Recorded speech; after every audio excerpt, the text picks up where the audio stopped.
Hello world. Oh, we're in the middle of this fight, aren't we? We have a hearty meal. Does it say how long blessed lasts?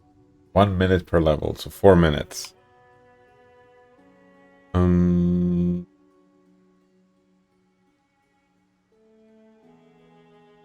Wait. That doesn't look right.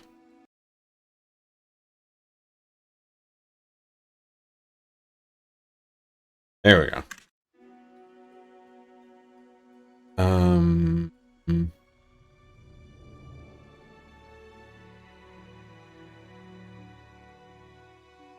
Do you want to hit everyone with the bless? Do I want to open this door? Is that what I want to do?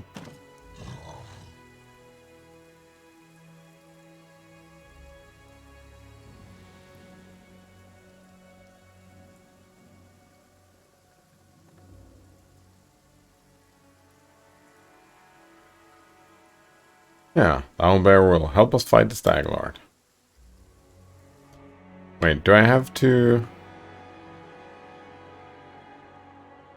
open the gate to be chaotic, or?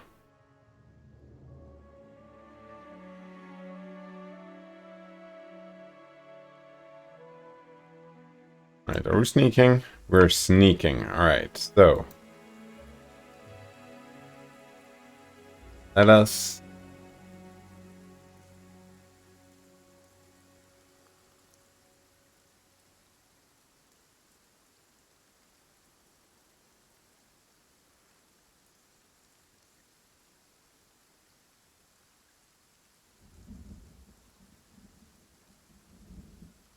Don't hesitate.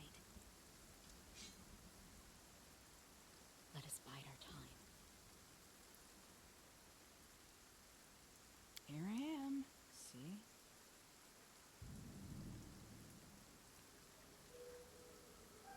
No, fuck that.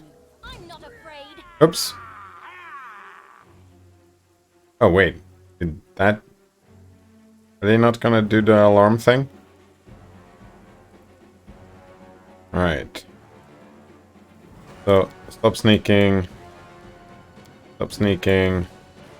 Stop sneaking. Alright.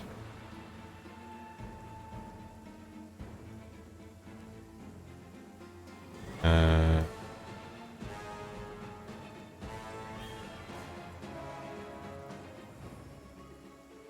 A solid plan.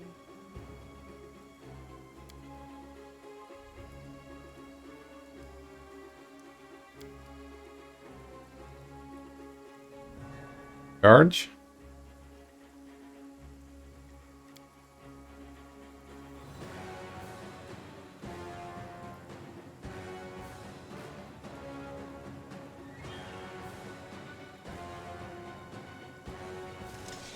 Oh. Oh, the Stag Lord! Alright, let's do it. We've seen this a couple of times now.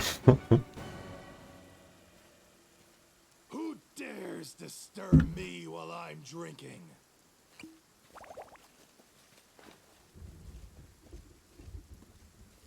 These lands are mine. Alright. I won't let you take them from me. You go over here. You can actually charge. Maybe not. What are you doing, Valerie? Let us strike as one.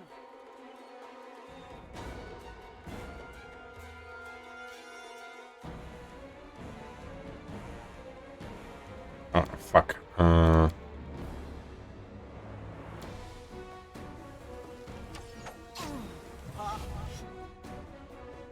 Alright.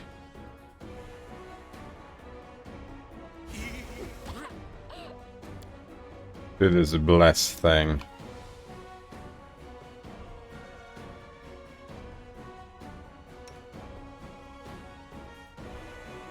Okay, you're in a terrible...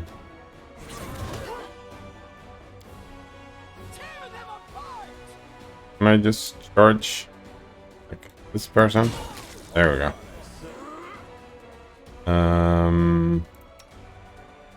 You're definitely gonna enlarge. Oh, that was the wrong way. You really should be singing. Okay, let's...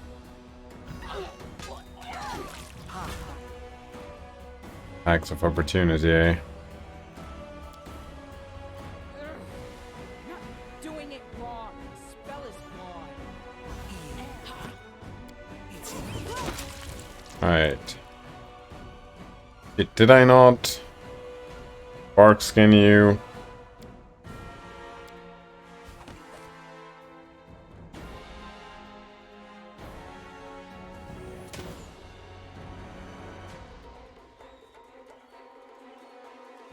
I'm gonna drink another potion.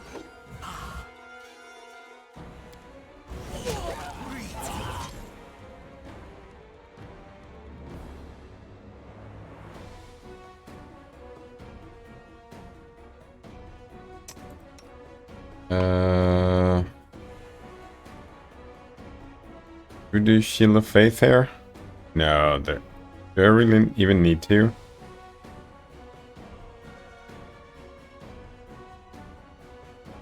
I don't want to go in and heal over there, but ranged heals are not looking so good. I require healing. You do indeed.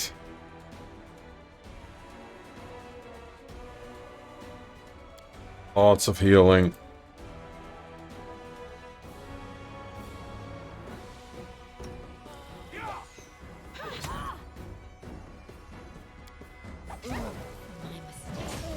Alright, so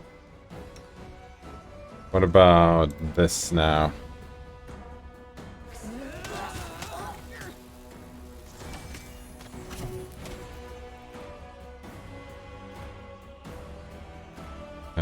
Where is Lindsay?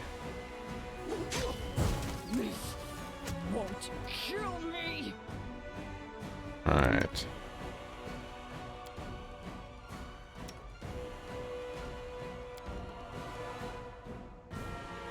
Oh, get fucked, dude. I can't. Oh, Oh, yeah. after so long, I learned to stand.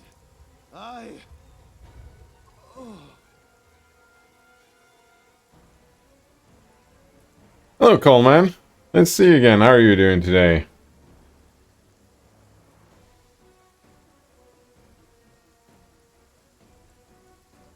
Alright, we're moving towards neutral. Your crimes cannot be forgiven.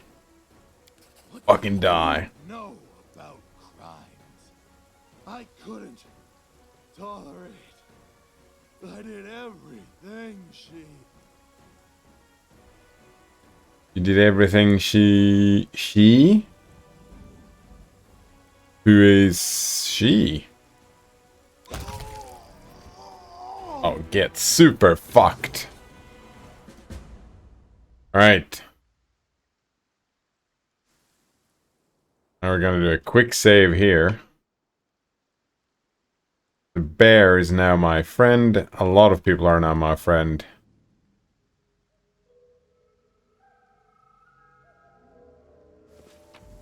And we get all this loot. Daglord's broken charm, the composite longbow, studded leather armor, helmets, boots, bracers, cloak. He had such good gear.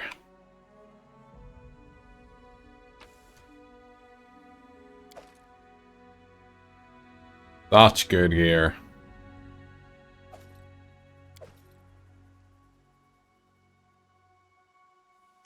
Yeah, defeated whoa. Loathsome dung eater. And I also think that I fucking finally wait, where is she?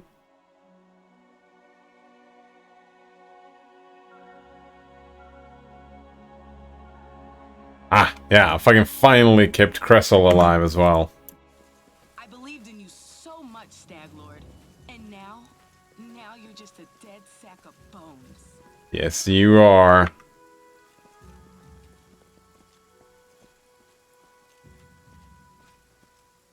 I believed in you so much, Stag Lord. And now you're just a dead What a sack of fight. bones.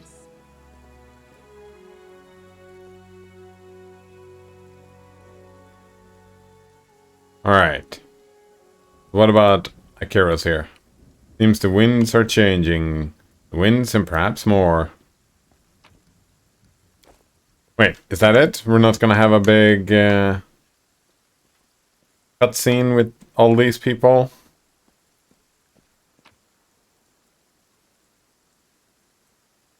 Look at that. I feel like I've already been down there and looted. Already looted all of this stuff. Pretty sure we've been over here and looted everything. We have, however, not gone inside here. Do the thing. Oh, actually, before we do the thing... Right here, my friend. Well, even before we do that thing, we level up Tristan, and then we heal. Yeah. Definitely need to heal here. Why do you get to have more XP than everybody else? Isn't that a bit unfair? Oh, looking forward to the healer's blessing, that's for sure.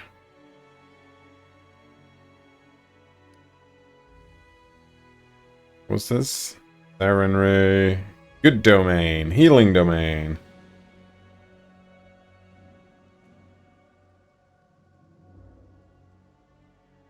Text magical auras. Used in dialogues. Oh, I see. Oh, and we get a feat. So let's check this out. We've got 4 points to spend, and it seems like we know where we're spending them. On persuasion? Really? That's what we're doing? We're definitely doing Thor. You know what? He is not very persuasive, but I guess that's what we're doing. Could just go for athletics. Just fuck persuasion. Yeah, a little bit of athletics. Maybe some stealth and trickery and whatnot. Fine.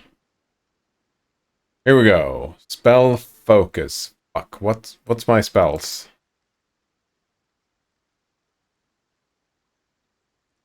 Alright. Benefit. Add +1 difficulty class for all saving throws against spells. Oh. So far, almost all my spells are healing spells. I don't cast any offensive spells.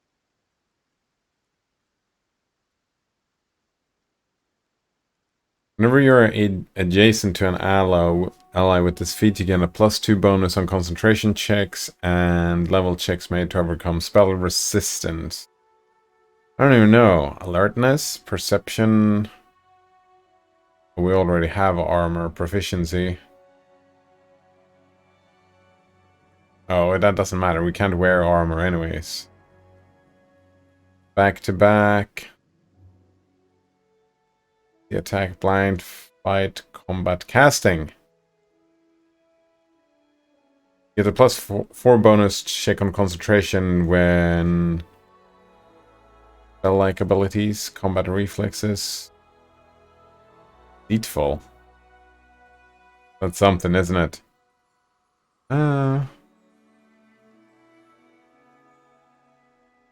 Die Hard. Orc Ferocity. Oh, you're especially hard to kill when your hit point total is below 0. You're not killed, but you can fight on for one more round as if disabled.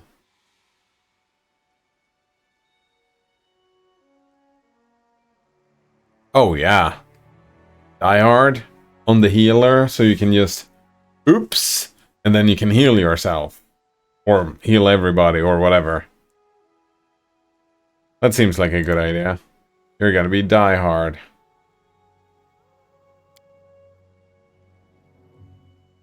Bunch of new spells. Alright, we need to remember to do that before resting. But for now, we're gonna do...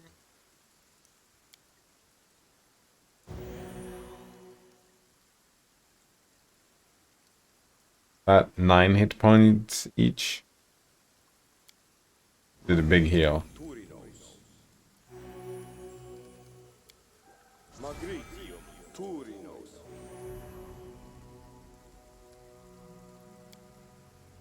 Magritium Turinos.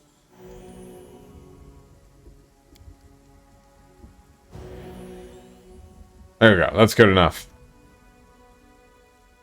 The quick save. Let's go inside and loot this place. I spotted something. Oh yeah. Anything else? Bunch of trinkets. Oh, that's it. The luxurious bed is untouched. It seems that it hasn't been slept in for some time. Or... hot trash? Oh, we got some books here. Secret Overlords, The Essence of the World Order. What is that? Great Debates by... oh. Alright, let's read some books, I suppose. Until recently we knew this world as it was described in books and stories. Sewer torn apart by hyenas that separate us with nations and borders, oppress us with extortion and lies, and assert their authority and power. However, someone else's hand rules these slaves who act like masters. It is a threat far more intimidating than a handful of arrogant fools. Our lands are secretly ruled by the most ancient creature of Golarion, the inhabitants of the ever-dark depths, who know both past and future. People are led along paths they cannot see, and do not have the power to leave, to an end known only to our hidden masters. Some insist that the signs are purely coincidental, but they point to a vast conspiracy. Only a fool fails to see how the myriad of coincidences weave into a great cobweb, where they have submitted their very will and sworn their allegiance to our unseen masters in the depths. Ukutoa! Right, what about this? Publishing house of the Temple of Iomede in Regent? O Regent, my regent. No, that's not the quote. So they're into conspiracies. What else? Today many know of the Suramgamin order and respects its teachings, even endorse them. Such was not yet the case on the memorable day when an unheard of forest hermit came to a temple of Sarenrae and challenged the high priestess to a debate. This was Avalo, whom none had yet called the teacher, a traveling wise man who left... Wait, have I not read this book before?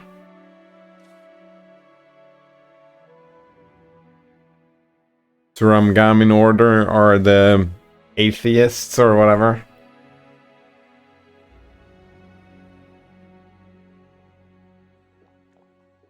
Alright. Left Jalamari in search of wisdom, found it here in Andoran while meditating the Arthfell forest. The revelation he received was as brilliant as it was controversial. According to his philosophy, truth lies not only... Oh man. That's not lies like in truth versus lies. Lie as in... it lies in... Oh man, that word has multiple meanings. Not lying down in bed. Not lying as in not telling the truth, but...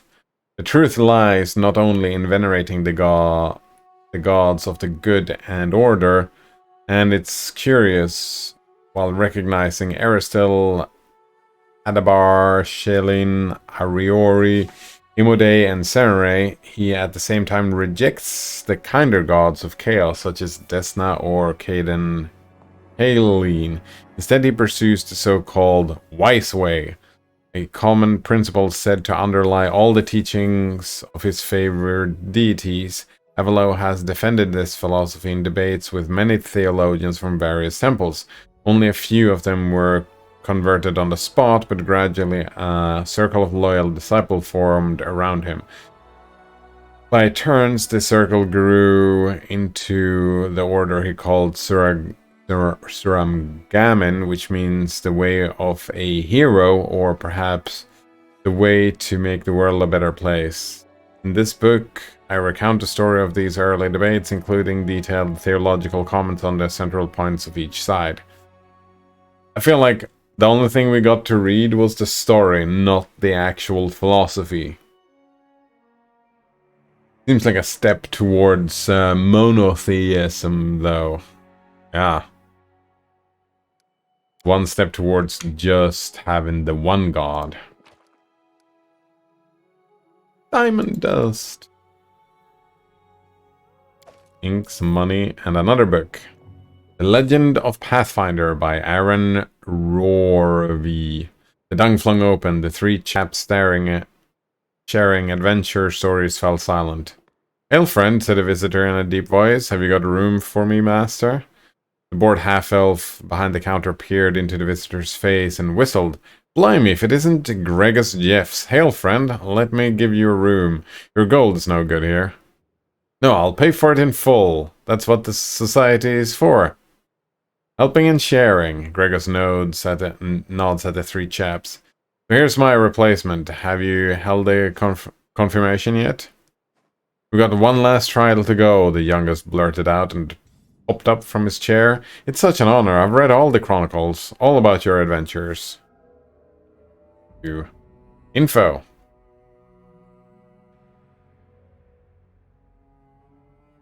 "I heard you joined the Semret, Gregos," another uttered. "How did you?" "You should cut off your ears then. They deceive you. Am I wearing a mask?" "You ain't. Good for you. A pathfinder with no eyes is no good. I'm not interested in politics. I am interested in seeking, so... Are you gonna pour me a beer? I'll tell you a couple of tales." Right. More books. More books. Old map. Gold coins. More books. "It's done," I said. Milliken studied me with narrowed eyes. "You look awfully clean," he said. "Where's the knife?" In answer, the first shouts went up from the inn. "Fire!" screamed Ilna, and then other voices joined hers. In an instant, Milliken's entrepreneurial instincts took over. He sprang for the door, tossing the crossbow aside. Outside, the roof of the inn was already smoking, oily black against the sunset. Aim licking through the thatches in places. With a scream of pain, Milliken ran for the creek, looking to Fargas. Needing no further cue, we each grabbed our armful of supplies and sprinted off in the opposite direction. After 10 minutes of leaped brambles and ducked branches, we stopped to catch our breath. Back the way we'd come, the smoke was still visible. Though the sounds had faded to just a faint and frantic pealing of a church bell. That was close, Fargas said, leaning against a tree and breathing hard. "Agreed," I puffed, staring down at the cloak full of bread that now made up our sole position. Then the sound of the bell reminded me of something. "About what you said back there," I asked. "You said... Jalen, I thought you were a priest of Desna," Fargas grunted. "A man's faith is a personal thing," he said, tying up the cloak. "Now shut up and keep running." We did. Something here. Traps! All the traps! Oh! We've got prisoners to release. Do we do that first, or do we go in here first? Let's check this out first. I spotted something.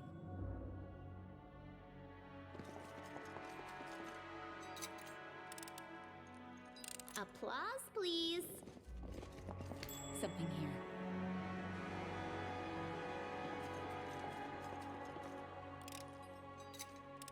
More traps? I failed. I'm sorry. Stop being bad. Anything else? Yes. Do a quick save. It's just not my lucky day. Wait, what do you mean? I did as you asked. Punching dagger.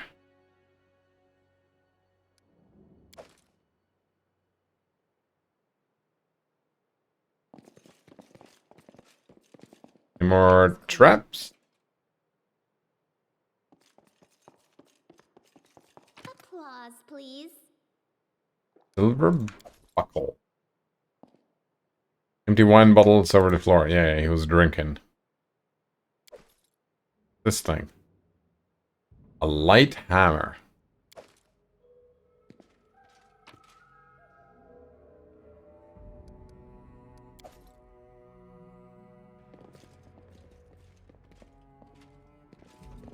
Alright, now we go and release this person.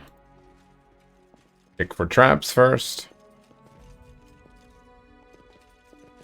Or pick for loot first. This exit to the fort backwards looks abandoned. It seems like the bandits barely used it. We talk to the person first, or...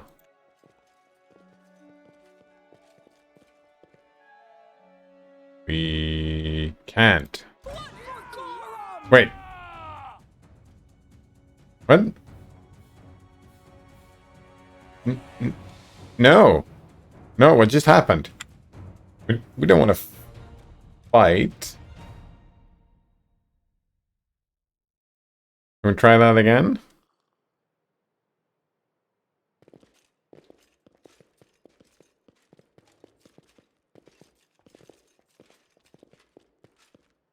Just letting the ink dry. Oh, maybe we just do have to fight the dude. Maybe we have to fight him and then make him stop, or whatever.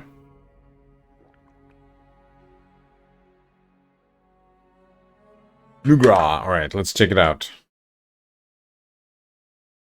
Nugra.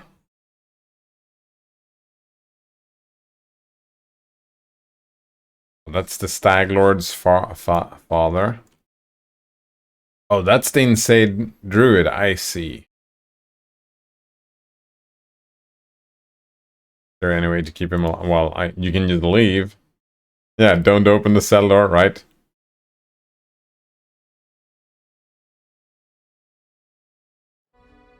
Alright, so let's kill him then, I suppose.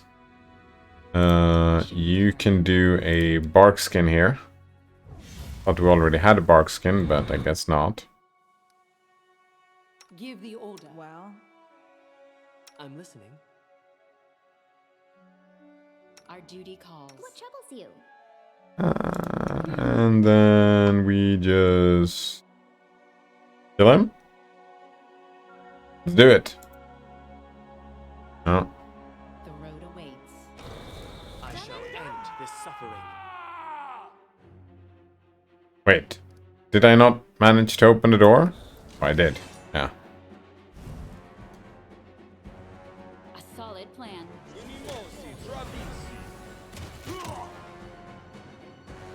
Alright. So... do I want to do some singing, perhaps?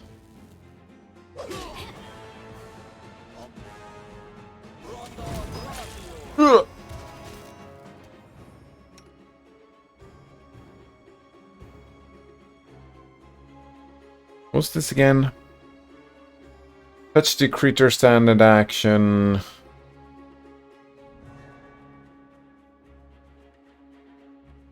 Sacred bonus on attack, skill, abilities. I see. You know what? Let's do channel positive energy here. Oh. Well, he's dead.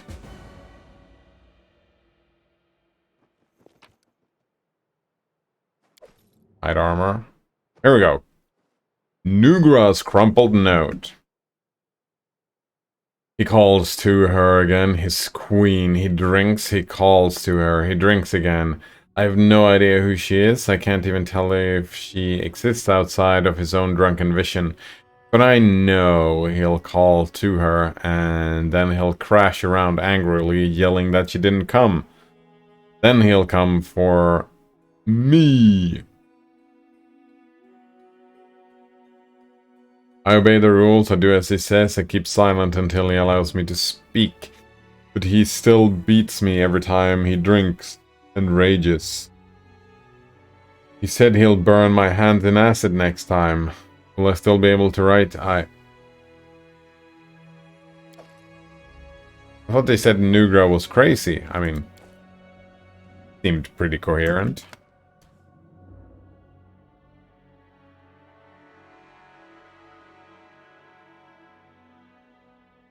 Alright. Now it's time to check equipment here. This cloak grants its wearer +1 resistance bonus on all saving throws and cold resistance 10.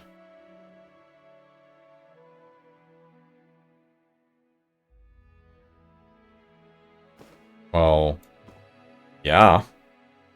You already have one of those. And so do you, right? So you get to...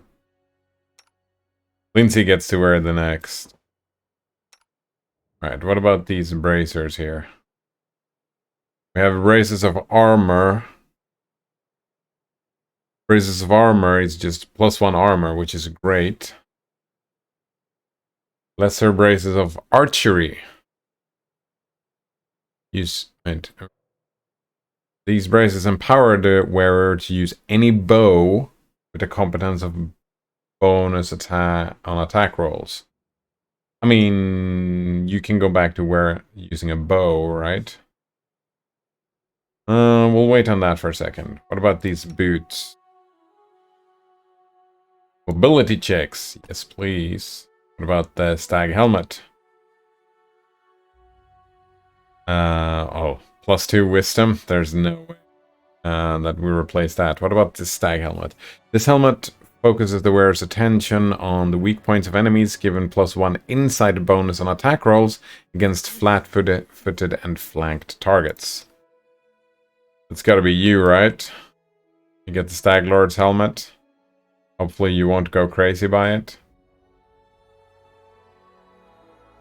We might just give Lindsay the archery.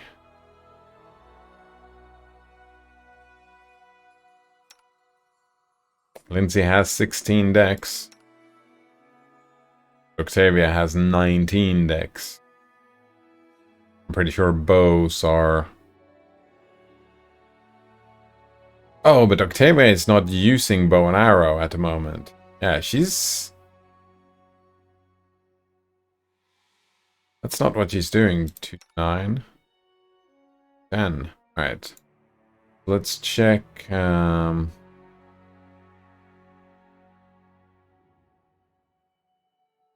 Take the Savage Bow here.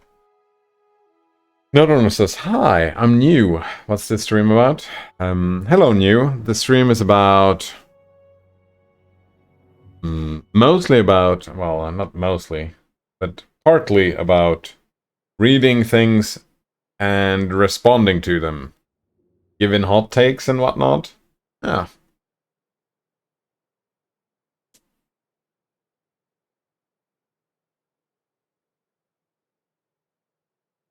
Here we go. Right, something that we need to start doing is this. Info, because... Yeah, enhancement is +1, so...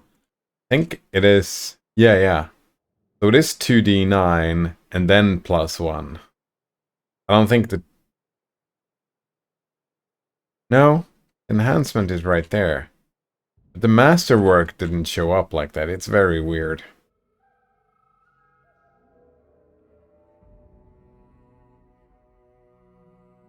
Says, can you give me a hot take on this video I made with AI? Oh shit, I don't know if I can do that. Looking forward to looking at it though.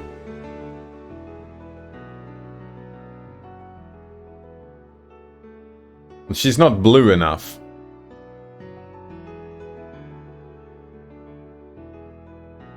Maybe she is.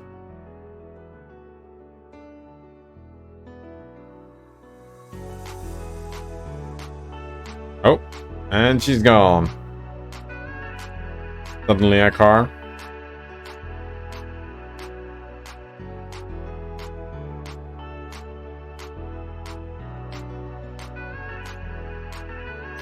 Very cyberpunk, isn't it?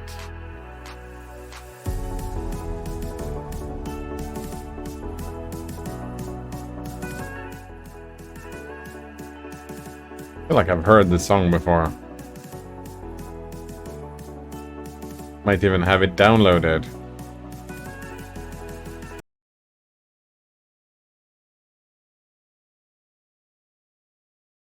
I mean, it's a good-looking piece of art.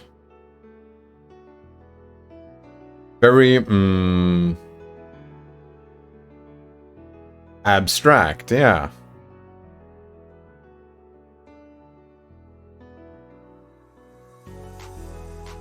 You can imagine putting this on kind of an infinite loop. Even extending what happens, right? Make it 15 minutes. 15 minutes long, and then just put it in a modern frame, like a piece of art, and just have it go on a loop. Put it on a wall as an art piece. I like it. Yeah, it just ends there. Something that I kind of feel... I like the abstract.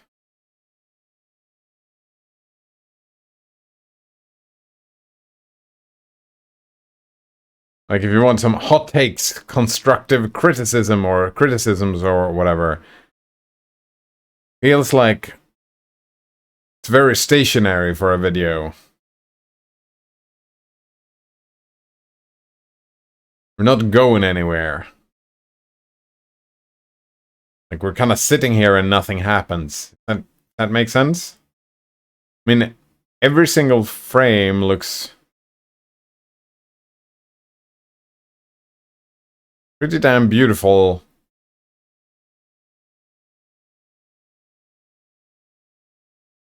By itself. Well, I guess we are going somewhere, but turning a lady's face to a car, that's what's happening, right? Or maybe her eye is turned to a car. Is she looking at a car? I don't know. I feel like... Did she turn into the moon? No, it's just abstract. I guess that's the thing, though, with the abstraction, that if we're gonna have an abstraction, then the face is too prominent. So is the car. Because it's a face in a car, right? And I guess that's my mind. When I look at it, it's like, alright, pattern recognition. What is happening with the face? What is happening with the car? Maybe. Notice it just ends there? Yeah. Abstract is a good way to describe the art, yeah. Every single frame is a generated image. See that, yeah. Then it just blends them together. Move from one to the other. Notice I can control the first frame, starting image, and the prompting.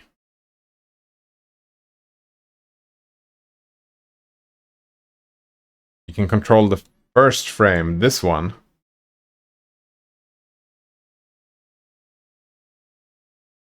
Or is this like, what's the difference between the first frame and the starting image? What about the last image? Or is that the prompting? Look at a face, then look at a car? Just that random hexel art. I didn't quite understand the control bit here.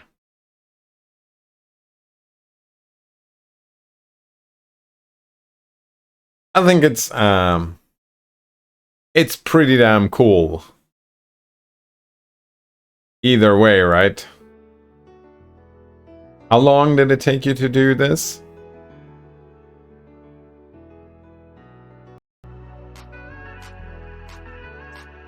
Like, if we just go back 10 years and you wanted to make this exact art piece, how much work it would be compared to...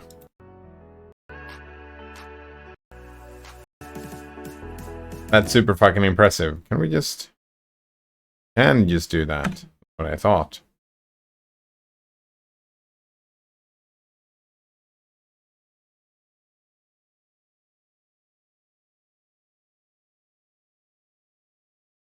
I don't have direct control. It is AI.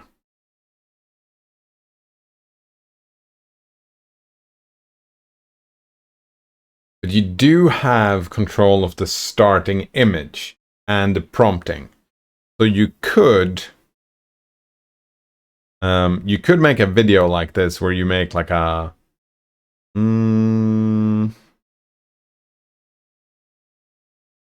20-second, 30-second video, or well, you could make a minute video, and then you can take the last frame, put that as a first frame for a new video with a new prompt, right? So you can kind of go through and just join them together, right? Where the cut, if you will, would not, like, as a viewer, I would not be capable of seeing the cut. For example, you could have right here, this first 21 second could have been one prompt or whatever, and then you could have taken this image and said, oh, turn it into a car, and then it flips over to a car and the rest of the thing. It took about 45 minutes to render. Some time. And that you rendered on your own machine, right? You rendered it locally, not using some cloud service. Oh, but it actually only takes 5 minutes to render. The 45 minutes is waiting for other people to do their videos. Oh, so yeah, it is. It is. Yeah, I see. A cloud thing. Neuron says the time I spent personally, like 5 minutes just using the site and figuring it out. I remember, I thought just as I was asking the question. Oh, this.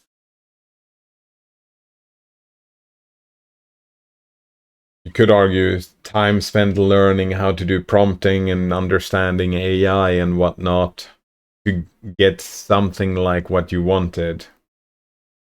This is the service I was using, but I've seen this exact thing done locally. Yeah.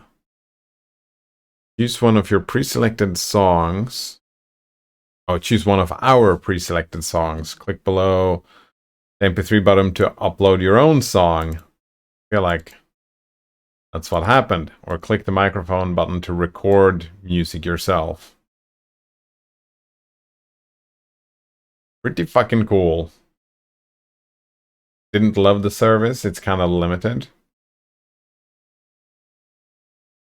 Yeah, it's like you said, you can control starting image, first frame. I still don't know what the difference between those are, and the prompting. There's still a lot of things you can do with those limited tools.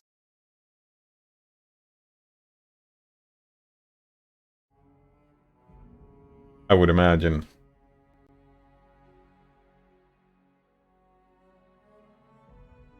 Oh, there is no difference. The first frame is the starting image, I meant to say.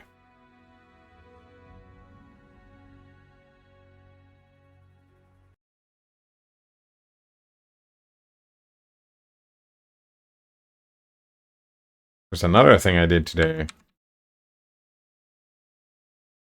I get Matrix vibes from this. Oh, look at that. Oh. That your own AI that you did? and an image from that.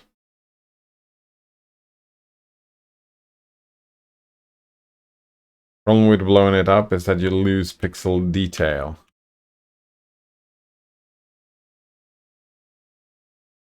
I mean,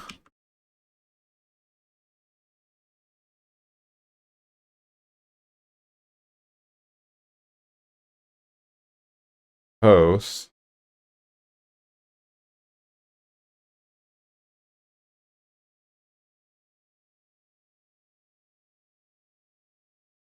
Pretty tiny, or I need new glasses. I might need new glasses.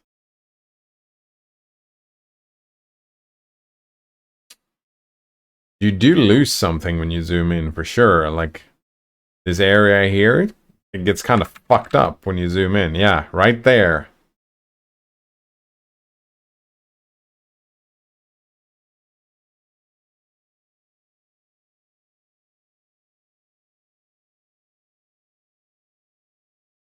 Yeah, the scaling method often makes them blurry. Yeah. The blurring was definitely an issue. It's a good looking picture, though. Hey, listen.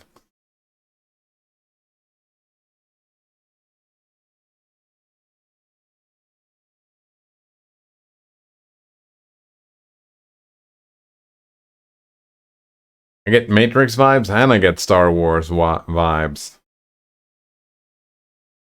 Pretty good looking picture.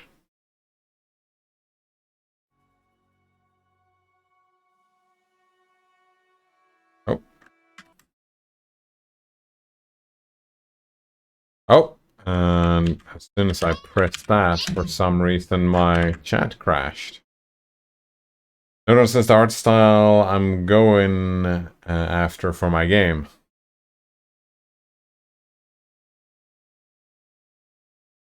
Pretty good looking. Yeah, zooming in again. A little bit works.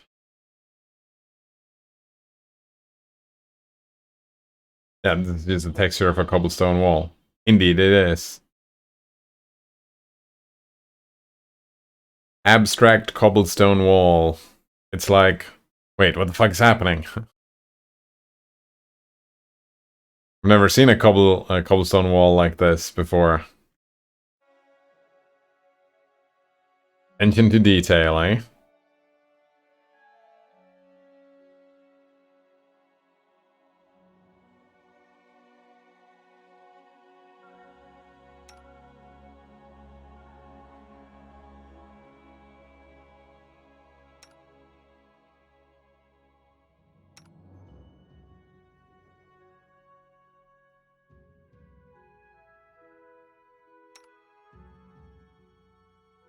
I thought she could...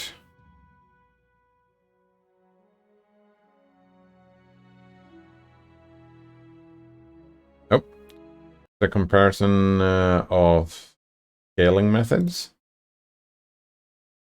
Would you look at that? None! That's the best one, isn't it? Or nearest. I don't notice a big difference between these two.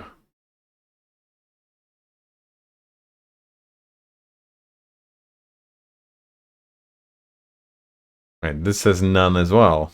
Oh, wait.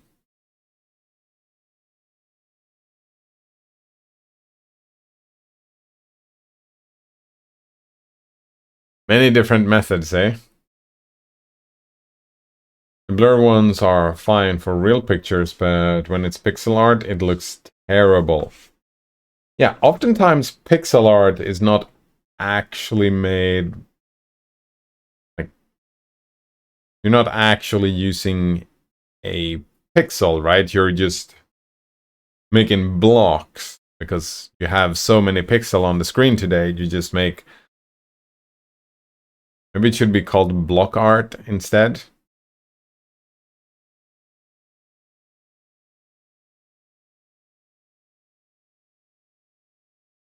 Oh, and that, yeah, that's what we're talking about.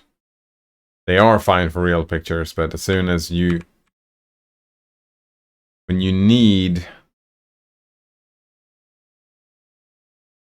you need these clear borders between your boxes or squares or triangles, you need clear borders, then this kind of smushing together gonna screw up the whole thing.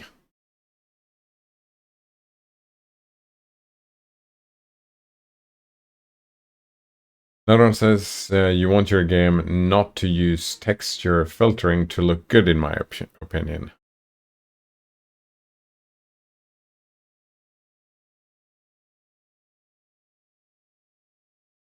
Texture filtering, is that what we're talking about? Like, I don't know graphics. Texture filtering, is that the scaling methods? Or like...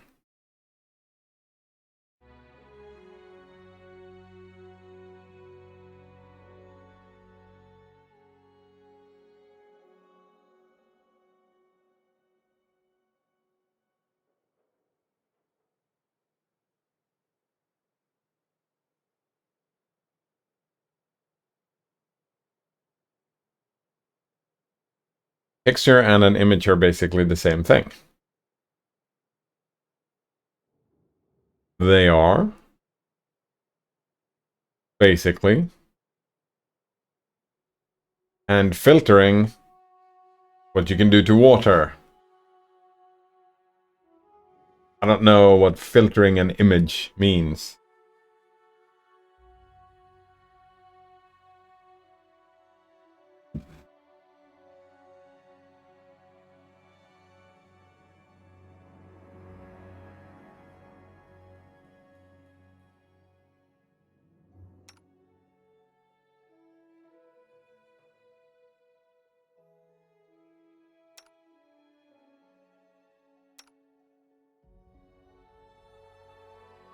Wait, can I have light armor? I cannot.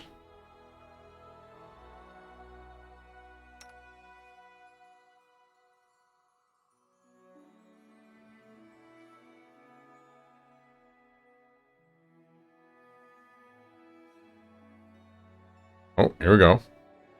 Bark skin. Very nice. Oh. Magnification filtering nearest. Bilinear. Oh, so these are filtering, right? Bilinear filtering, bicubic filtering, spline filtering. Is that what we're talking about? Yeah. Here we have nearest filtering and bilinear filtering. Nearest bilinear, compared side by side. And in this magnification, because in a game, you move around, right? You move around so you have a distance. Always.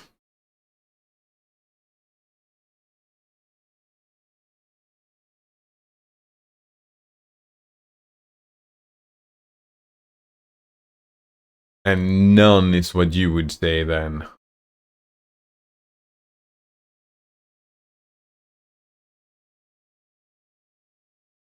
Notices a lot of older games have texture filtering on it, and it's not my favorite. Embrace the pixels. I fucking agree. Yeah. I completely agree with that assessment. I didn't even know. But that's, yeah. I've had this feeling before, like, why are they blurring this fuck? Can't we just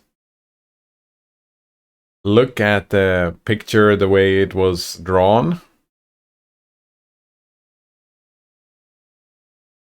Actually, nearest neighbor, it's equivalent to none. Yeah, that's kind of what I thought, because they kind of look the same. Also, I feel like that's not what my browser is doing here. Look at all these, well... This doesn't look uniformly blue, does it? A bunch of variation of colors in nearest to none.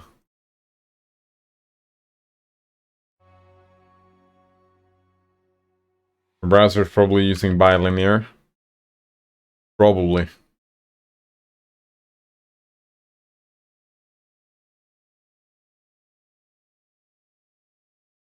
Is it fine or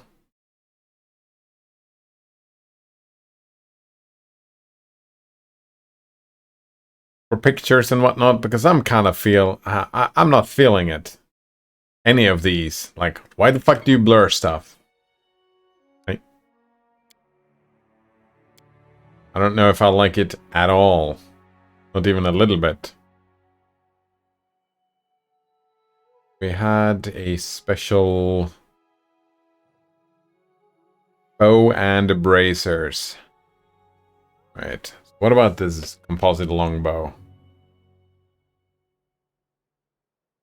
229. This +1 composite longbow grants its wielder the ability to cast Aspect of the Falcon spell 3 times per day as a first level druid for 1 minute each time. When the wielder assumes the Aspect of the Falcon, they gain a +3 competence bonus on perception skill checks, a +1 competence bonus on attack rolls with ranged weapons, and the critical multiplier for their bows and crossbows becomes 19 to 20 multiplied by 3. This effect does not stack with any other effect that improves the... You know what? Yeah, I think Lindsay gets this weapon by equipping these bracers.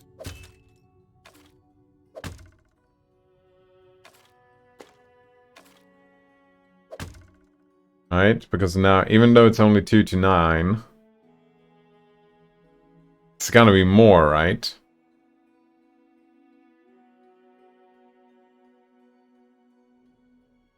+3 competence bonus.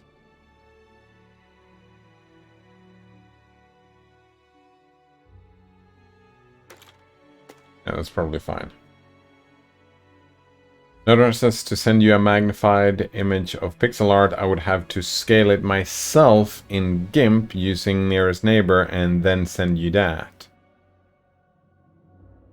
Or, wait.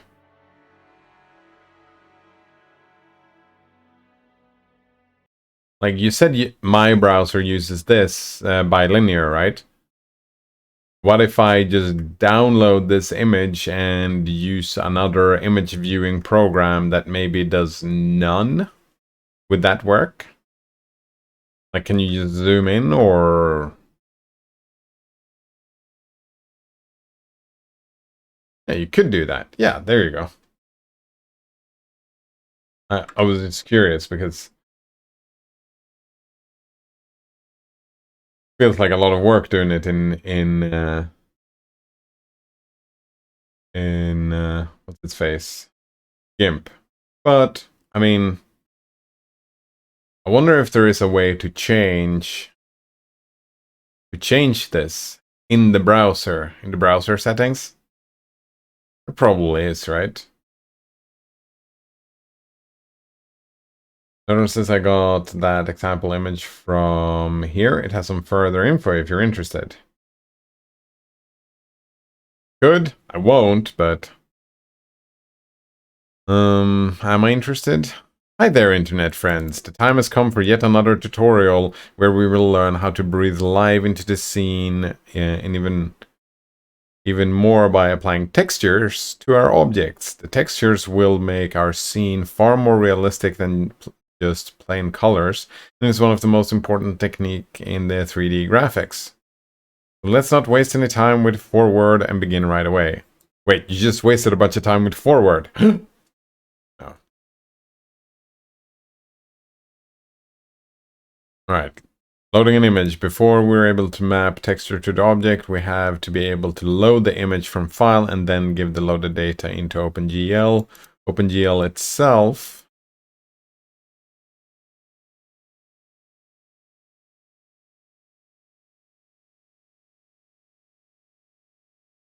Right.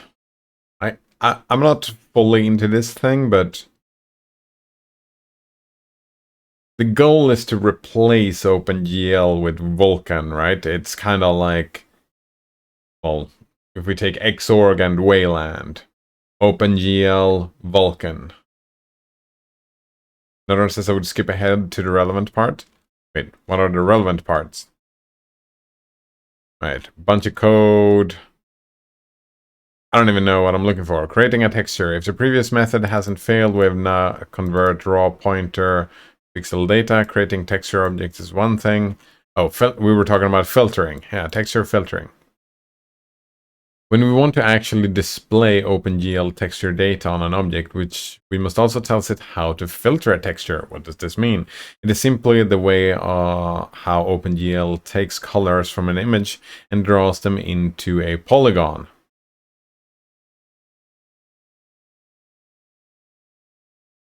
Interesting.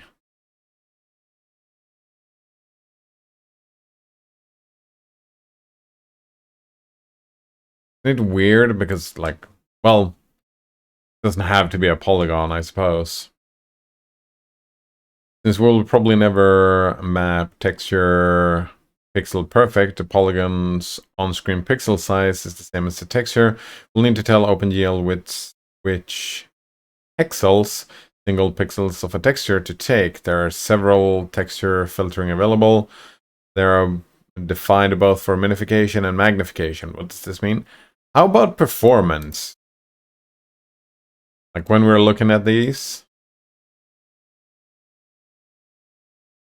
do they all have different performance? That gonna be relevant to the frames per second in our game? Like if, probably not. Well, we have a lot of textures, right?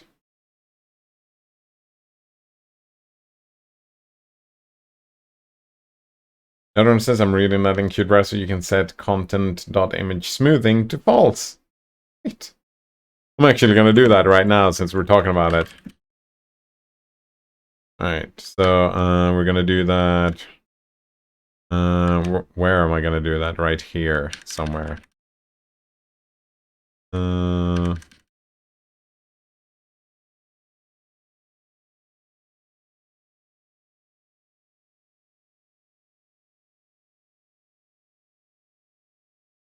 Alright, and it was called content. Content. Fuck, I haven't fixed that yet. Autocomplete thing. Image smoothing, which we're gonna set to false. And we're gonna put that because we have contents down here.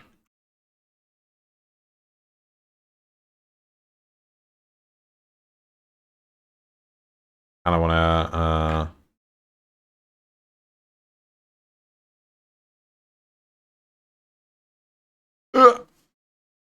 did I misspell this? No option content dot image smoothing.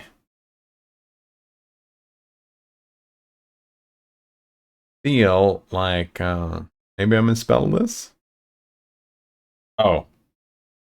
Got this from AI? Could be wrong. Seems like it is indeed. Oh shit. Need to listen to that again. Definitely didn't work. It's fine though. I'm gonna keep I'm gonna keep that error there, so every time I start up, I'm gonna just sit there for a couple of days until I've had enough and then look up if there is an actual way to do it.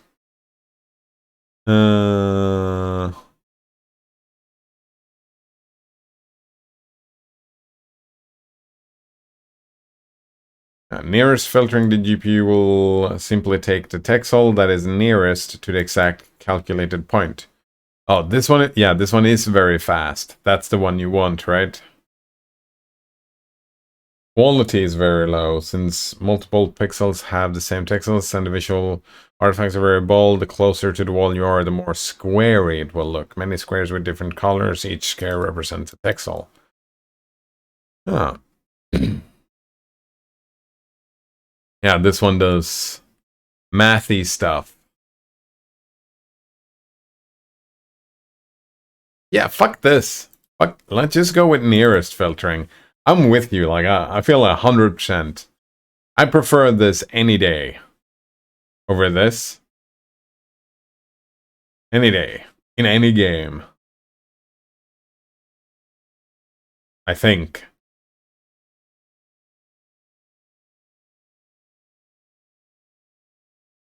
Not only is it looking better, it's also very fast. Which means you can do more textures if you wanted to, I suppose.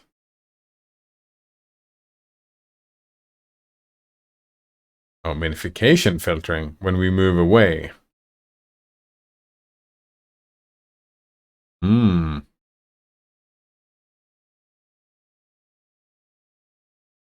One solution is to average all corresponding texel, but that may be really slow. All texture might potentially fall into a single pixel. The nice solution of this problem is called MIP mapping. The original texture is stored not only in its original size, but also downsampled to all smaller resolutions, which each coordinate divided by 2. Oh! Right. Performance by your balance, and instead of having to deal with this, you kind of just take some extra storage, which is, and load a couple of images, right?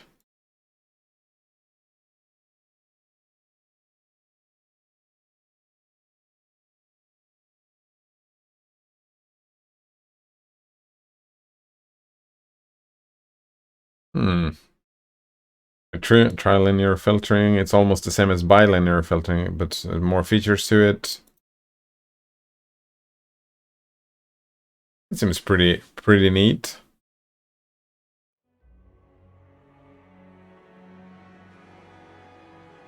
Or what you do is just the modern thing you do, right? Is just you go to a certain level, right? You don't go all the way down here to these tiny ones. Instead, you just zoom out, zoom out, zoom out, pop out. Yeah, that's why they talk about pop in and pop out, right? To make this more efficient and not go all the way down here. Instead, we just pop it out when it's far enough away. Make it even more efficient.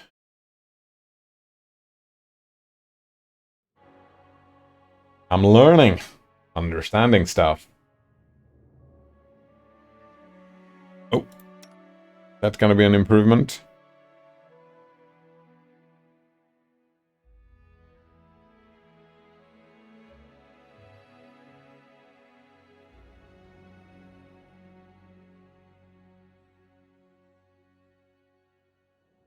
Oh yeah, definitely an improvement. Very nice. Notice it's called level of detail. LOD, and it's more and it is more for geometry rather than textures. Oh, the pop-in is level of detail. Geometry.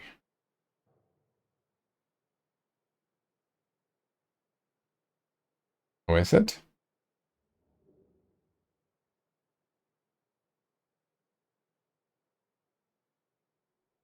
Like trees and shit.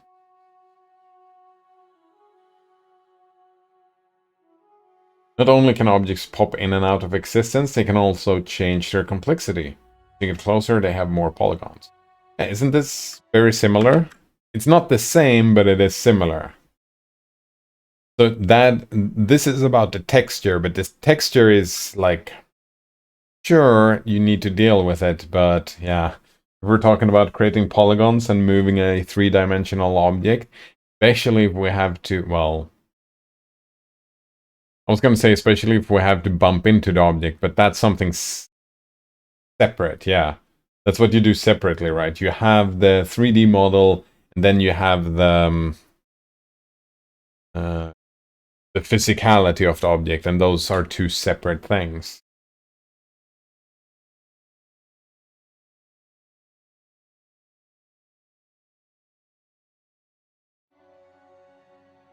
So level of detail is similar to filtering, but for 3D and 3D objects instead of textures, kinda. Notice that if we were talking about the graphics efficiency, I wouldn't consider these to be super important. Really?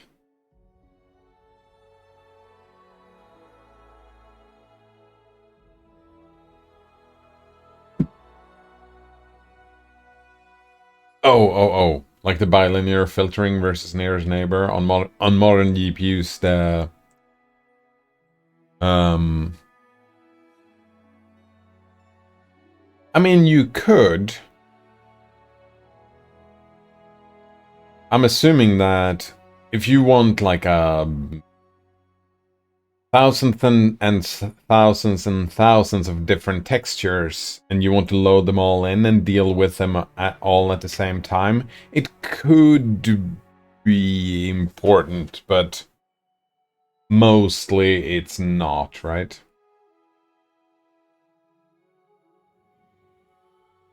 Mostly there are other things like the polygon count then is way more important to.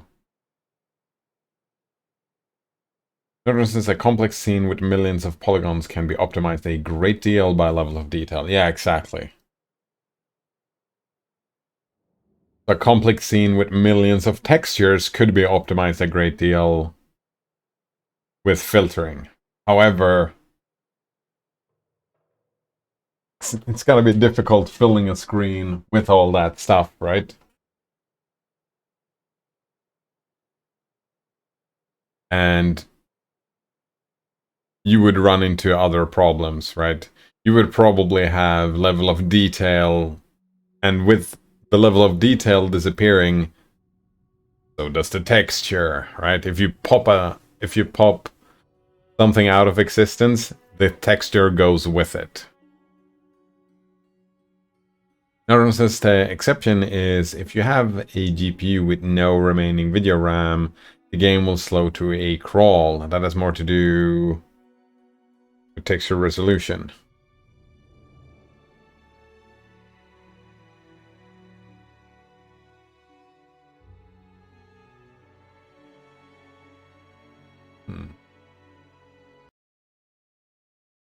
And these creates more and more images to put into RAM, right? But that's a balancing act as well then. I just noticed that we do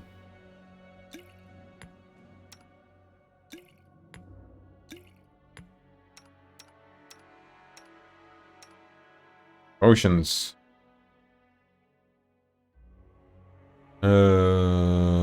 Date. Newest stuff. Have a light hammer, 2 to 5. That seems boring. Boring padded armor here. Oh, it has +1 enhancement. But it doesn't have a ring. That's interesting. Anyone wearing light armor? But it's fine. Oh, it has some monetary value anyway, so that one we already unequipped. Great club. I think it doesn't matter, right? Yeah.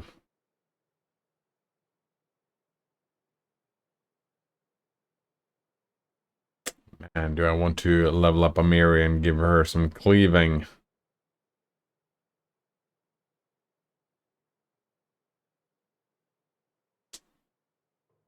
Notices oftentimes the shadows can be a huge source of VRAM usage.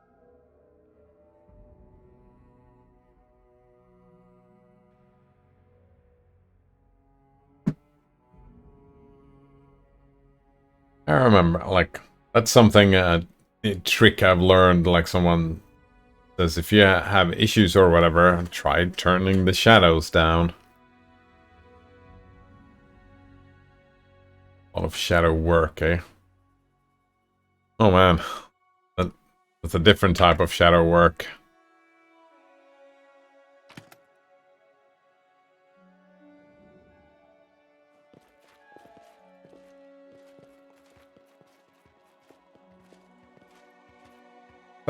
everything equipped now? I think so.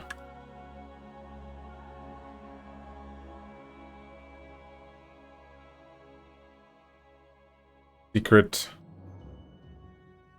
What about the stairs?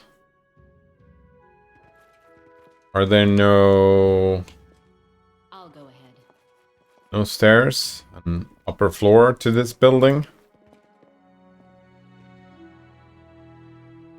I mean, it kind of looks that way. Looks like there are 3 floors in the building, but no. My immersion! It's gone! Notice this, yeah, maybe AI just completely hallucinated its answer about Qt browser. Yeah, that seems like an you've found an example of something that is very easy to hallucinate. Right? When you have a question and the answer is just a 1 line of code in a config file or whatever, right? For example, for Qt browser or any other, it can just take, oh, how are these usually answered? Like, oh, you just put this line of code in. It doesn't know if it's gonna work or not. Like, AI is not gonna read the documentation. It's just gonna find, oh, a lot of other people asked, how do I do this? Oh, you just put a line of code in. Very nice.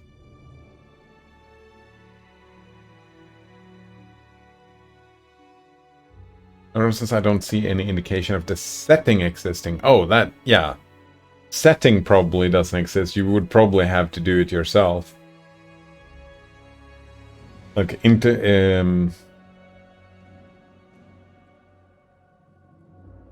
oh. I feel like Qt browser is not... That's one of the reasons why I'm so into the idea of looking into Nixt. Because in Nixt, it is... Everything is user-facing, right?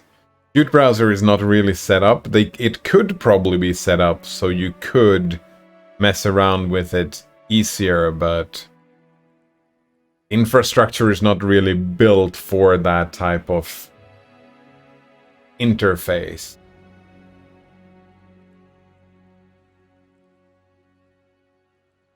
Well, Nixt is built from the ground up to be interfaced with every single piece of it, right? Might be that it's not... It might not be a browser thing, though, right? It might be a web engine thing. Is that what they're called? The web engines? That the browser is built on top of? Notice, according to the first web search result, you can change the Qt browser's image scaling by using content.image_smoothing setting. You can set it to false to use the nearest neighbor interpolation instead of bilinear interpolation. Interpolation, not filtering. Same, but different.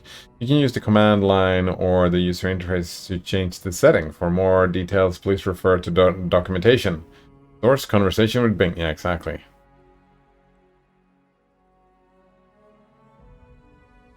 Notice also you can't just select and copy specific text anymore. You have to copy the entire message, exactly as shown above.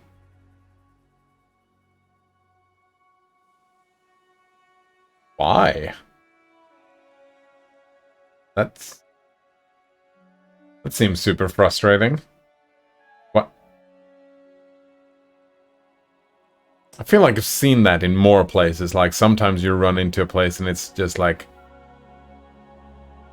oh, you're not allowed to copy this text. Like, why not? Nodon says it's most definitely a web engine thing. Yeah. You would probably have to mess around with those settings.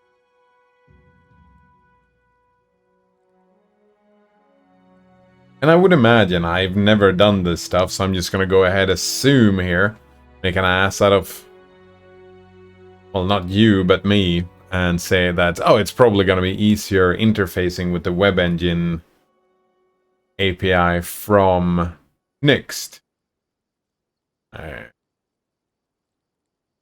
Maybe, maybe not. Nodar says, but Qt Browser should be your front end to changing those settings. It just isn't doing that.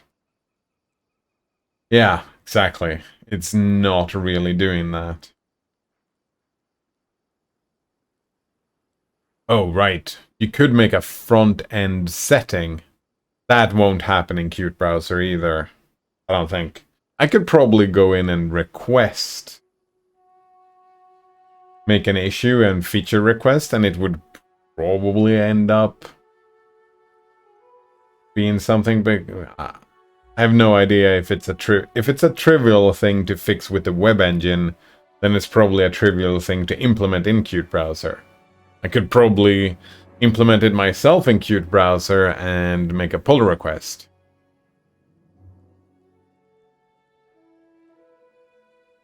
At the end of the day, I don't super care, but maybe. I mean, that would be the preference, but then I feel like I'm ending up in a very kind of meh frame of mind about the whole thing. Nora says, I think it would probably be trivial to implement. I would think so too. But I think, like, making a request, doing it yourself, probably not too difficult.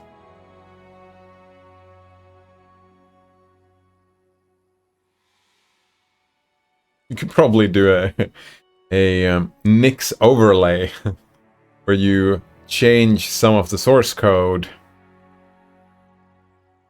Yeah, you make a change to the source code, and then you do that change with Nix, and then you have your own version of Qt Browser that is generated from source code. You apply the patch, and then it installs automatically. Hello again, Moonpie Dumplings. Nice to see you again. How are you doing today? Qt Browser, the extendable one? The Python? It is Python. It's extendable. I mean, kinda. But kinda, but not really. But kinda. Because it is written in Python, right? So you could mess around with the Python code if you're good with Python. But like, there is no uBlock origin to Qt Browser, for example.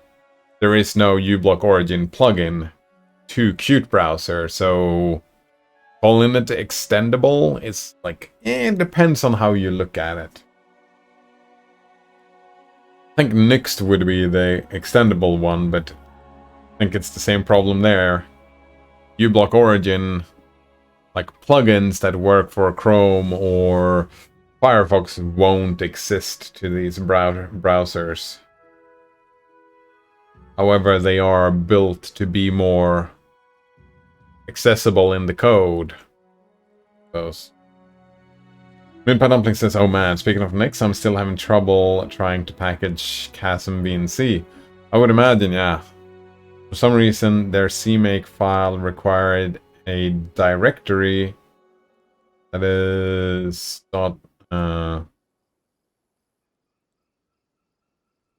that in the parent directory, they need a VNC viewer and stuff to exist, but I can't find where to get this directory.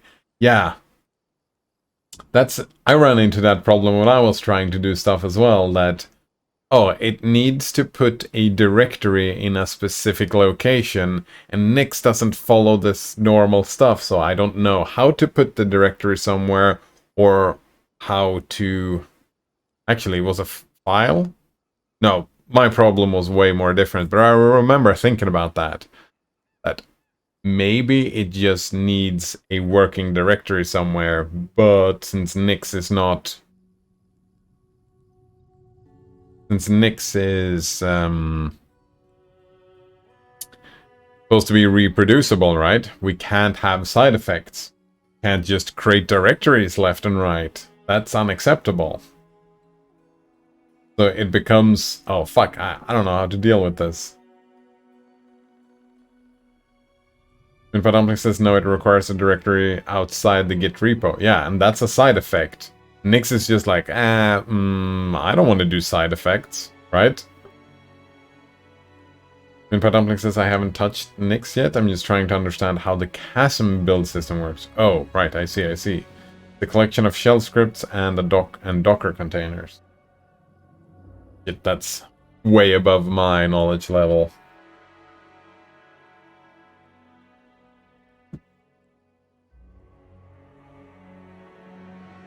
Can we talk to the owlbear? About looting this person. Yeah, I think I've looted all of these people. We did talk to him? Look around, this fortress belongs to you now. Oh, wait. Me or Cressel? I believed in you so much, Staglord. And now you're just a dead sack of bones.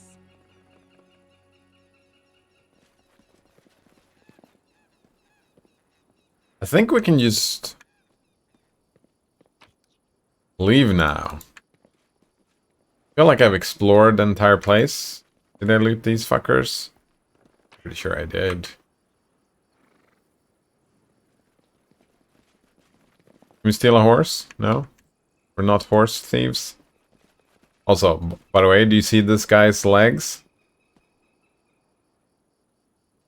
He looks great, doesn't he? Look at them legs. Look at his neck.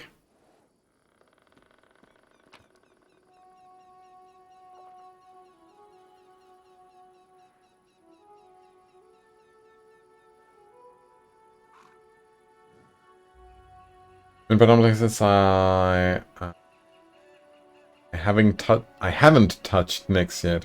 Oh yeah. Build system. Oh, wait. Is there anything to do in here? No. Flip a crawl for some big animal. Double check. Did loot. Can't go in here. What about this? Looting that. Alright. Time to leave, right? Did I loot this corpse?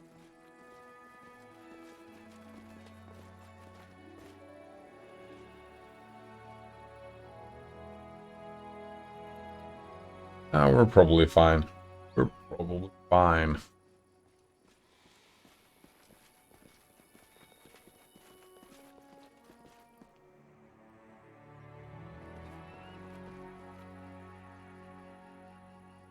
Done with waiting. Share your troubles. Anything is possible.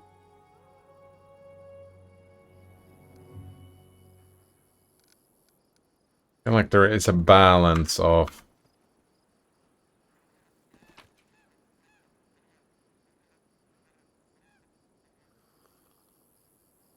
there's this balance of bending heals and other spells and utilities.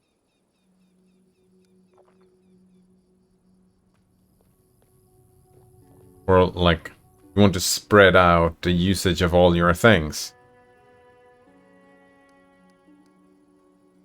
Leave. I feel like we're gonna be stuck in heavy and we're probably going back, right?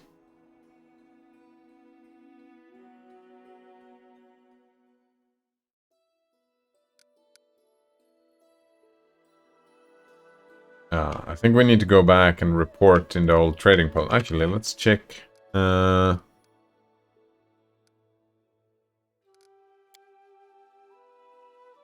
right. We can go and talk to Davik Nettle.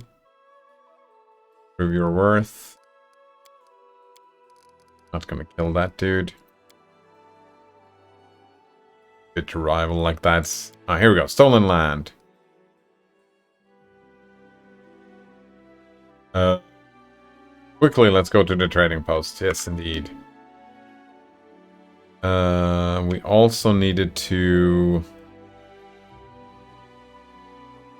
do what? It was Nettles Crossing, right? Yeah, so we need to go to Nettles Crossing, but we're gonna take it this way. Fucking random encounter. Oh. Don't even get to press continue, it just happens. Having reached the edge of the milky white blanket, we stopped.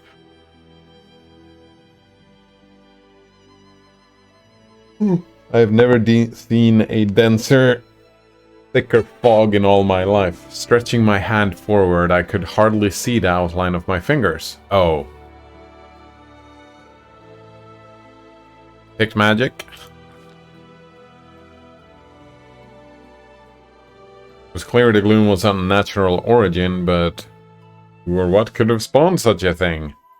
The game developers to hinder us from going this way, because we're not supposed to go this way. Turn around, find another way. Yeah, we're not supposed to go that way.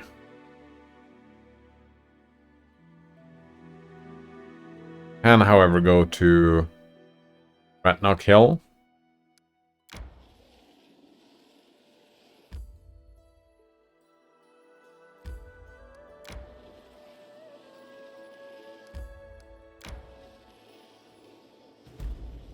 I need to catch my breath. Well, you get to rest after we've been to... When we stop. Or do we rest before? You know what? Sure, let's rest. Let's camp. You bow before Shellen, right? For how long? Bow? Yeah, right. As short as I am, when I bow, I disappear into the grass. I'll pray standing up, thank you. I started praying to Shaylin when I was young. Everyone else in our village worshipped Erascal, but that's so boring. Such a hipster.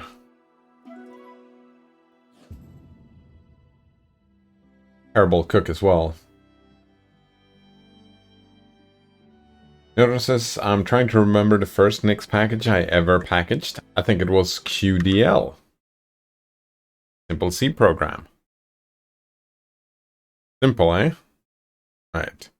Welcome download. Welcome? I feel like I remember seeing that somewhere. This tool communicates with USB device of ID something something to upload a flash loader and use this flash image. In order to build a project, I need...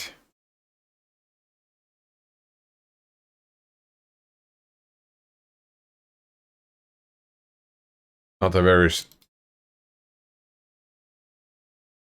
Man page, I don't know what's happening here. Okay, it is for phones. 8. Welcome.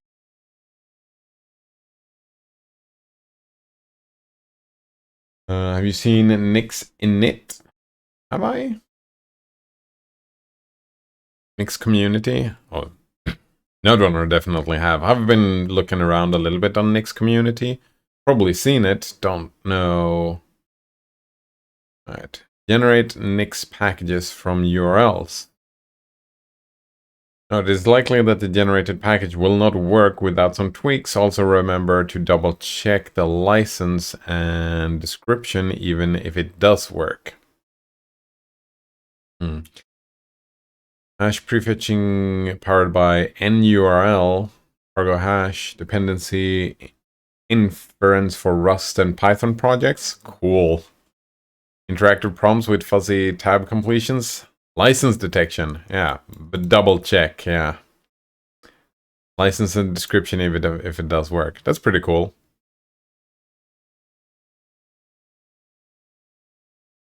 Wait. Latest release of Nix Init is packaged in Nix packages and kept up to date on the unstable branches. I love that the AUR is more up to date than Nix packages. That's pretty funny.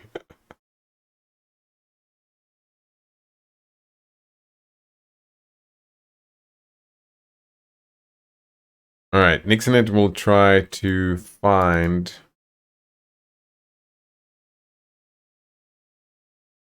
Wait, so what does it do? Does it create a derivation? Is that what it does? Generate Nix packages from URLs. Yeah. Nix package from just a URL. That's fantastic. Does it have to be Git? It has to be Git, right? Nix is built around Git, or does it work with other... Fuck.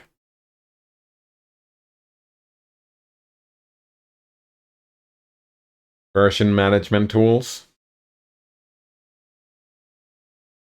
Another one says that Qualcomm thing is a low-level tool that lets you flash images. Oh, there we go.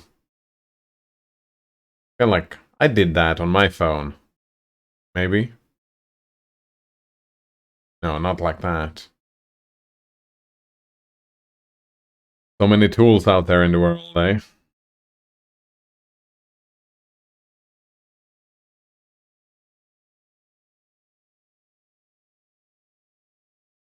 This is something that I might test out. That seems like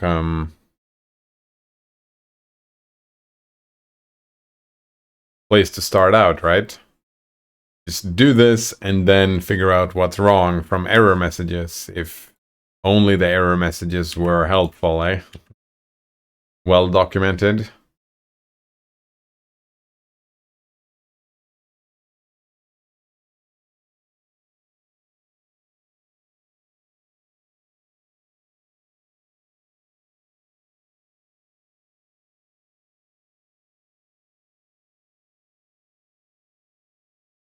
I like the feeling like this image gives me a feeling of idealism. Yeah. Like in the... Is it realism, idealism? Is that what it's called? Realism, idealism.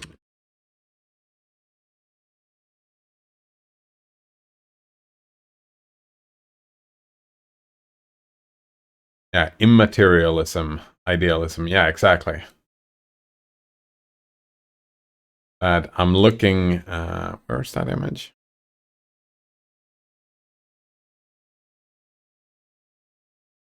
That the whole universe kind of is created from my eyes, because it feels like you're looking through two eyes here. But the whole universe kind of looks like it also is dependent on these two eyes, and maybe these two eyes are generating the whole of reality. That kind of feeling.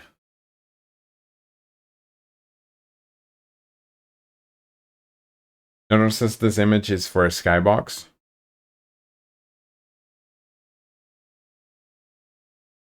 Not this bit, right? You would have to cut out this bit. The other stuff is for the skybox. Like, we have the city and the starry night and whatnot. No, the whole thing? Oh, interesting. And I'm looking forward to test this stuff, but it's probably gonna be a while, right? Probably gonna be a while. This, like, making a game, especially to the amount of detail it feels like you're spending. The amount of work and attention to detail, probably gonna be a while. Still looking forward to it.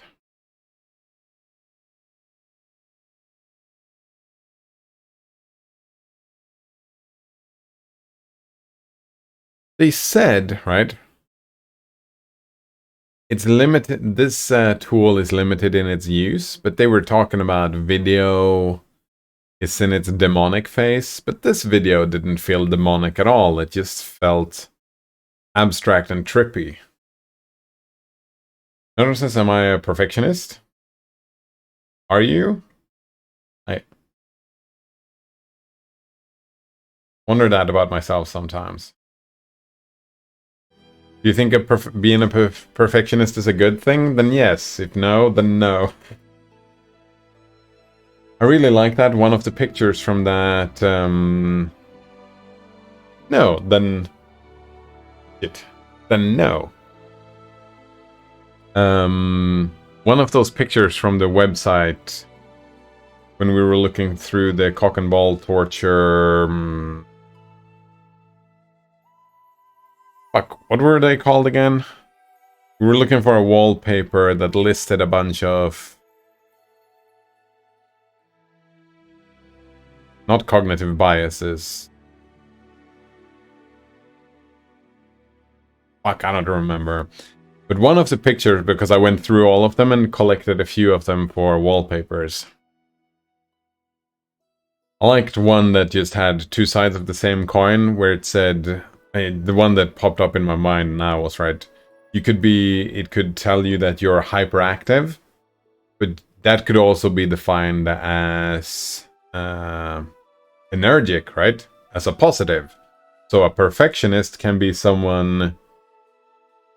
right? You can get bogged down into details, or you can pay attention to detail. Oh. Distortions. That was the name for it. Thank you. Not very good with names. Another one says it's a bad thing because I end up not doing things because they will never be perfect. There you go. Getting bogged down in details. At the same time, Node Runner... at the same time, What Remains of Edith Finch, a lot of the reason why that is such a nice experience is the attention to detail. So, if you wonder that about yourself sometimes, if you consider that a problem, being a perfectionist, I think the problem is not that you do care about the details. The problem is probably a workflow one, right? That the problem is prioritizing what to do next. The hyper focus, if you will. We're talking about hyperactive, hyper focused. Like you get bogged into a detail, right? Yeah. The perfectionist of you says like this detail needs to be fixed, but maybe not right now. Right? Maybe maintaining a list, an issue list or whatever, and just make a note of, oh, I need to fix this, but that's not in the priority right now. The priority right now is this, right? So I don't necessarily think that if you turn out to learn about yourself that, oh, I am a bit of a perfectionist, and the perfectionism itself might not be a bad thing. It's the workflow thing. It's the focus and prioritizing thing that needs to be fixed. Maybe? What the fuck do I know? I'm definitely not a perfectionist. Yeah. I do sometimes get bogged down in details, though. That I do. So maybe I was just projecting. Yeah, maybe I was just projecting. What the fuck do I know? Actually, now that I think about it, that sounded like it was more about me than about you. Just projecting my own. Getting hung up on a word in a conversation, right?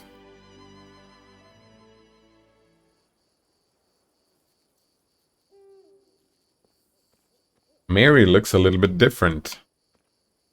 New cloak, new helmet. Looks neat. Right.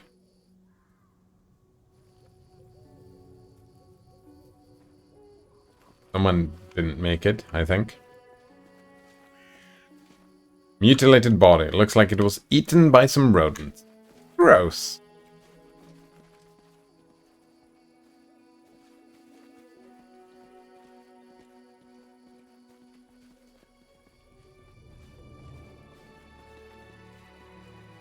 I believe I found something.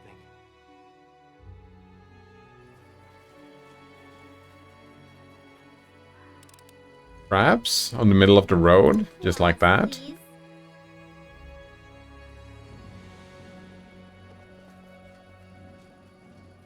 Distortions. Oh man, I gotta do distortion. Alright, did we have a list here of the distortions, or do we have to scroll through all of them? Did we have an index of that? Here we go. Yeah, a lot of these are like the polarized thinking. A lot of them are derived from this binary, polarized, all or nothing, overgeneralizations. Either you're with us or against us. And focusing on the negative. Doing the mind reading? Yeah, doing the projection. I mean, I feel like I'm a little bit of a fortune teller, but maybe not as, yeah, maybe not as a distortion.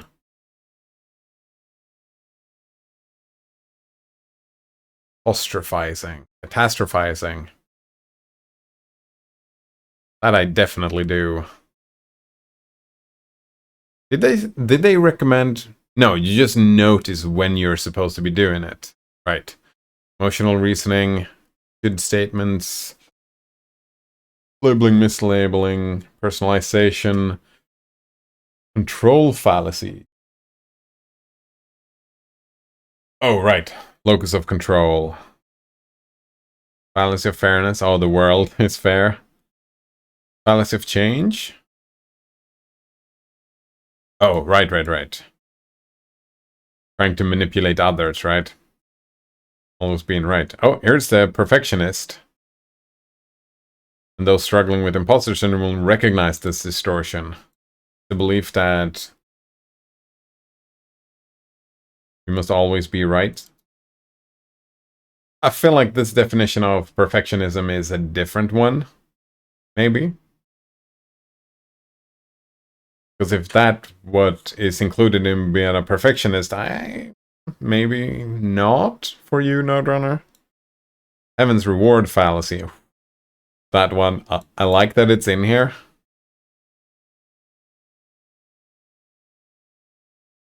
You're gonna be losing a few people.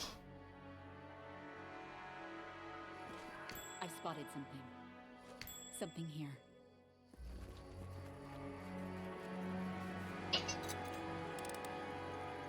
Anything else? Yes, something else. It's just not my lucky day. Lucky? Try be skillful instead.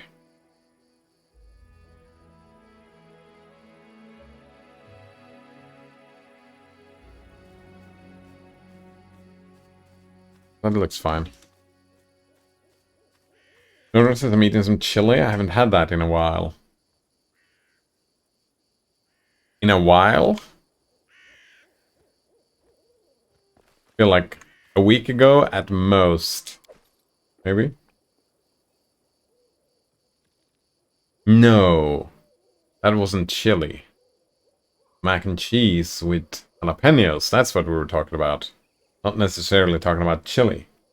And I'm dipping crackers into it. A new way to eat it.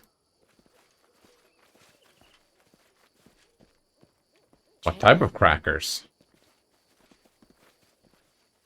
Crackers can be many different things, can't it?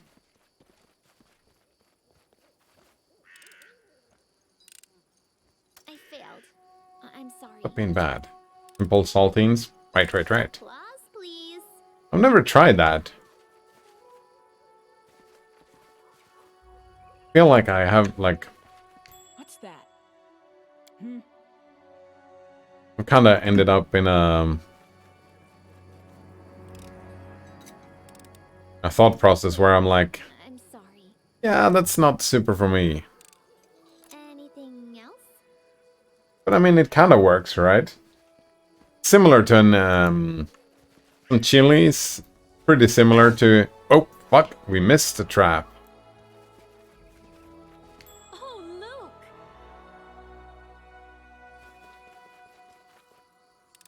Terrible. Applause, please. There's gonna be another trap here? No? Right, we're good. Yeah, and I mean, just simple saltines, right? Shit. My mind just went all over the place. What I was thinking of was curry and naan bread, right? Naan bread is just simple wheat stuff, right? And it's similar to nachos. Exactly. Enemy near. Let us strike as one. Where rat? I think we're gonna do a bless here. You're gonna do a bark skin. Of course, Valerie got attacked, so maybe we should heal Valerie. Oh, you're not even fighting defensively. You definitely want to do that. Maybe a little bit of raging.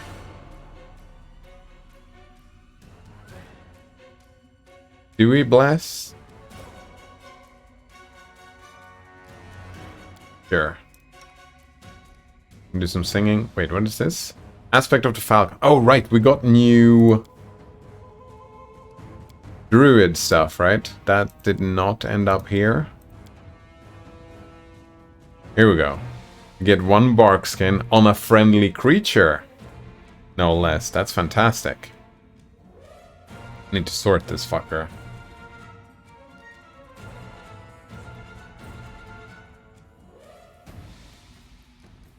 Right, heal, heal. Mirror image right there. Why haven't I sorted this better? Move the buff over here.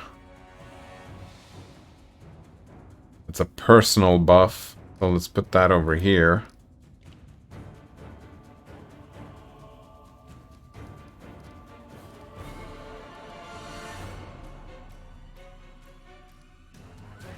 Touch of fatigue. What is that again?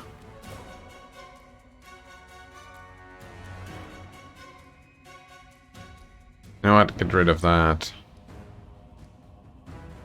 I haven't been using days a lot. I want to move all of these over here.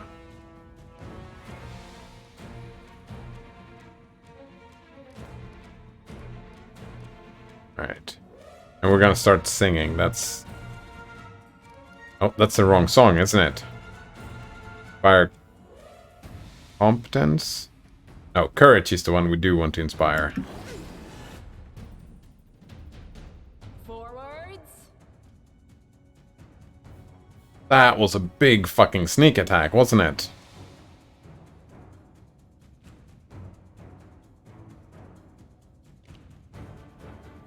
Oh, right, we were doing Barkskin. Did you get Barkskin? No. Oh, wow, wow, what the fuck? And how the fuck did the spell fail?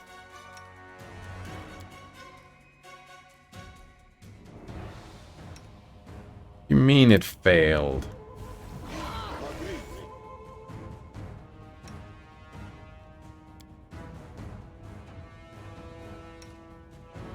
Uh.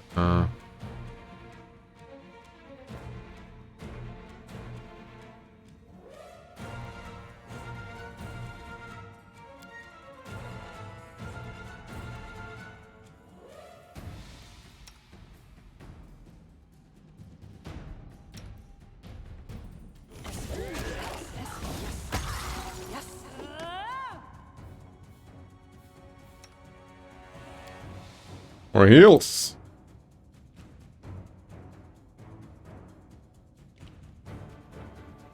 Right. Yeah, that seems fine. Oh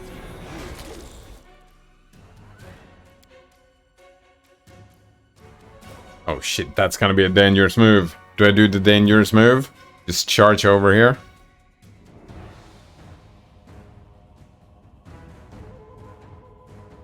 No.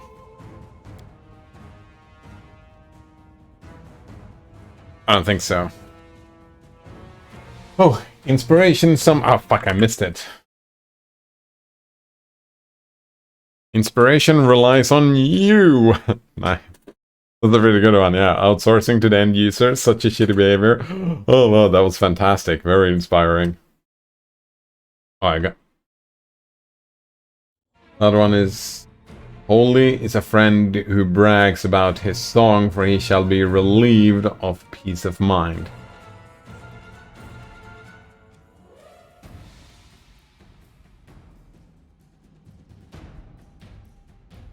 Wait, is that inspirational to just shut the fuck up? Is that it? Where were we? Sorry, I wasn't paying attention to chat, I just noticed. Another one says, did you know that 40% of food gets thrown away because of expiration dates? 40%? Dates that don't even tell you if the food is bad. They're either telling you when the taste starts to degrade or they're just made up. Oh, they're definitely made up, yeah. I remember I was looking into... because a long time ago I was kind of doing my own tobacco and sell that stuff to try and make money. And I remember I was looking up, like, I don't know how long this is gonna last. What date? Like, best before date? Expiration date am I gonna put to it? And the guidelines were pretty much, whatever you think. Pretty much it.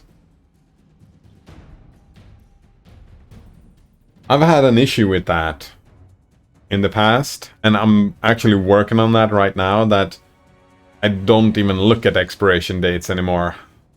Instead, I just smell the thing. Huh. Smell the thing. Does it smell wrong? Does it smell bad? Then I throw it out.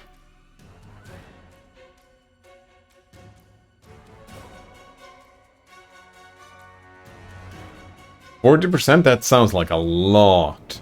I don't throw away 40% of my food. I hardly throw away anything. I do throw away some stuff, but... You could argue, if it has gone bad, it's not food anymore. So I don't even throw away food. At all. Moonpie Dumpling says most food lasts around 2 years past the expiration date. This company don't want to get sued, so they take precautions that are wasteful. Most food? But that's a big statement. 2 years? Actually, I do, speaking of that, I do throw away food. Yeah, if my bread has started molding, I'm gonna throw that away. I know that you could still eat it, just cut the mold away and whatnot. It's pretty fine, but I guess I'm spoiled like that, just like my bread. Another one says, then we don't get that expired food to the homeless because we don't want to be sued. And it's a myth that you could be sued anyways.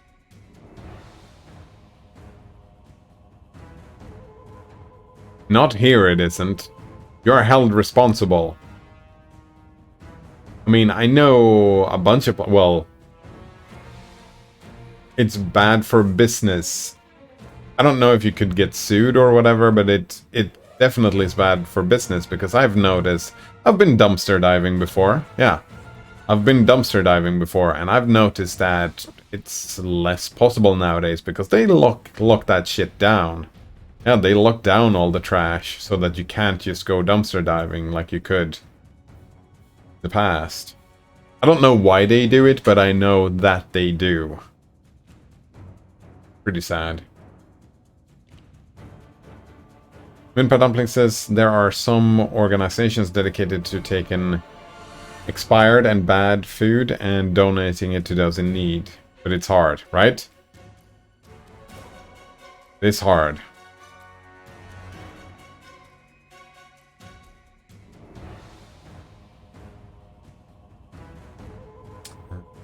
Oh man, I don't even remember what the second inspiration was now. Call it on tap, we were talking about food. Notice that you have this biological device called a nose that has evolved over countless generations to detect bad food. As indeed. Also be careful though, right? If you have stuff that has bacteria or mold or whatever, like if you have a bunch of food and you like put your nose into it and sniff, that's not fucking great. So let's try and keep a distance so you don't put a bunch of particulates in your lungs, because yeah, just be careful.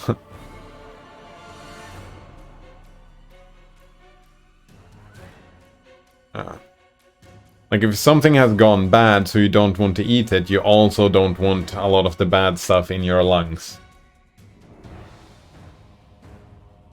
Safety first. Colgate says, I try not to throw food away, but I probably do. I'm not an expert of the matter of evaluating edibility by any means, and probably make mistakes. I mean, it is pretty easy to become an expert. Just immediately when you first open it up for the first time, right? You usually buy the same food over and over and over again. Getting good practice. That's what I gotta do. I gotta start smelling stuff. Just, how does it smell when I first open it, when it's fresh, if you will. That's how you become an expert. So you can compare the two smells. But like Nodrunner pointed out, that most of the bad smells are genetic. It's like, oh wow, that doesn't smell. I don't want that.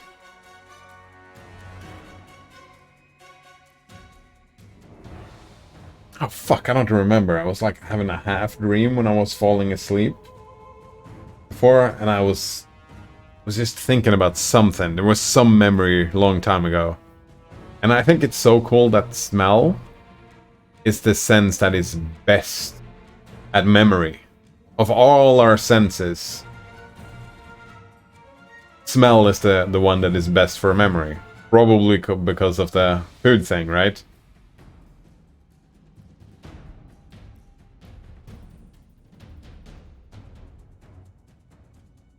Certain smells can trigger memories. Very good at triggering memories, in fact. Oh shit, I'm not paying attention. What are we doing here? You're healing. Are you not healing? You need to...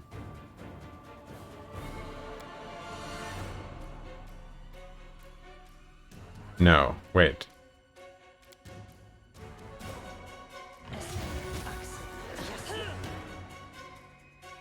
Why are they fucking hitting all the time?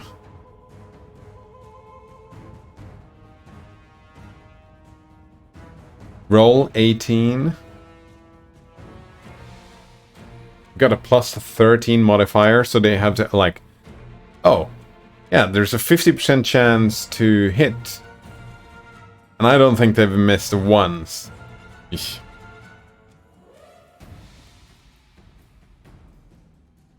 Tab says, how do I know how much smell can differ from fresh smell still be edible? Another one says it's really simple. If it smells bad, it's not okay to eat. There's some exceptions. Yeah. I was talking about becoming an expert here, right? The way to get really good at it, is by practice. Just smell it fresh, and then just keep smelling it fresh, so you get used to the good smell, right?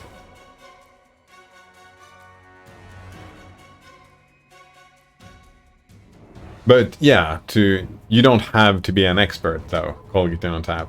You don't have to be an expert. Most things it's just gonna be, whoa, nope, that's not... I'm not gonna eat that. Minpie dumplings, oh wait, no. Nodrunner says like the kind of foods that pregnant women are advised not to eat. Ah. Well, surströmming. I still haven't ever tried surströmming, but... Oh man.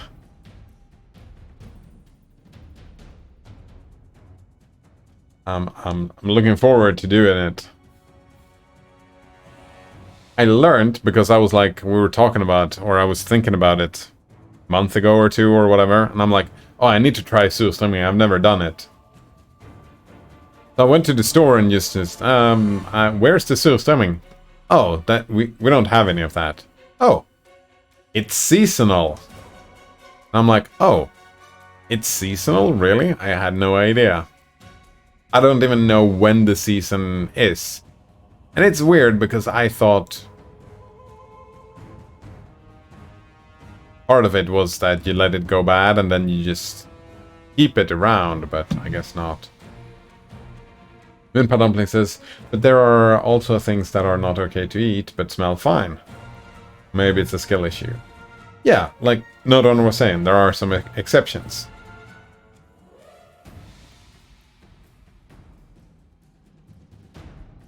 Both ways. However, you do learn, and that's why I gave that example, right? Just open it fresh, smell it, get used to that smell, and then when it changes, like, I wonder if everything changes. There are probably stuff that goes bad, but the smell doesn't change. Probably that exists, something like that.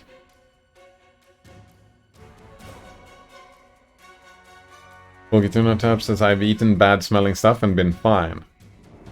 Yeah, I've eaten bad smelling stuff and been fine as well. I mean, there are stuff that smells bad but tastes good. There's something. No, there is something that I really like that smells bad, but for the life of me, I can't remember what. Donor says, why would you do that? Someone told me to. Yeah, they said, yeah, it smells rough, but it's still, it is going to be tasty. Something like that? I don't know. Or surströmming. Just more experiences in life. It's a thing that people eat and people seem to like. And you just want to try it out. Moonpie Dumpling says, oops. Another one says, I don't think you let it go bad. I think it's fermented in a specific way like Korean food. Yeah, exactly. Wait. Yeah, but then when it's fermented in a very specific way, why is it seasonal then? I haven't looked into it. I don't super care. I don't even know when the season is. Moonpa Dumpling says allergies are probably a good example of things that are good smelling but not good to eat. Yeah, I mean, you usually know if you have an allergy though, Moonpie Dumplings. Also, like, if you have a nut allergy, don't fucking go around smelling nuts. Just don't, right?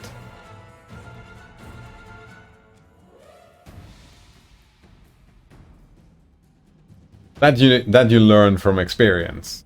But I feel like that's not really relevant here, because, yeah, you eat some peanuts, you go to the doctors, and then you never fucking eat peanuts again.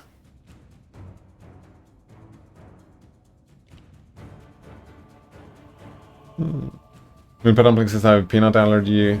That's bad, but caused diarrhea last time. Oh, it could be worse, yeah. Remember back in school, we were not allowed to have peanuts or any peanut candy or anything in the room even. It happened, like, once. Someone didn't care, and we had to call the ambulance. Yeah, we had to call an ambulance because someone decided, oh, it's not that bad. You're gonna be fine, and then she wasn't. Well, she was fine, but yeah, had to call an ambulance.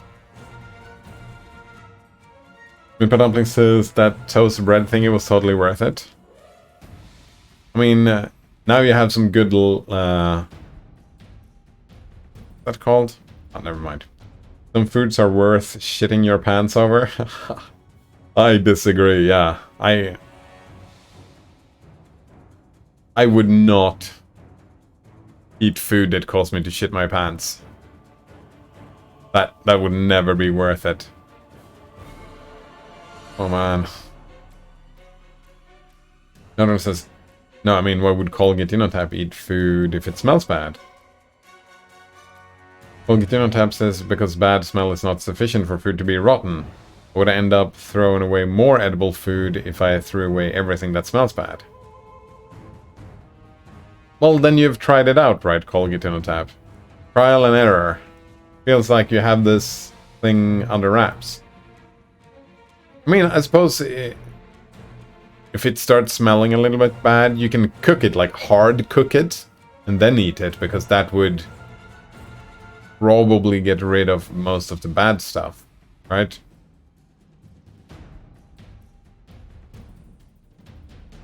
Another says it is sufficient, though. Yeah, that's also, it is sufficient, right? Oh! Meatballs! If you buy a package of meatballs, when you first open up the package, it smells like fart. That doesn't smell good. But it doesn't smell like it has gone bad, right? It's not the same.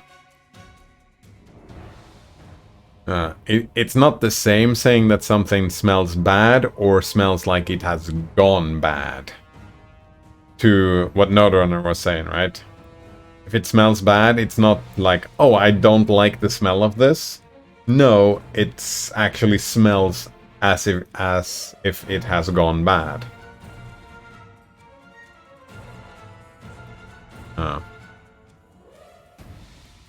The bad smell is not smell that you don't like. Bad smell is smell like it has gone bad.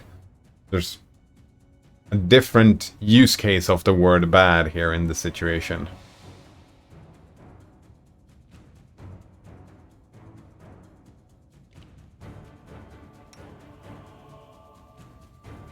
I think we're gonna do a double up on the healing here.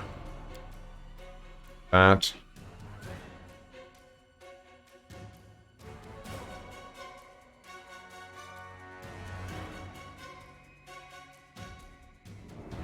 I think Valerie can go over here.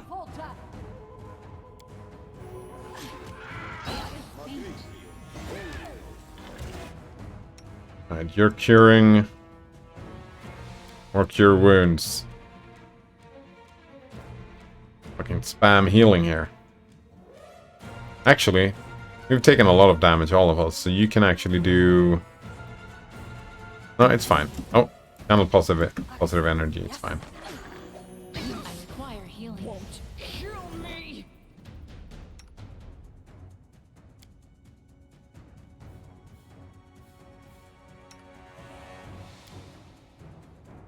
These fuckers are dangerous, and this were-rat is not taking any damage. Yes. Oh, right.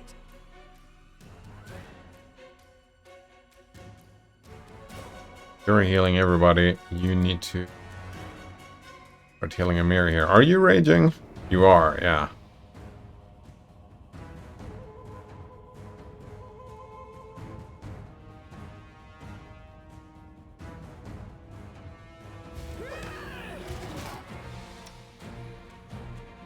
More healing.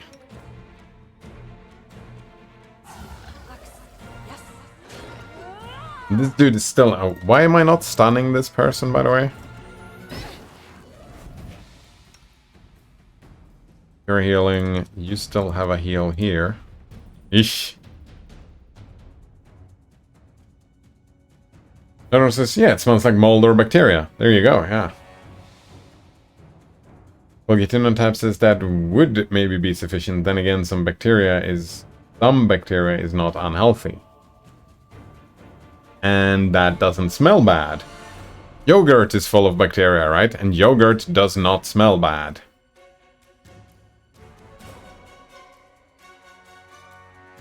Nodor says, I think the idea behind it is that if the bacteria smells bad to you, it's probably because your ancestors have learned not to eat it. Ah.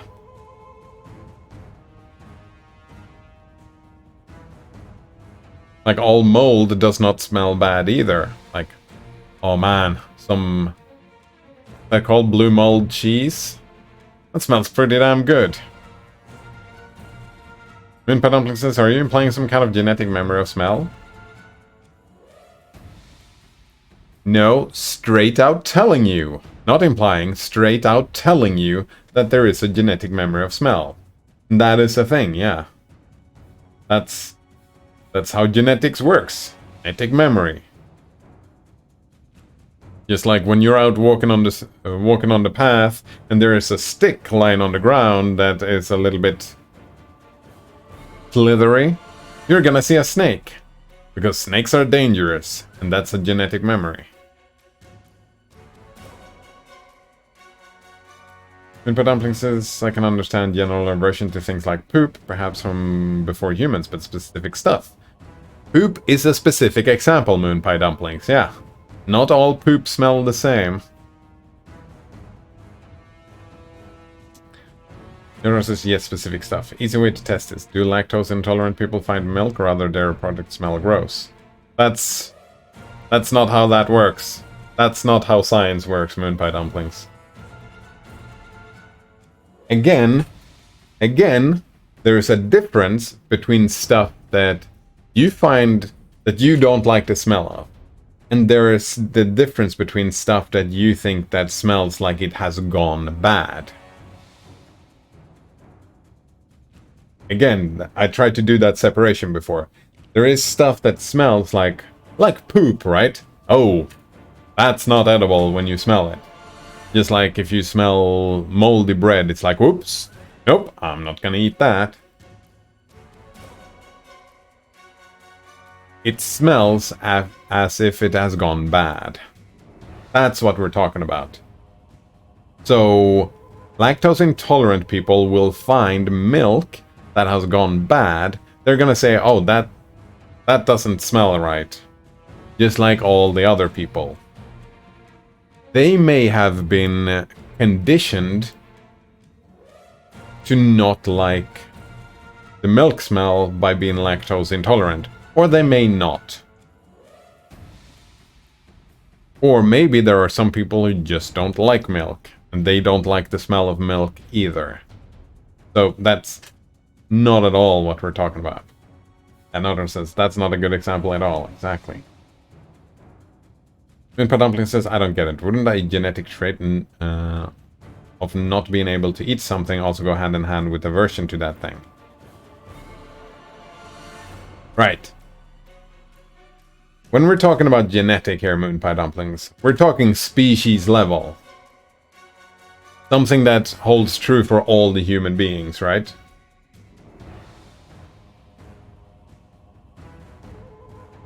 Something that holds true for all the human beings. Like a rotting corpse. Or poop. Or milk that has gone bad. Or meat that has gone bad. Or spinach that has gone bad. Oh, yeah. That's the thing that I have to throw away the most, because I buy these big fucking bags of spinach because they're pretty damn cheap. And then I don't manage to eat all of it, and then maybe it goes a day or two where I've had enough spinach, and then when I open the bag it's just like, oof, nope, not eating that. Like, it's the stuff that makes you gag, right? Yeah, like a rotting corpse. If you go into a house, open a door, and there's a rotting corpse inside that room, you will fucking... Most people, like, depending on your sensitivities, you might gag because it smells so terrible.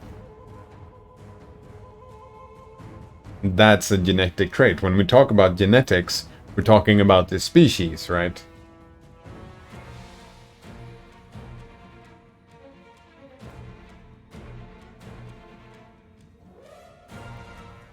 So, being lactose intolerant, it's not species-wide. Our species is not lactose intolerant.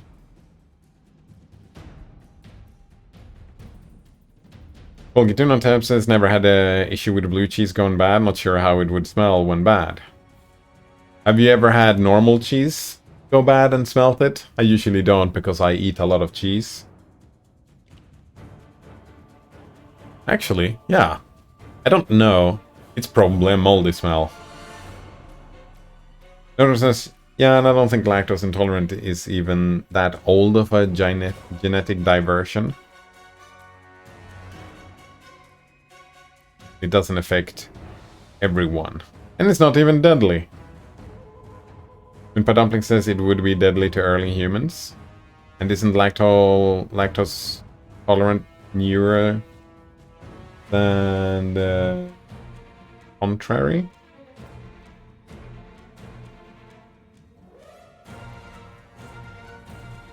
I didn't get that part. It would be deadly to early humans. Yeah, if human beings were lactose intolerant, then it would be deadly. It's more like lactose intolerance actually is more like an allergy, right? Yeah. Lactose intolerant is more like an allergy.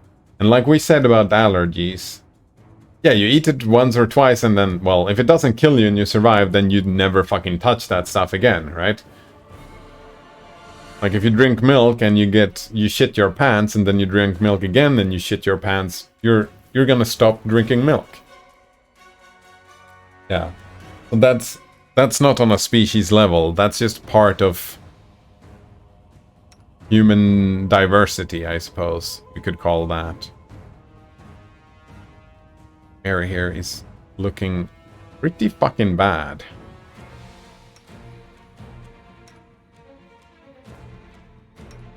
You know what? Here, have a potion. Ish. It smells like blue cheese. Nice. Moonpie Dumpling says, alright, I think I finally picked a server, a cheaper one, and I will upgrade it, but there's only one left. I wonder sometimes when I see that Moonpie Dumplings. They say, oh, there's only one left. Shop now, there is only one left. Oh man.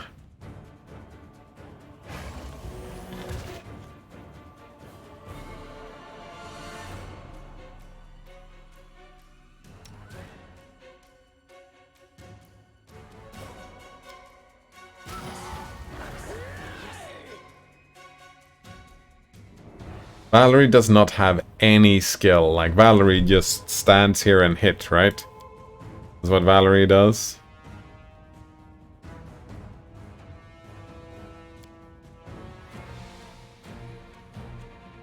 Oh, that's a good point. Early humans didn't have cow. We all drank milk as babies. That's very true. Cows are super fucking recent, isn't it? Yeah. I mean, yeah. It's gotta be hundreds of years. Wait, sorry, hundreds of thousands of years. I don't even know. I don't know history. But these bacteria and molds and whatnot, they were probably talking millions of years, right? Fulgituno Tab says lactose intolerant is quite old. Lactase persistence is only like 10,000 years old. How do you know? Nora says, yeah, I got it mixed around. It's lactose tolerance that is new because of cows. Oh, it's the other way around.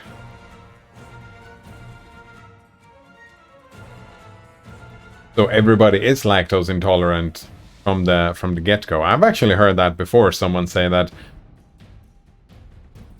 Yeah, we're actually everybody's lactose intolerant, but you just force ourselves to get used to it. Doesn't kill you though. These fucking fireballs. And this is fucking where we're at. Alright, let's do the aspect of the falcon. Actually, no, let's do bark skin on a Mary.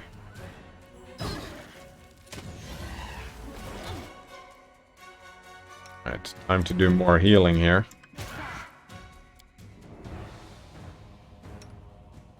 You don't have any more healing. Wait. What happened to the singing? Why are we not singing?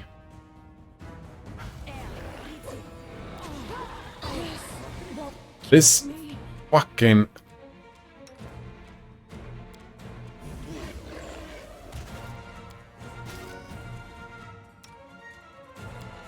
This has got to stop. Yeah. We need to deal with this fucking fucker, but this fucker just won't die. So annoying.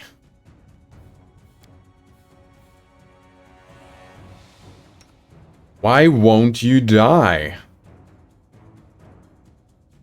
Can I... Oh, no hideous laughter, that's for sure.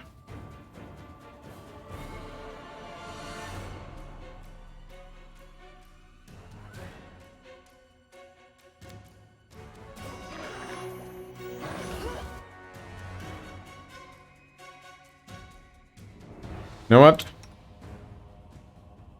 You fucking charge over here. Oh, you can't? What about you? Can you charge over here? No. Fuck. Do one attack. Miss. Like the idiot you are.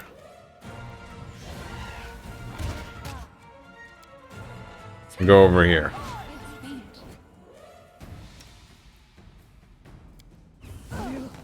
Survive. I always survive. This is so annoying. This fucker is just immortal.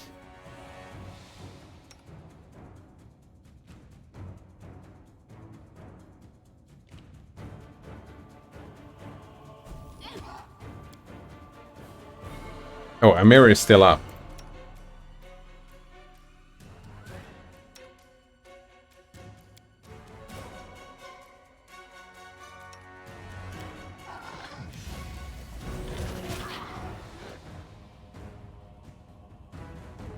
Ugh. Nodor says it appears in adulthood, but since we all drink milk as babies, it would be deadly at a young age if we hated the smell... Wait.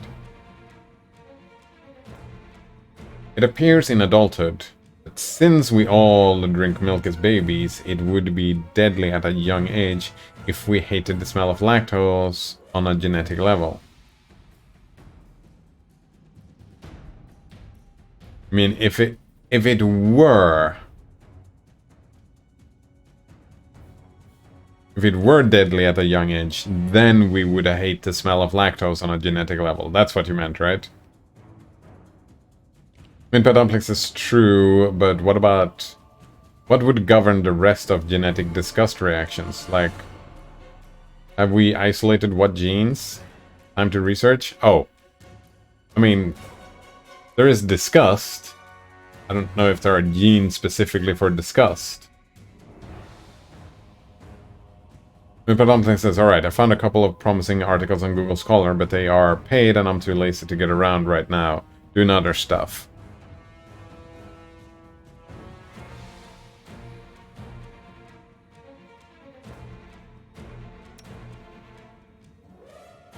Why are you not raging anymore, I wonder? You're burning, though.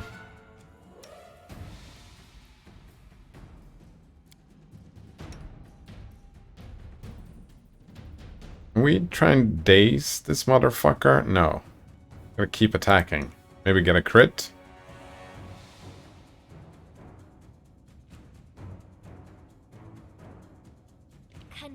Alright, what about if we go over here? And we do... Alright. Go. Will save. Fuck. This is for you.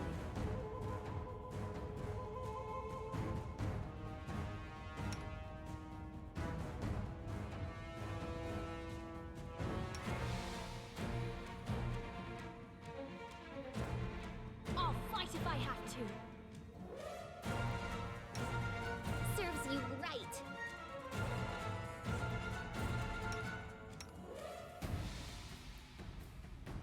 We haven't even used Bless here.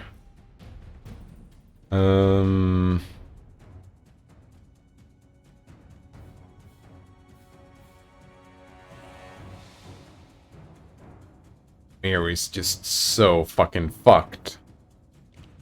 There's no way she's gonna be standing here for long.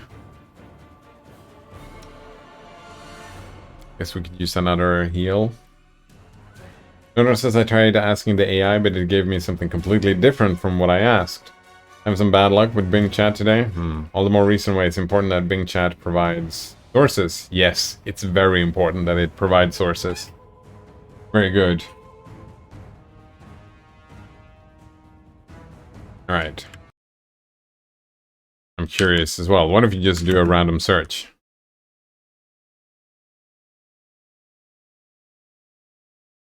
What pops up? I'm curious. National Geographic, mice inherit specific memories. Genetic and environmental influences on odor identification. That's not really...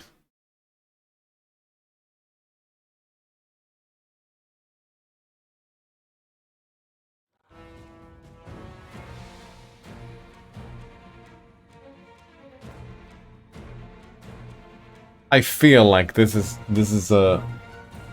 I don't even know what we're trying to science here. Because it's like... Do you deny the genetic memory of the example before of a stick on the ground and you see in a snake? Like, you've had that experience, right? Everybody's had that experience. I made it up.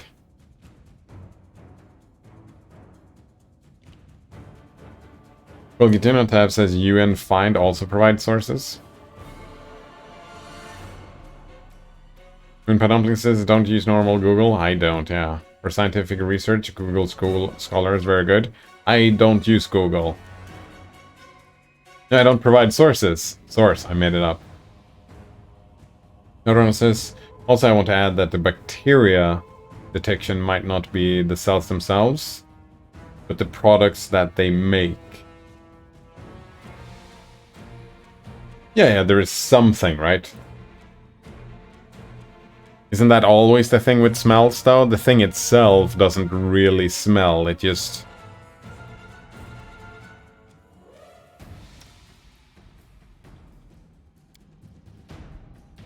produces something that smells.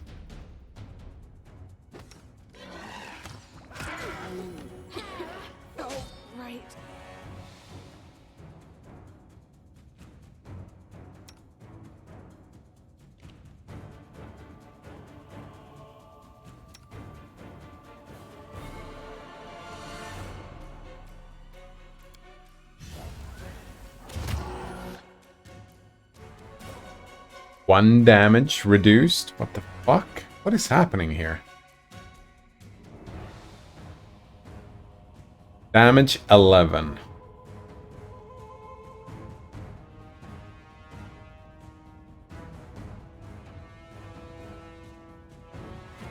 Bludgeoning damage. Hera deals 9 damage. How much does Valerie deals? Oh, Valerie just fucking misses. What's the AC? AC is only 15. And we're lucky. I don't think that's obvious. Oh. That's a good point, Node Runner, yeah. Feel like nothing is ever obvious, is it? Alright. We do a Blessing of the Faithful. I just need to keep spamming healing until... You know what? I want to use this here. And you don't have any more potions. Fuck.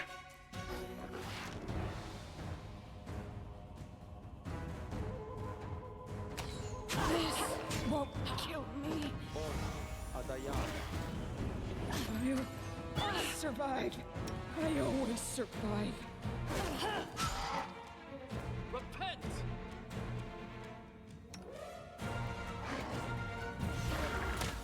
Wait, why can't I make another stunning... Oh, shit! Fuck! You know what? Let's just not do this. Fuck this place. Fuck! Fuck! Mortal fucking rats. That's so annoying. That means... Oh, it's called Ratnook Hill.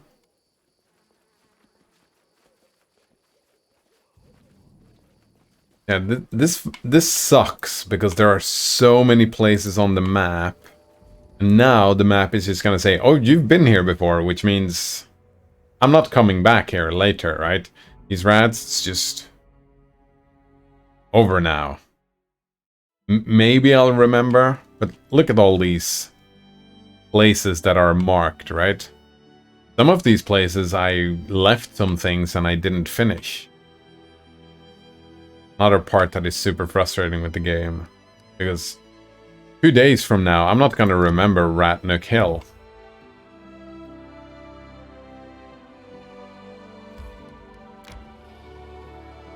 Well, maybe I will because of how frustrated I am.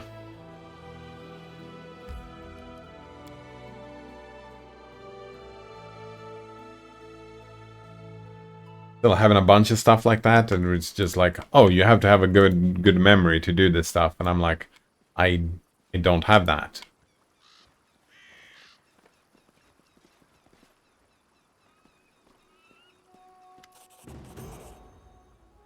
Staglord is dead. Pharasma awaits. Mother of Souls, the Grey Lady, Lady of Graves, Goddess of Birth, Death, and Prophecy. Farewell. Christian says you freed an innocent soul from eternal torment, McRed. Yours is truly a noble soul. Christian lowers his head and begins whispering a prayer. Corpse crumbles to the ground. And we leveled up. Maybe we can go and take the rats now after we've leveled up.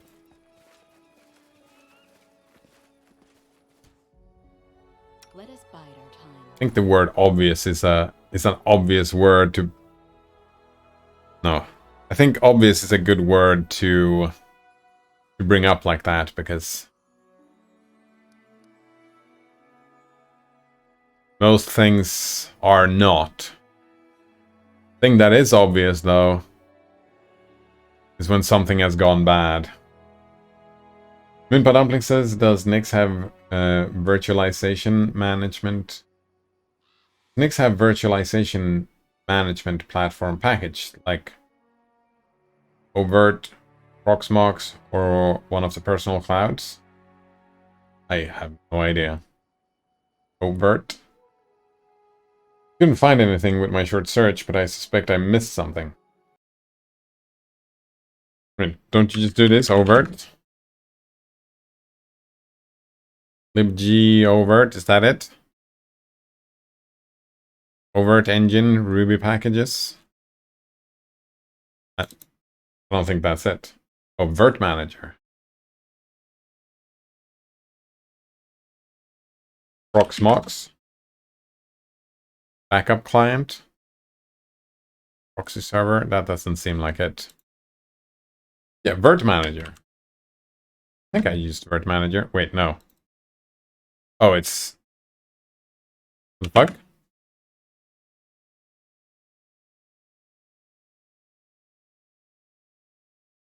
Why doesn't it show up when you search for Vert manager? Citrix workspace? Citrix.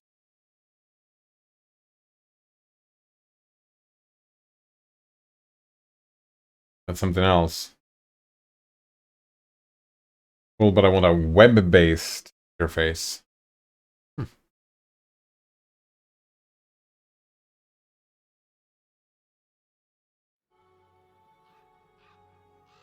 Alright, time to level up. And we're gonna keep going for the monk.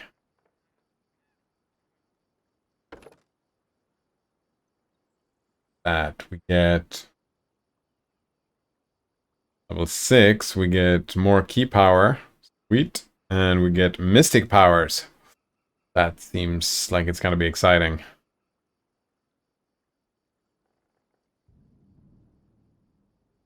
Wait, no, we're getting level 5, Purity of Body. Immunity to all diseases, including supernatural and magical diseases. Style Strike. At 5th level, a monk can learn one type of Style Strike. Whenever he makes a flurry of blows, he can designate one of his unarmed strike as a Style Strike. Oh, so that is... where was that? The offhand thing. You use a key attack to do that. I thought we already had Inspire Courage. Oh, we get more. Get more Inspire Courage. Means we're gonna have like 100% uptime on Inspire Courage later. Colgitinotype says, do you still dislike the alignment system? Yeah. Oh, could probably get me to find some redeeming qualities. Oh shit, I remember now. Yes, I want to close the interface. And I want to go over... where's the intelligence helmet? Here we go.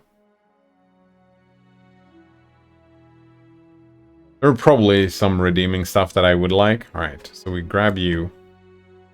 We had 4. We get that, we'll level up. We take a level in Monk. Press next. We still have 4, so it seems like it doesn't work. The helmet does not give me more points. We take Perception, we take Mobility, we take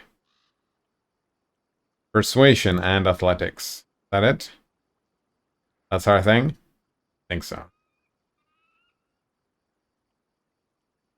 Oh, we could take more Persuasion, actually. Max that out instead of Athletics. Yeah, I kind of want high Persuasion on you here. Alright, and then we choose an ability. We don't need weapon finesse. We don't need point blank shot because we're a melee character. I think we already have unarmed strike, right? Oh, I don't think I did take weapon unarmed strike.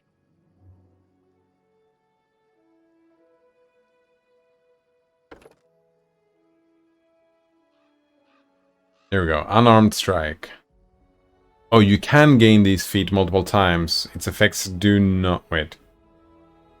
Each time it applies to a new weapon. Yeah, and I don't have... to crane style and lingering performance. But I think we are gonna get that. Unarmed strike. And then we have a style strike. Very nice. We have a defensive spin. The monk spins around, confounding his foe. If the attack hits, the monk gains +4 dodge to bonus AC against any attacks made by the target of the strike till the start of next turn. This bonus does not stack with itself. We have Hammer Blow. The monk links his hand together, swinging both arms like a club, dealing tremendous damage if the attack hits. The monk rolls his unarmed strike damage twice, adding both rolls together before applying strength and other modifiers. Oh. Bonus is not multiplied by a crit.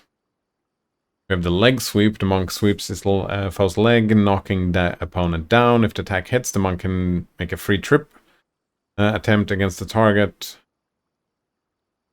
This trip does not provoke an attack of opportunity. Shattering Punch. The monk delivers a brutal punch that penetrates all defenses. If the attack hits, it bypasses any damage reduction or hardness. Alright, so we have Defensive Spin and we have Shattering Punch. I like Shattering Punch. Let's get that one first. Moonpie Dumpling says, I'm getting tired. I think I'm gonna head to bed. Night, y'all. Yeah, thanks for hanging out, Moonpie Dumplings. Sleep well. Shattering Punch.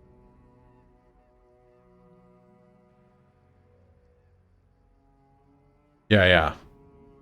No damage reduction. That's what we like to see.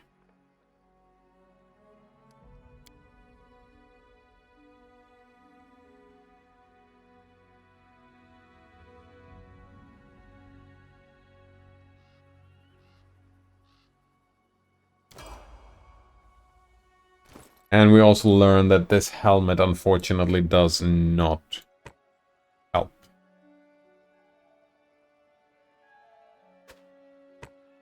Actually, let's double check.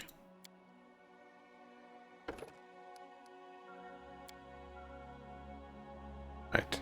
2 points.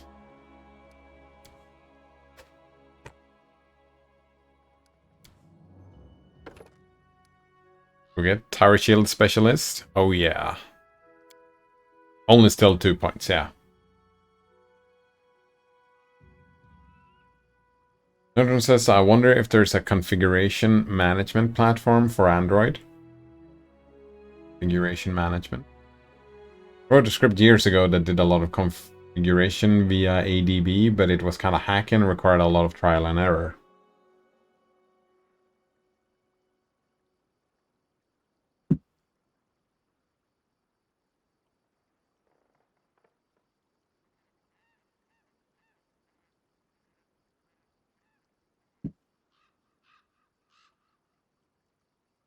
Maybe.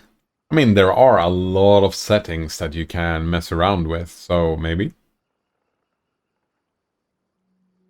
Athletics and mobility, that's what you're going to be good at. Simple-minded person, eh? What was this, by the way? When you employ a tower shield in combat, it does not take a -2 penalty on attack rolls because of its shield's encumbrance. Sweet. I think we're gonna do... shit, I don't know what type of weapon we want here, though. Is there something else we can get? Perception? No, wait.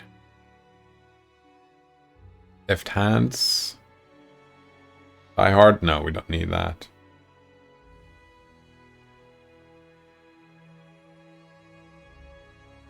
Endurance, that's just for...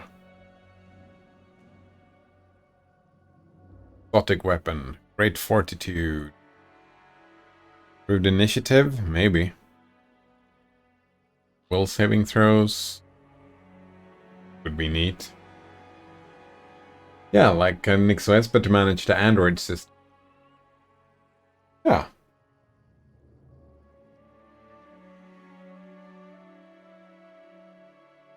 And there's probably something that deals with a lot of the settings, but...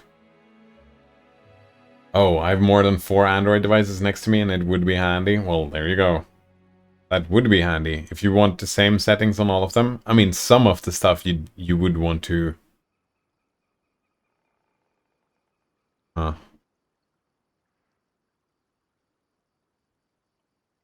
repeat, whatever.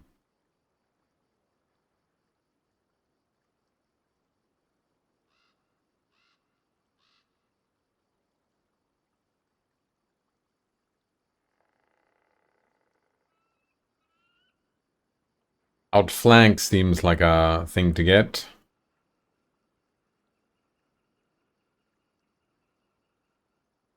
Ice strike. A lot of arty stuff.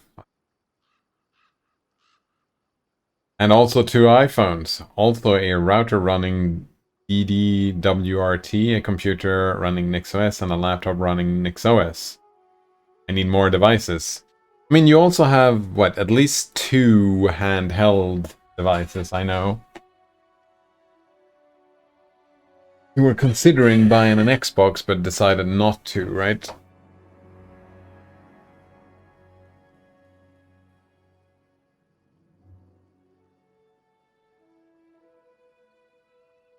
Feel that, like, I need less devices, because I have devices lying around, but I don't use them.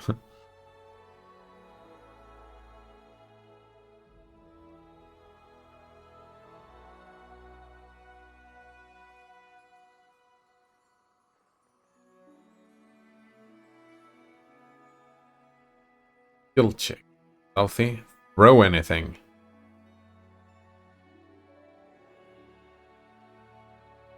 Thrown splash weapons. Oh, I see.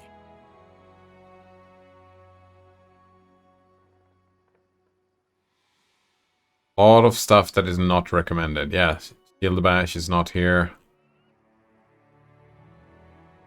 I mean, we have a bunch of feats, but I don't know what to pick.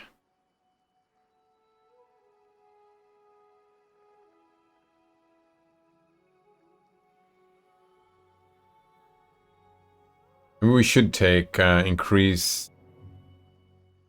Right, whenever you and an ally who also has this feat, your flanking bonus on attack rolls increases to +4. In addition, when you score a critical hit against a flanked creature, it provokes an attack of opportunity. Yeah, it's like Valerie and Amir is probably gonna stay close to each other often, right?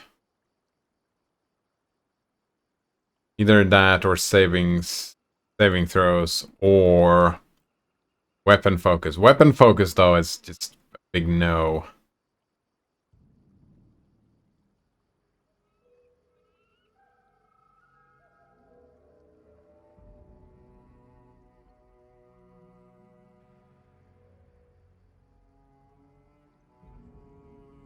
Noram says, yeah, one handheld device runs Linux and the other one runs Android and Linux. I also have a couple of Dreamcasts which run Windows CE for some reason, and a PSP and a PS1. I haven't been playing on any of them. I'd rather emulate games. Hello, Lissy and one. Lissy and one. Nice to meet you. How are you doing today? They say, I don't understand why they have an unrecommended feat. Sometimes they actually help. They do. Yeah, I feel like the recommended doesn't always help either. What do we have? Spellcaster? No. Arcane Armor? No. Combat Casting? No. Deadly Aim? No. Defensive Combat Training? Excel at defending yourself from all manner of combat maneuvers. I don't know what a combat maneuver is. You treat your total hit die as your base attack bonus when calculating your combat maneuver defense. Don't know what that is. Elemental Focus? No. Intimidating Prowess? Your physical might is intimidating to others. Benefit, add your strength modifier to persuasion skill to intimidate. In addition to your charisma. Like, why is that not recommended? For example. Like, or... definitely no meta magic.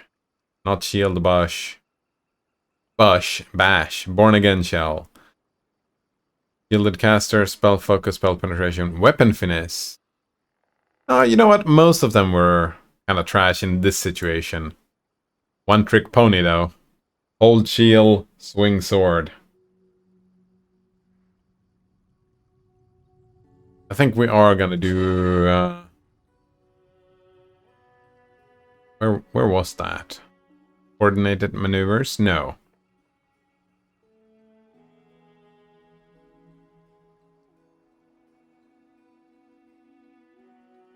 Which one was I looking for?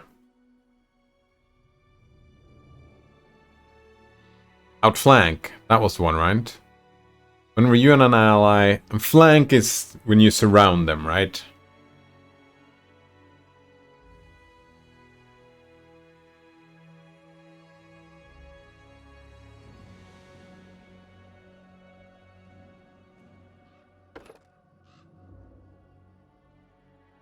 Yeah, so we can take outflank and that we can give to the other allies as well. That's probably a good idea. Node runner continued, and a switch and a Kindle running Linux. This is the device that never ends. It goes on and on. My friend? Oh, the Kindle, it goes on and on? Oh, device list. Ah, I see. This device list goes on forever. Oh man, and you need more of them, right? Nodor says, every time someone brings up an alternative shell, there's always that one guy who quotes, nobody ever got fired for using bash. I've never heard that quote. Never heard that quote before. Hulk bash. That's how it works, right?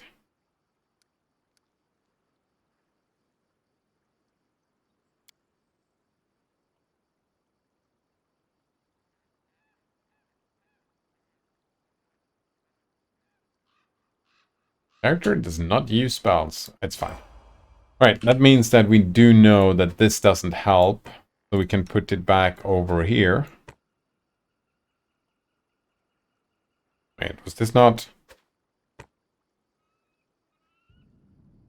Oh, fuck!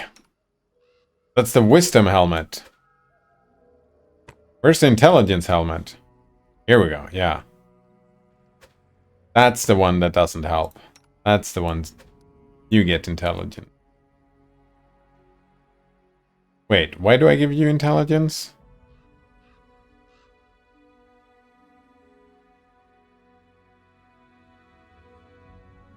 Isn't it Octavia who should be having this?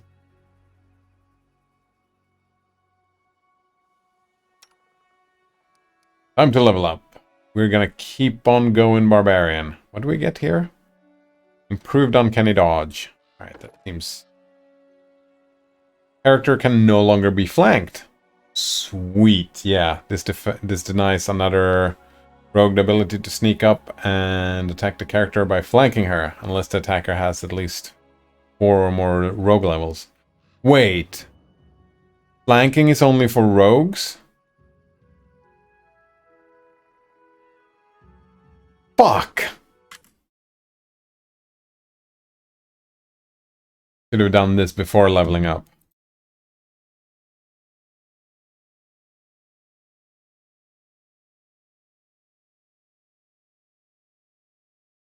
Alright, what happens in this game is that as long as 2 melee characters are attacking the same enemy, that enemy gains the flanked status, which affects anybody targeting them, so everybody gets a +2 to hit and sneak attack. Oh!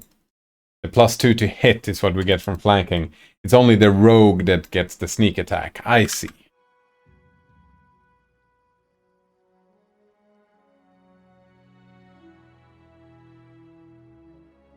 It's only a special rogue that can bypass uncanny dodge, I see.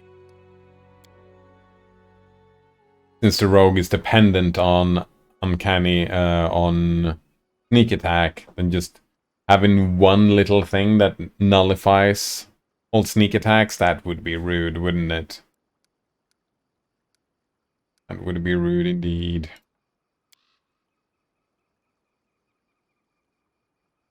Oh, wait, cleave. Here we go, cleave. As a standard action, you can make a single attack at your full base bonus against a foe within reach. If you hit, you deal damage normally and can make an additional attack against a foe that is adjacent to the first one.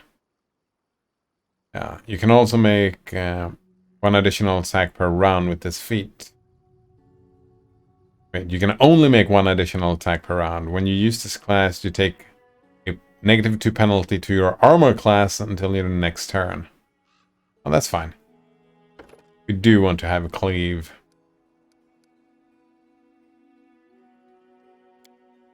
Cleave! Complete. Now the flanking thing... Don't hesitate. Oh, actually...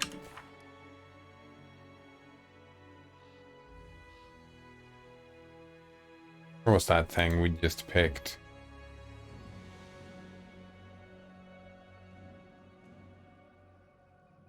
Increase to +4 instead of +2, which it is otherwise. But both of you need to have outflank.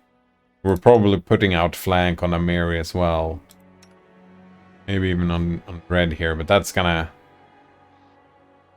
have to wait. Yeah, probably just Amiri. Right, Lindsay, time to level up. We're gonna keep on grabbing those... Are we gonna keep on grabbing those bard levels?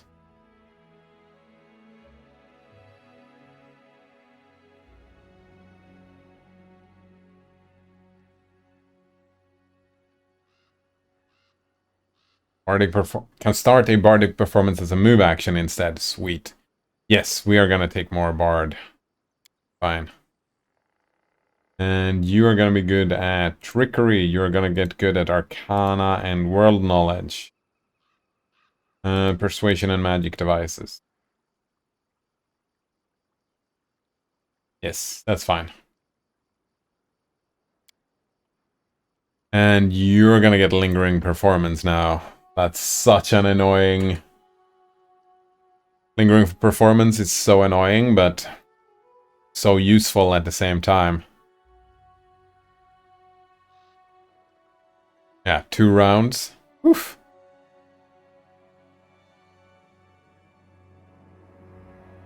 Gotta micro the shit out of that thing.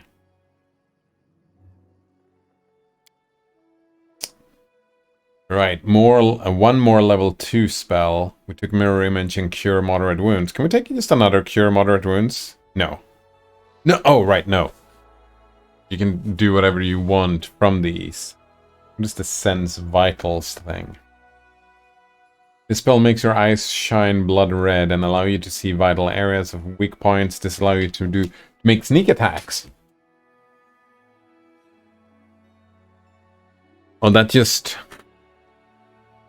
deals damage as soon as someone is flanked. Pretty neat.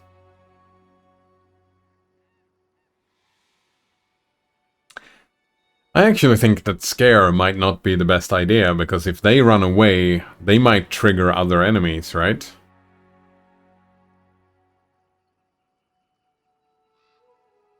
One round per level. Someone said Glitter Dust, was asking about that. Centered around target point. Cloud of golden particles covers everyone and everything in the area. Fucking hate that wording. Causing creatures to become blinded and visibly outlining... Oh! I think I finally get it. We get the circle up there where it says target circle. It says you point a circle, and then it shows blue and red people. That means that allies and enemies will be affected, right? Maybe that's how it is. The wording itself, they don't care about the wording. Which is weird. I feel like a game like Pathfinder, a tabletop role-playing game, it's all about the wording, right? It would have to say hostile or all creatures, but we had something before that said everybody, but it wasn't everybody. Alright, become blinded and visibly outlining invisible things for the duration of the spell.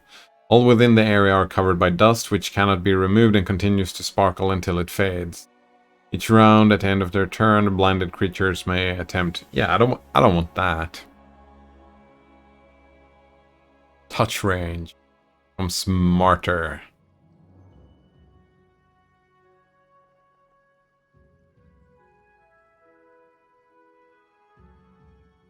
We could do that.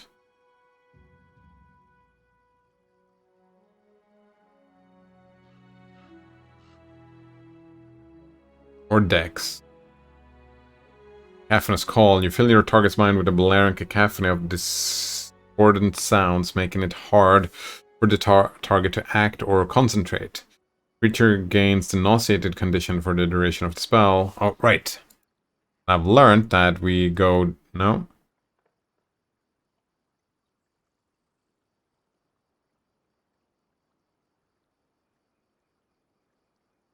Yeah, we have no idea what nauseated condition means.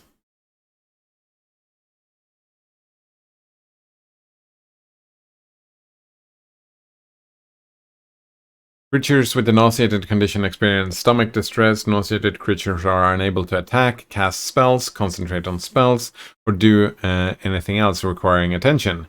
The only action such a character can do is move.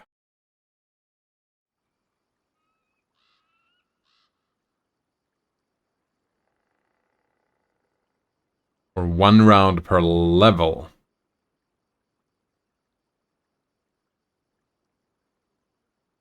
Cacophonous call is fucking great, isn't it?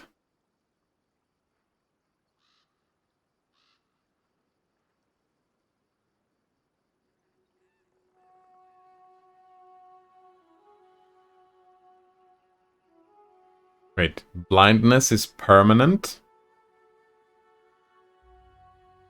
Wait, what? You can just permanently make someone blind?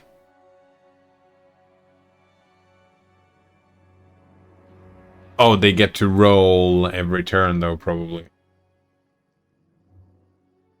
Hello, son. Nice to meet you again. Nice to see you again. How are you doing today? Say, honey, I'm home. Welcome home. Did you have a good day at work? That what usually honeys says? I don't know. Great bravery gains a +2 morale on attack. 10 minutes of heroism. Pretty damn neat, but that's... Bless is a morale bonus as well, right? So, Hold person, wait. Oh! Wait, the subject becomes paralyzed and freezes in place. It is aware and breathes normally but cannot take any actions, even speech. Oh, I thought hold person... I haven't used that a single time with my monk. I should start using hold person for sure.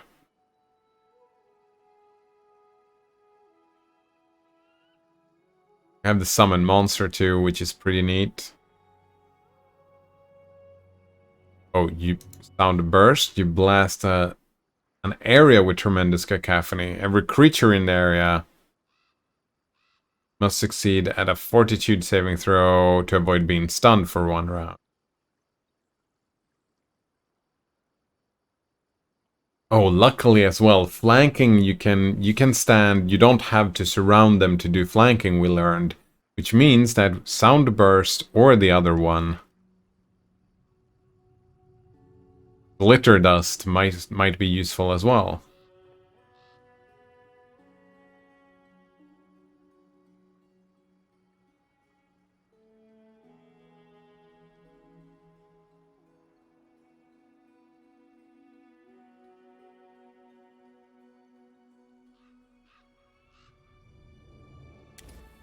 I think I'm going for a cacophonous call though.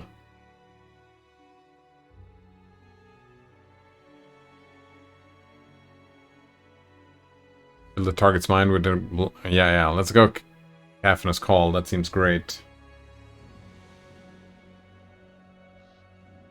Sun says only 1 save. If you club that, you need restoration or heal or similar to fix it. Oh shit. Oh yeah, blindness is very strong against casters. Oh, maybe I should go. You only have 1 save on blindness. Holy shit.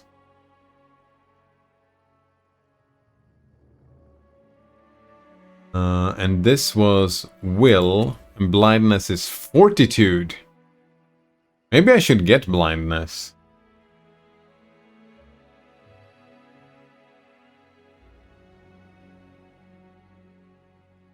Because, yeah.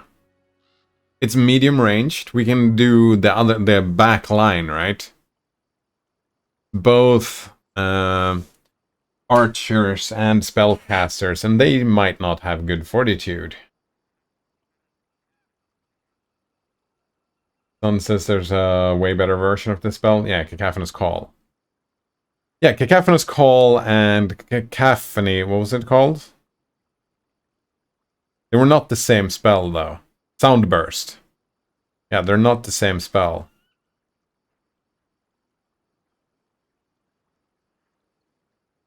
Yeah, and this is a fortitude roll, while this is a will roll.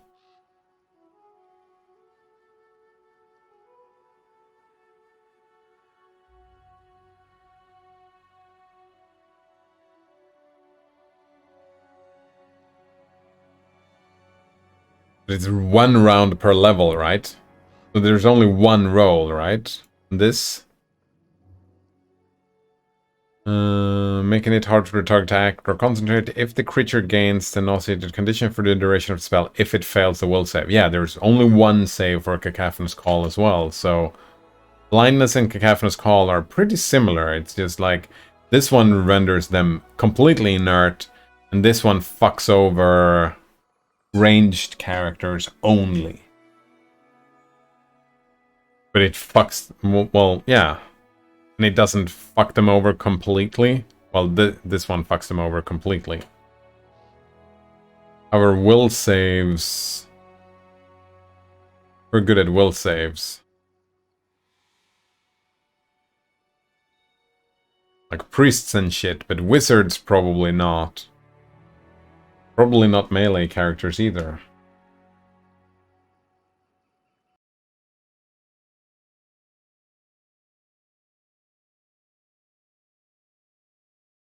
I think they need... I mean, I can read a title here. Wizards of the Coast raids YouTuber's house to take back Magic the Gathering cards. Wait, really? What the fuck? Fucking Wizards of the Coast just doing bullshit.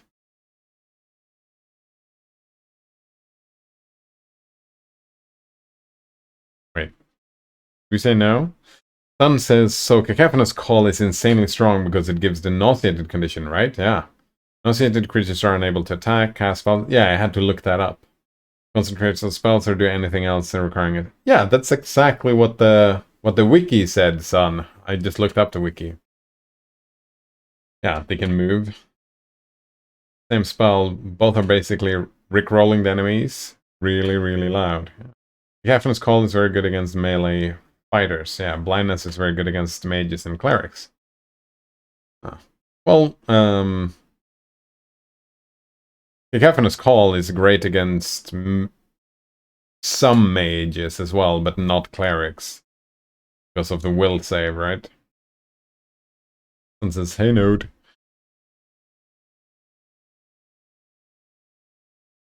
According to this, blind also fucks over completely. Wait, was glitter dust a blind? It was, right? Glitter dust was blinding. But it's with a will save, not a fortitude save.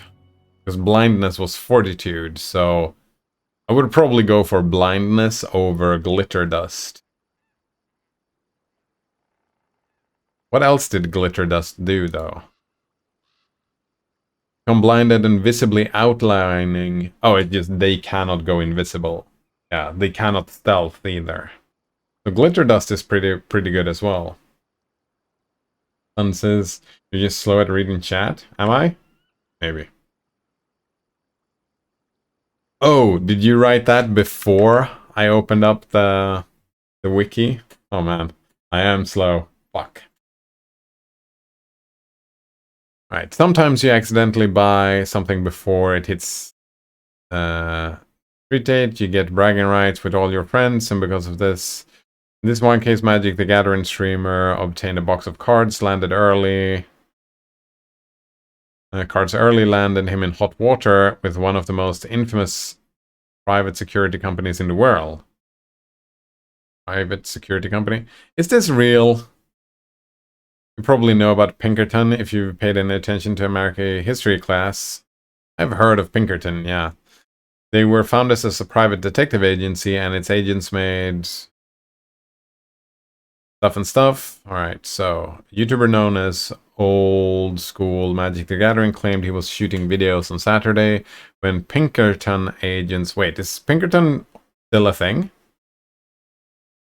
Now most cities have public police force to intimidate workers. Pinkerton was forced to diversify into other forms of work, including the seizure of... This is the first of... No, it's written yesterday.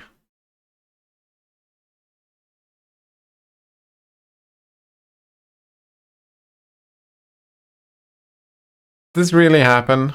There's no way, right?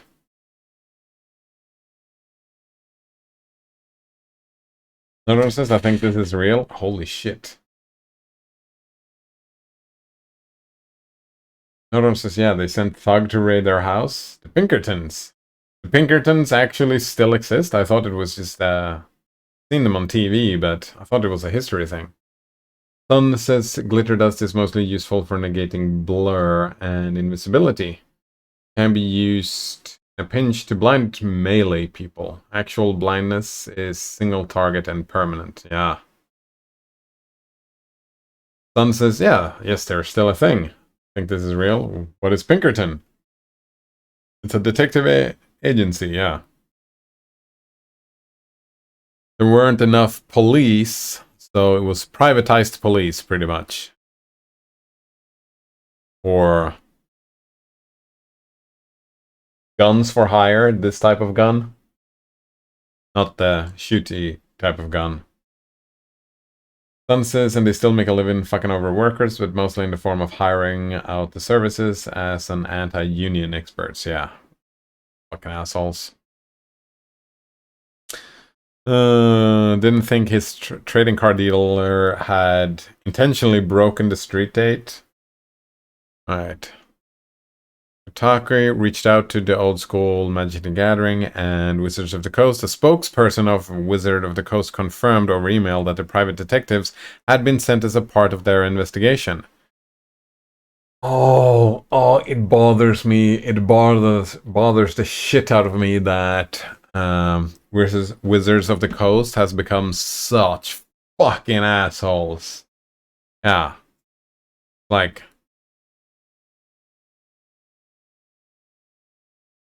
I think people should just start printing their own MTG cards by now. Yeah.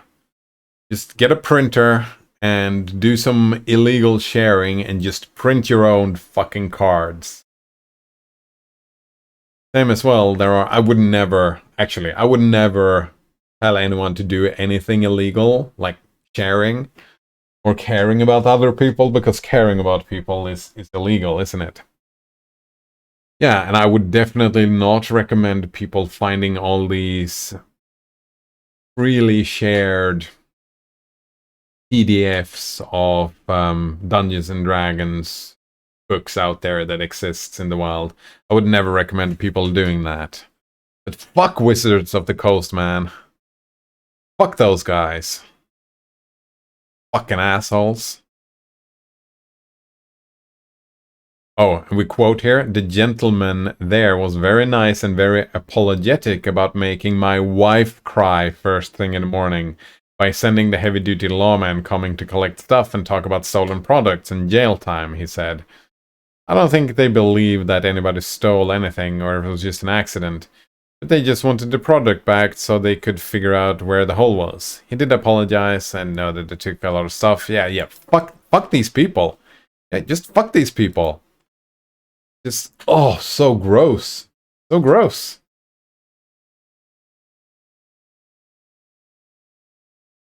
Sun says, and Pinkerton still make oh yeah, fucking overworkers.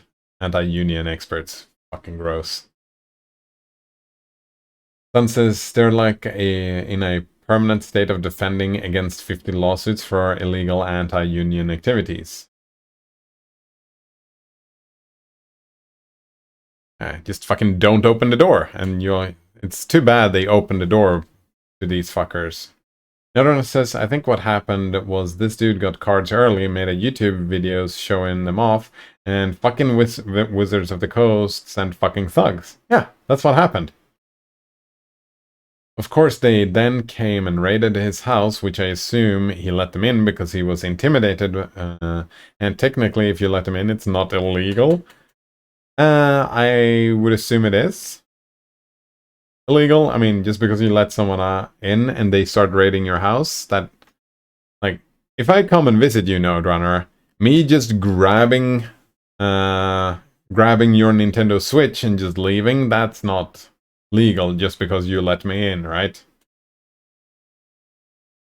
Or harassing you even. Yes. Sun says that the Pinkertons was the first commercial detective agency, basically armed thugs that rich people could hire and kick the shit out of, and occasionally publicly execute problematic plebs. Yeah. It's mafia, right? The Pinkertons was a mafia, but it was an actual organization of, yeah, thugs.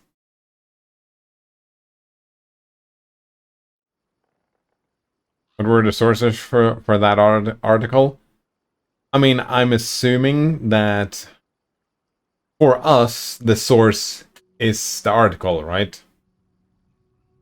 Actually, check. Kotaku. There we go. Kotaku is our source. Oh, man. I don't know about Kotaku here, but how good a source they are. But their source was these people, right? The person who was raided and Wizards of the Coast, right? Some spokesperson from Wizards of the Coast. So those were the two sources. The people involved. What do they say to journalists? Always verify your sources. It was the people involved. Some says it's Kotaku. They don't know the meaning of the word sources. Sun says they almost certainly just barged in. That's what they usually do. If the victim tries to sue, it becomes a he said, she said about whether they were invited in. Oh, right. Oh, wow. What assholes. Colgatin on tap says that Pinkerton sounds pretty fucked up, right? And in Sweden, we just call them police when they act like that. Holy shit, the police has been acting so terrible.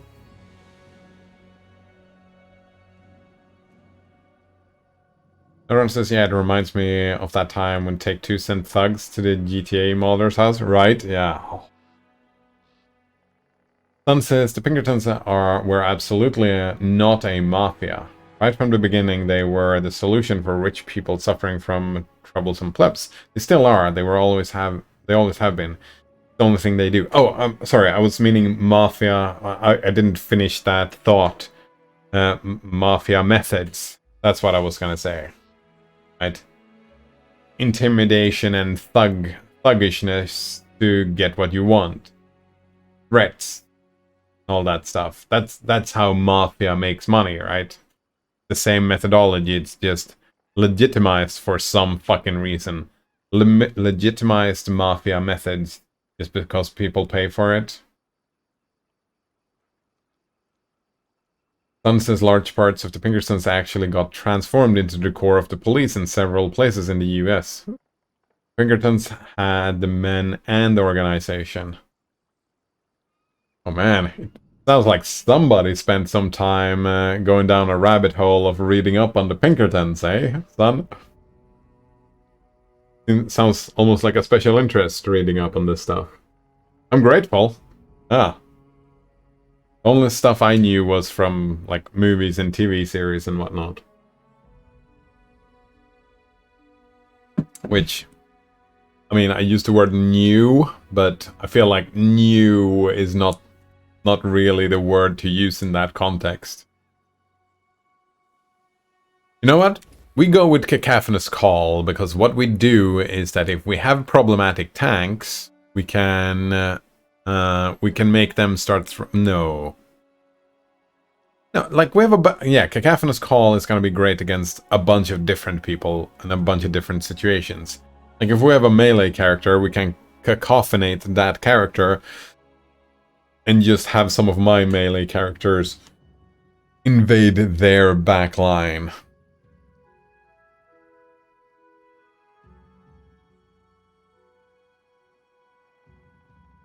Yeah.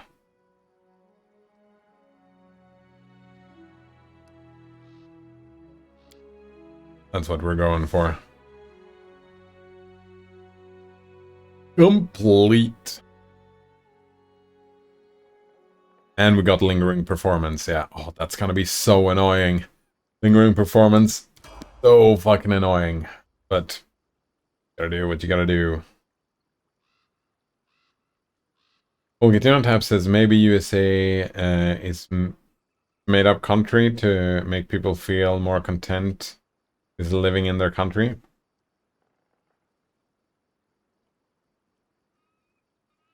Wait, what do you mean? Maybe USA is made up country to make people feel more content with living in their country?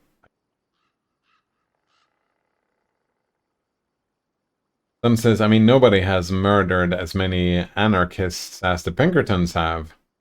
Considering I'm an anarchist, it's hardly surprising I know a bit about them. Oh. You have a memory.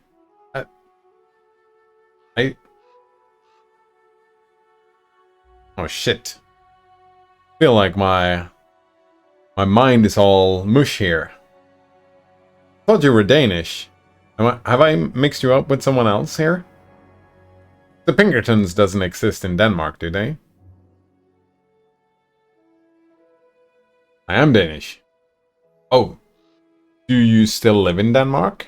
Or have you moved to USA? I feel like we were talking about doing armor stuff in Denmark, right? Sun says, actually, that's not true. The commies murdered a similar number. Possibly a higher number. I mean...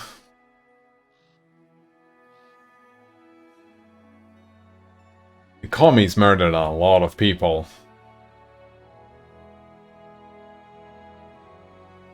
I don't even know. I always think that, yeah, I think that anarchists have some, anarchism, let's put it that way, has some nice, good things going on in it. But I'm always in opposition to people who want to implement an ideology. I think ideologies are great for creating guidelines. Yeah, ideologies are great for the guidelines they provide us, but identifying and just being part of I am and then something ism, I think that's always a mistake. Like if you, well, it depends, right? In my mind, when someone says something like I'm an anarchist, that means that they follow an anarchist ideology and they want that exact thing implemented in all of society. That's what I hear. Maybe that's not what people mean, though. That might be me misunderstanding.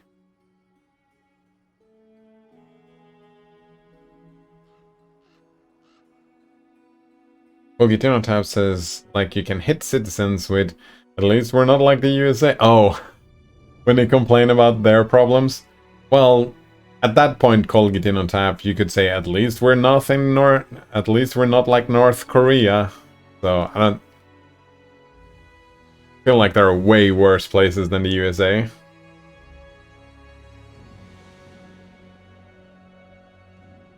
Yeah, way worse places than the USA.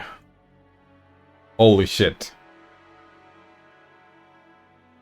At the end of the day, like, I don't know, I haven't spent much time in the US, but I would say that the US is probably pretty mid. Yeah, pretty mid. Maybe even above medium. Probably even above medium. Above average, sorry. The Pinkertons is a US thing, though they occasionally operate in the American economic colonies. Oh, there we go. Commonwealth. You mean the British economic colonies? I don't even know. I live in Copenhagen. That's what I thought, yeah. A conservative estimate is that the Pinkerton murdered about 2,000 anarchists. Commies murdered a similar number of anarchists. Oh, I thought we were just talking about murdering people here. I was thinking when we said the commies, I was thinking about Soviet Russia and how many people they murdered. I don't think 2,000 is going to be, like, that number is not even going to be close. Sun says, wait, stop. Explain to me what this anarchist ideology is in exact terms. Oh. I was intentionally vague about that because whatever you say, right? I have just like I have read a little bit about anarchism because I've had some anarchists show up and chat before, and I found that to be interesting. My key takeaway was the distributed society, right? Removing centralized structures from society. That's the goal of the anarchist, right? My problem is not anarchist. My problem is ideology. And my thinking is that an anarchistic ideologue would be a person who says that, yeah, we're not going to have any centralized systems. No hierarchies whatsoever. And I think that most ideologies go that way, right? They take a very extremist view on how society should look. And I think that's always a mistake. Because an ideology can never, like, it's always an abstract kind of vague thought process. Yeah, it's an intellectual thought process and cannot be implemented into real life because it's not real, right? It's abstract.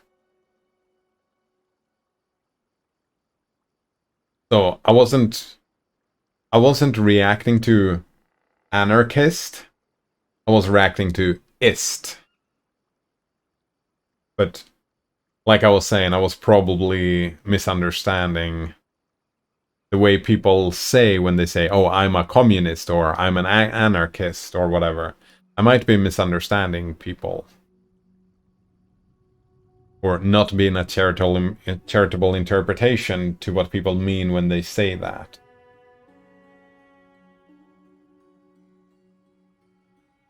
Because while it is an ism, it isn't that. I mean, anarchism has many different branches, right?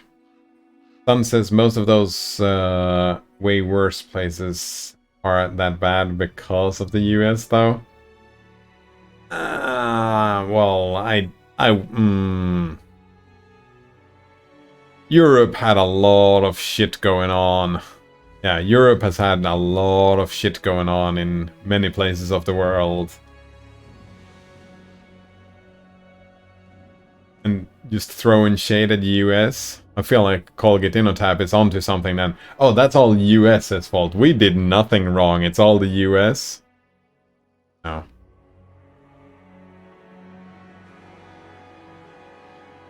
Some says that anarchism are a handful of general principles. It's not specific and clearly defined to a total package for the... it's not specific and clearly defined... it's not a specific and clearly defined total package for a perfect society. Yeah, so anarchism is more of an attitude, right? I think that a lot of anarchists would agree with you that it's just a general attitude. But there definitely are anarchists who would disagree with you on that point. And would say that it does deliver a total package for the perfect society. Sun says, I feel insisting on hierarchies is the extremist position. Even when they don't cause physical harm, they always have serious negative consequences in terms of stifling people in all manner of ways. So, like, why would you insist that you can possibly think of something better? Right. Let's go to the moon. Let's go to Mars. That's gonna take a centralized system. It's gonna take a centralized system. It's just gonna.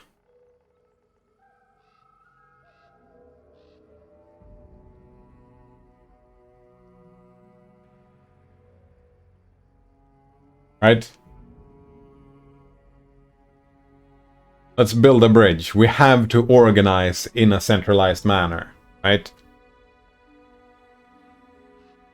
Sun says, oh no, it's certainly not all the US. Indeed, yeah. Colgate Tab says, yeah, most of the problems in Africa can be credited to Europe. Anarchism is a method. I like that. Oh, it's a method? Man, I feel like it was a long time ago. It's time again.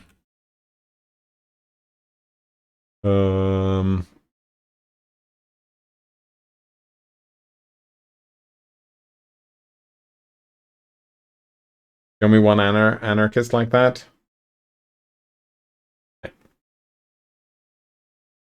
I would just imagine, right? I would imagine that there are people like that. I feel like I've talked to someone that had similar attitudes like that in the past, but I can't show them to you because I don't fucking know. I'm not an anarchist, so... And like I said, I'm not very well read into anarchism either. Hello, this Scarecrow. Say Scarecrow. Yeah, just with the double R. How are you doing today? Mars talk? No, anarchist talk. Very nice. How are you doing today, Scarecrow? Some scissor just to ask that anarchist to give you a single source to back that up. Just gonna, it's just gonna, does a lot of heavy lifting there. I haven't met one yet. I mean, I would trust your word, right? Because I would assume that you have moved in a lot of anarchist circles. Even though that's gonna be a filter bubble variation of anarchist circles. But you have definitely met more than me, even though it is anecdotal. Is that anecdotal? It's kind of on the verge, right? Because you have a dataset of anarchists that you have met, and I have a dataset of anarchists I have met. Sure, I am the anecdotal part of the whole thing, but... Scarecrow says I'm alright. Yourself? I'm glad to hear that. How am I doing? I'm doing alright as well. I feel like that's where I am. I'm a bit tired, I haven't slept properly. It's still anecdotal. I mean, yeah, I was just pointing out that anecdotal can be a sliding scale. And I didn't say that it wasn't, I just pointed out the sliding scale thing. Some things are more anecdotal than others. Right? It would be way more anecdotal to say, oh, I'm an anarchist and I'm not like that. That would be even more anecdotal, right? Or in the way that the word anecdotal was being used as a source criticism, right? That source criticism would be way worse. And I feel like you're a better source than me, right? Even though it's still anecdotal. That's kind of what I was getting at. Anarchism is a political philosophy and movement that is skeptical of all justifications for authority and seeks to establish the institution it claims maintain unnecessary coercion and hierarchy, typically including, though not necessarily limited to, governments, nation-states, capitalism.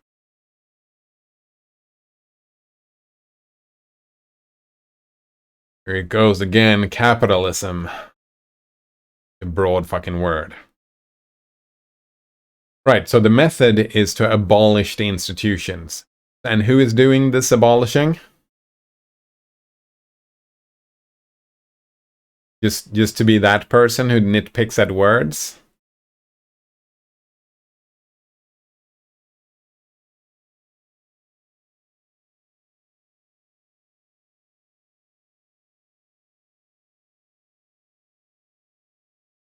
Right.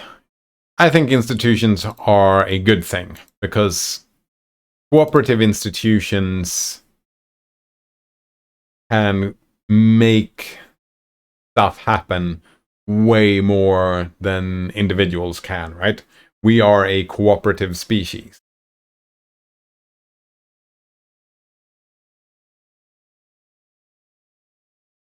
That's why I go with the ism here as a problem.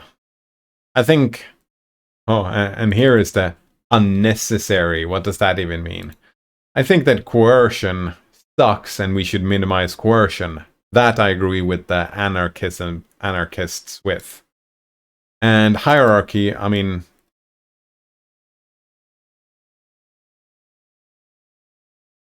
we talked about that the other day, and I think that certain projects could probably get helped by hierarchy and others not so much.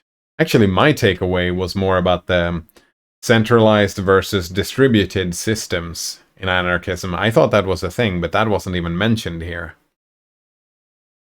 Suppose there is a very strong similarity between centralized and hierarchical structures. I don't necessarily agree with that, because there are some quite significant differences. You can have a centralized system that is not run through a hierarchy or coercion. But I'm still in favor of distributed systems and distributed institution, perhaps, if possible. Sun says, but I mean, I have interacted with the organized anarchist groups in major European cities over the past 25 years. So while it is absolutely anecdotal, I feel like it's pretty indicative. I agree. Yeah, I agree, son. Maybe I've just been unlucky. Maybe I've been,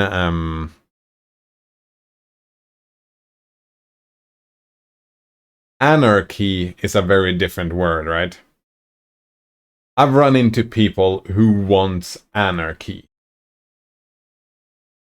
And I would imagine that those people would probably name themselves anarchists, but I don't think they would be part of the organized anarchist institutions. But they would probably call themselves anarchists. Exactly. Not to be confused with anarchy. And I think there are people who want anarchy that would call themselves anarchists.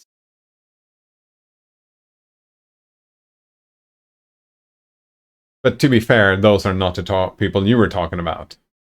Yeah, those people don't really feel relevant to the conversation, and maybe that's where my confusion is coming from, because I've run into people who wants anarchy.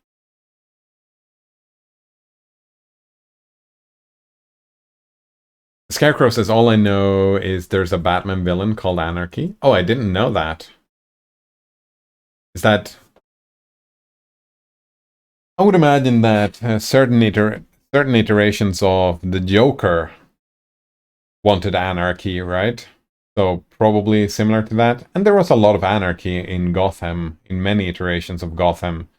There's a lot of anarchy going on. Some says, no, the method is decentralized democracy and volunteer association and cooperation. Opposition to all the things you just listed as a result of that. Oh, I'm a big fan of democracy.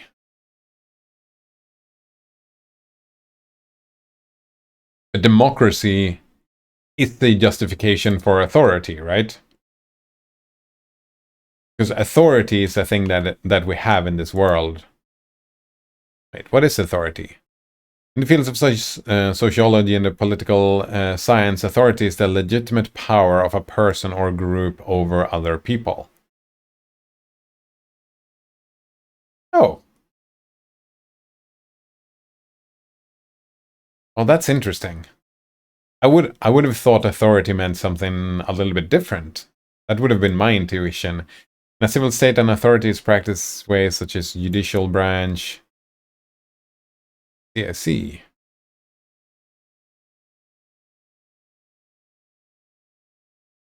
I like this. I like this definition here because it says, right? Skeptical of all justifications for authority. I feel that the word skeptical here is kind of key. A key word which I really do like. And I could stand behind anarchists with this way because, oh yeah, skeptical, that makes a lot of sense. Not only justifications, but skeptical of authoritarian structures themselves. Someone says, yeah, this is not a very good overview. Oh, this is not? I mean, there are a whole lot of kids out there to whom anarchy is a fashion statement. Oh yeah, exactly. Some says absolutely, but whatever ideologies these people embrace, if any, have nothing to do with anarchism. I mean, it has something to do with anarchism. It shares a name, gives actual anarchism a bad name, so yeah. Sun says, yeah, it's a super shit article because it first makes a bunch of specific claims that are completely debatable because they are the result of a method. Do you have like another summary available, or like if you want to summarize it yourself, or if you have like a paragraph or whatever, and like this is what anarchism is, right? You talked about institution, like do we have like an anarchism.org? Like is that a thing? I feel like maybe this is not it.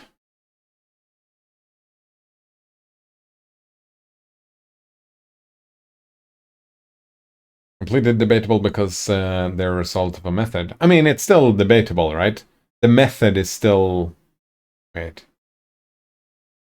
Specific claims that are completely debatable because they're a result of a method, not hard and fast bullet points. Moreover, these specific claims are worded loosely so that what you assume they mean isn't necessarily something an anarchist would what you assume they mean isn't necessarily something an anarchist would oppose. Or agree with, right? That's always the case, because I make my interpretation when I read something, and you make your interpretation when you read something. And that's when we have a conversation. That's why I often bring up Wikipedia articles like that, so we can, like, if you want to point to something specific or something specific I said about this or something specific this says, where you want to say, oh, that, no, I wouldn't put that in there. That is your prerogative, and I would definitely encourage you to do so. Right? But having some basis to go from, that's one reason why I like Wikipedia so much. I know a bunch of Wikipedia articles that I bring up from time to time, and I'm still pointing out that I don't agree with the wording here or how this is written, or like, I often do that. But I also feel that the Wikipedia article is just like my personal interpretation or my personal understanding of a concept might not be as helpful as the one written on a Wikipedia article. Just like me saying what anarchists believe is less valuable than what you say that anarchists believe. I feel like this is a better starting off point, though, because this is something I can get behind what the Wikipedia article says, and then you can come in and change my mind about the things you disagree with. That makes sense? Or you could copy-paste your own definition. But I don't think this is a super shitty article. Not at all. Someone says, I don't think a religious conservative fashion anarchist would refer to their ideology as anarchism. Even if they claim to be an anarchist in the same breath. Yeah. Yeah, people who want anarchy, right? Someone says, I'm pretty sure I've heard good things about this site. Yeah, it's pretty good. Pretty good. Someone says, like the opposition to all authority, for example, it's not just true as a blanket statement. Yeah, that's why I said skeptical here is a key word, right? That's a key word. Not just as true as a blanket statement. However, anarchists probably come in all shapes and sizes, right? And you would have to concede that there are some anarchists that would be in the opposition of all authority. They definitely exist, right? There's a whole spectrum of anarchists out there. There gotta be. Just like there are feminists out there who wants to kill all men. There are anarchists out there that want to tear down all authority. Or authoritarian structures, if you will. With the basis in the ism. In the train of thought. Some says, I have never seen any speculation about how one might run a society in an anarchist manner. That didn't include something like a militia or a police force. Yeah, exactly. Militia and police force.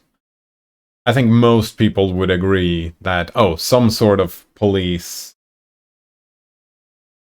Like, there are a lot of different justifications for some sort of police force or justice force or whatever, right? Most people. Some not, but that's usually a minority, I would imagine.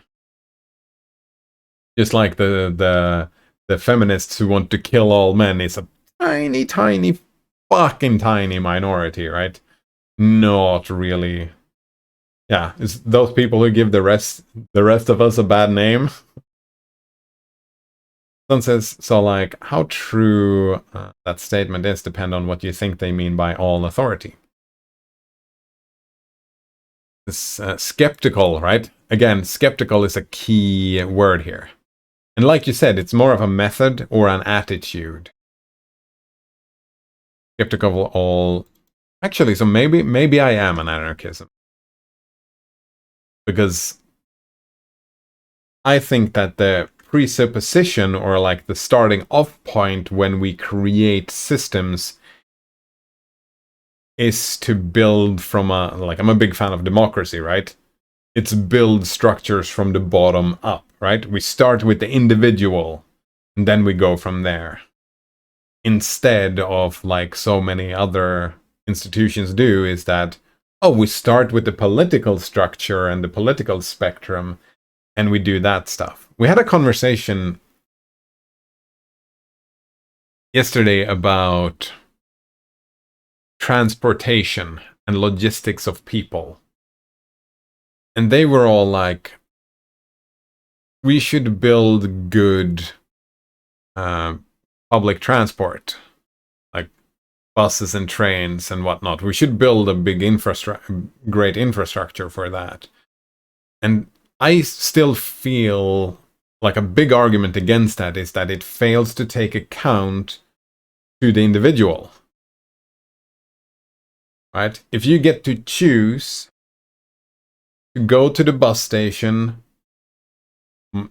like a 2 to 5 minute walk to the bus station, wait around for another couple of minutes, and then maybe another couple of minutes for the bus to be late, and then go take a slow-ass bus, jump off at another station, wait for 5 to 10 minutes for the next bus, and then move to where you needed to go. Or, well, not where you needed to go, but you go, and then you have to take another 5-minute walk. Or you can just get into a car and from your door, go outside, get in a car, go to where you wanted to go, get out of the car. I feel like it's a fundamentally... Fuck. Give me a moment, I'll be right back.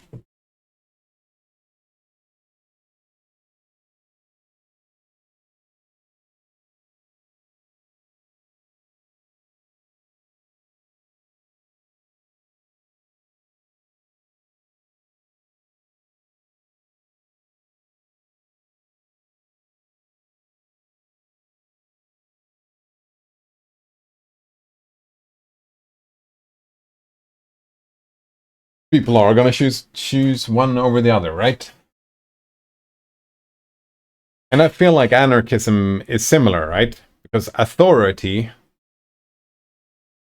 is like it's all kind of flipped around because we're looking at the top and trying to build stuff at the top instead of building it from the bottom. Actually thinking about the people that exist. Maybe. Well, Guitar Tab says, well, if we go back to hunter-gathering times, we could manage.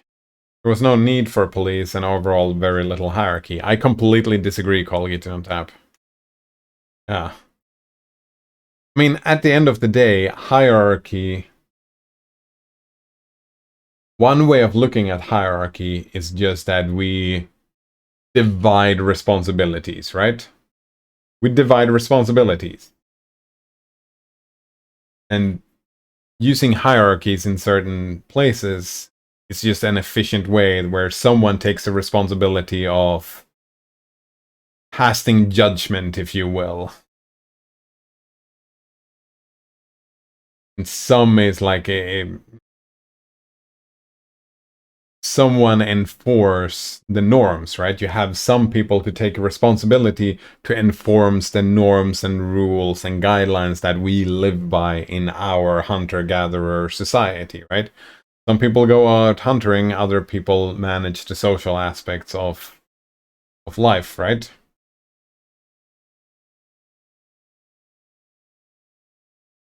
Says the whole point of anarchism is that the method itself is kind of apolitical and theoretically lets anyone do their own thing as long as they stick with the method in terms of how they interact with each other.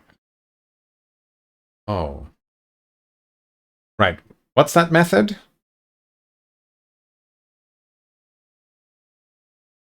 The method itself. That's interesting. What is the method? That's the second, like you've used the word method a couple of times. So can we define what the anarchism method is? That's I'm curious about. Sun says also it has to be mentioned that there's a shitload of subvariants of anarchism. That I know, yeah. And they are all in constant evolution, and some of them have been around for a century and a half, and have of course changed drastically in that time. Indeed, yeah. Sun says also some of those subtypes are fucking bonkers. Like if you want to state in horrified incomprehension. Look up anarcho-primitivists. I feel like I've seen those before, right? Those are the hunter-gatherers. Is that what we're going to go back to? Yeah, that's exactly what anarcho-primitivism is. I thought, yeah. Colgitino Tap says, what do you disagree with now? Do I disagree with something? I don't even know. Sun says, all it requires is the death of 5 billion people and accepting the most hardcore miserable lifestyle that we mercifully won't survive for more than 35 years. I mean, that's... Anarcho-primitivists could be anti-natalist, right?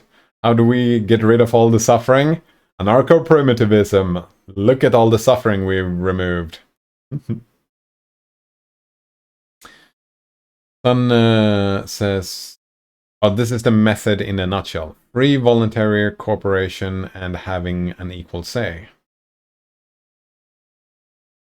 Free voluntary cooperation.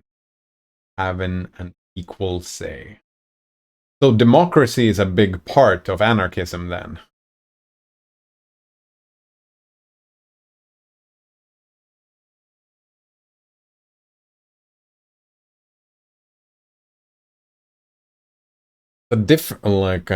Yeah, it's not a central aspect, but it's like, how do we cooperate in a big way? Like, when you bring in a lot and a lot and a lot of people, how do we cooperate? Well, through democracy, because that's the equal say thing, I suppose.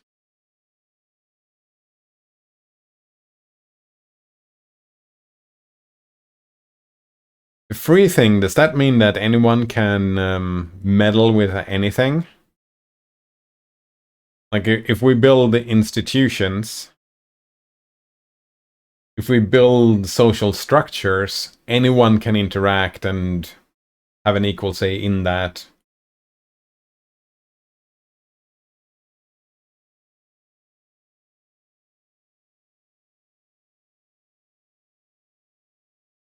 Also, free is always a difficult word, isn't it?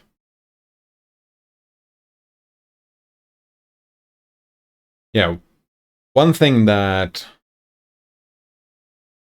actually in democracy I would add to that. That's not enough for me. If we just look at democracy, because democracy I would free and voluntary is not harsh enough. Encouraged. Free, voluntary, and encouraged cooperation.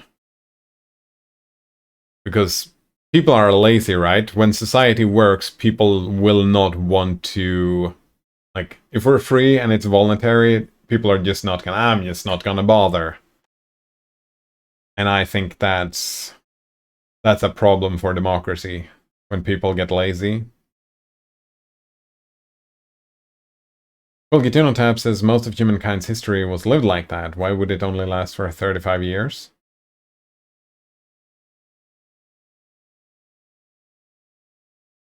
That's a good question. That is a good question. Well, you learn how to build a fire. Well, Gituno Tab. Humankind's history lived like that, but you learn how to hunt and how to gather and whatnot. If you today, Colgate on Tap, got thrown into the wild, would you survive? Hunting? Gathering? Do you have those skills that was passed down from generation to generation when humankind lived that way?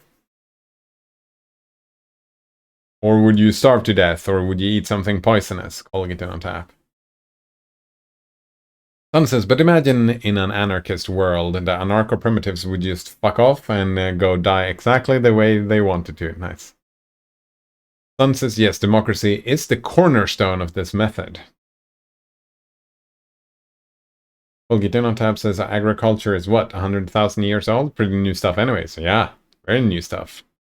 Sun says, no, that was just bad wording. I mean, free association and voluntary cooperation and equal political power. Oh, here we go. Free association. That means you can just move about and associate with anyone or anything. That makes sense. voluntary cooperation that you can help out if you want to, but if you don't want to, you don't have to. And equal political power. That's the problem. That's where I run into an issue, though, because equal political power, how do you ensure equal political power? If it's voluntary cooperation, then it's not equal. The people who decide to not cooperate or associate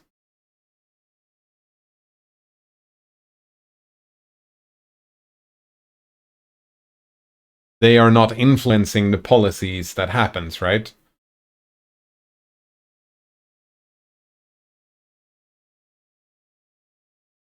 That was my problem with that little...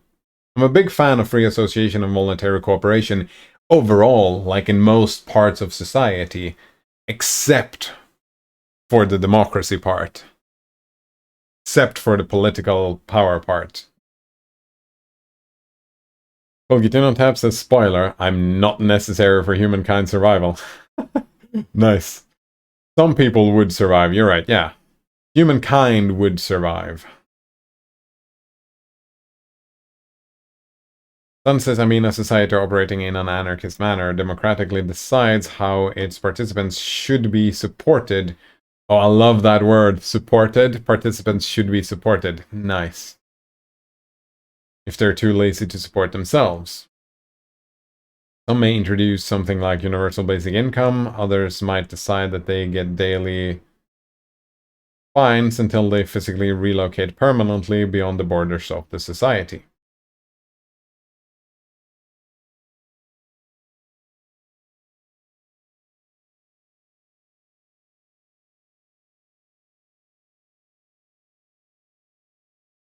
Yeah, that makes sense. That makes sense. Sun says, how do you ensure equal political power? Many people have had many ideas about that over the past 150 years, yeah? Far too many for me to make any attempt to list here. What do you think? Like, what would be the best anarchist way to do it? Like, if we have an anarchist attitude, how do we ensure... What's your idea? How do you ensure... Not even... equal political power, because we can mess around with the definition of equal political power, but just striving to engage with that. Here we go. Modern syndicalism. Syndicalism. That's what... I don't know what that is. Do I just look up syndicalism or modern syndicalism? I don't even know what this is. Let's start from the 1915 and go from there. Colgitena says, for my own survival, I live in a pretty good place for hunting and gathering, so I would probably make it to winter. Nice, good job. Oh, yeah, I mean, I can probably go and gather in the abandoned stores or whatever.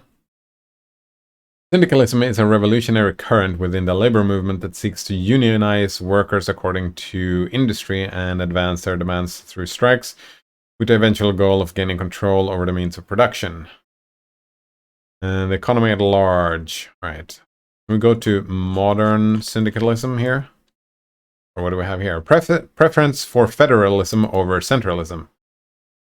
Federalism. Opposition to political parties seeing the general strike as the supreme revolutionary weapon. Oh.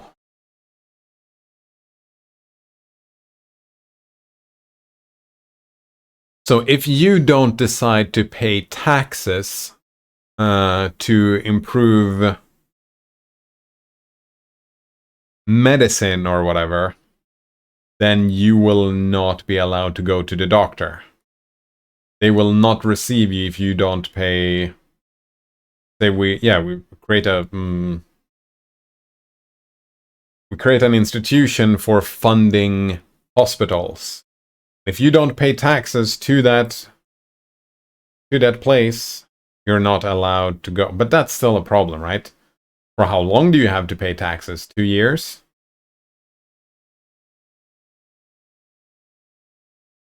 And a lot of people might just, well, I'm young and I'm healthy, I'm not gonna pay for that. Well, there you have it then. So the people who need it pay for it.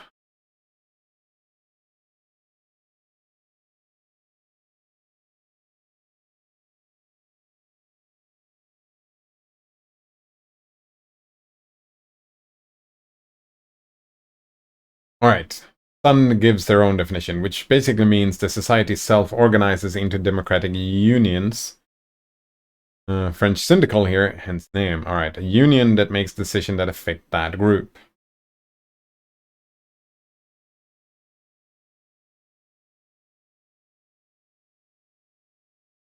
Yeah, and that's where I have a problem, because it doesn't only affect that group.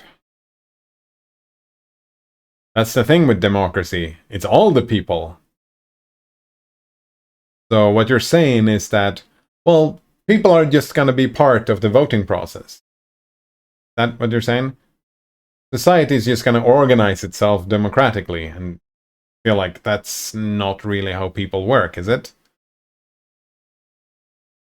Feels like it's kind of just bypasses the whole question. There are issues that affects us all. Point of democracy, right? It's the people, everybody.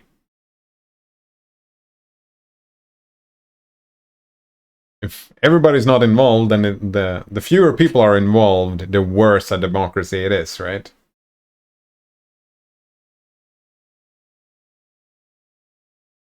Yeah, you can participate or not participate. It's up to you. Oh, so that was my problem. Having it up to you, that's not good enough. That's not good enough.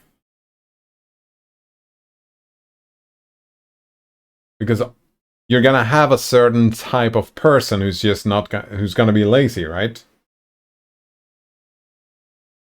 And their perspective will not be represented by this democratic system, which makes it a worse democratic system. Census and what participation means is democratically decided by equal individuals that make up the organization. Yeah. What about people who are afraid of going outdoors? What about people who have social phobias? Oh, they can just go outside. They can just join our group if they want to. They can come to a meeting hall with a room of 100 people.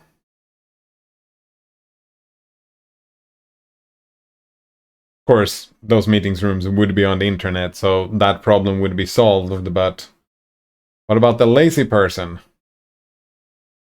The lazy person that does not show up and does not make any steps themselves to participate will get, like all the other people who actually showed up, gets authority over that person, right? That's what happens. Volgituno Tab says there are already hermits who live like hunter-gatherers. They would just continue living as they used to. Yeah, that's actually something that has bothered me, that is not really allowed in a lot of places today. Hermits are not super allowed. They kind of are stopped. But they are so rare, so like it wouldn't be a problem. Sun says, well, in a syndicalist society, you're most likely going to have a voting power in 2 to 3 different organizations.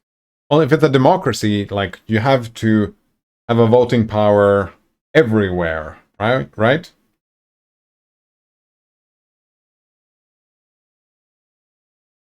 Everything that influences you should have a voting power over. Or are you talking about 2 to 3, like, what are those organizations? Is that police, medicine, infrastructure, schooling? What else do we have? Actually, schooling is not for everybody. That's just for the children and the parents, right? So that's not everybody. And medicine, you could argue that medicine doesn't have to be everybody, but I would argue that it kind of has to be. Sun says, I mean, they're no more or less protected than in a liberal democracy where there intentionally isn't a constitution to guarantee them anything. And where there potentially aren't a majority of voters who want to spend any resources on them. Oh yeah, I don't think humanity is very good at democracy yet. Yeah. If anything, if you're an anarchist, I'm a democratist. Yeah. If anything, I'm a democratist. Where I would enforce people. Or, well, not enforce, I would, like... I would have a... actually centralized system in place that pays people for engaging with the democratic system. Where you actually get paid. There's no voluntary stuff or whatnot. It's like, you get paid. Here you go. And that centralized system's job as a whole is to make sure to have everybody involved in the democratic process. Which we're very far away from that. I mean, today, where I live, we vote once every 4 years. That's not very involved. That's not even a full day that we're involved. Well, I suppose we are involved in the conversations that we have. We're having political conversations, and that's a bit of an involvement. But we're pretty damn bad at that as well.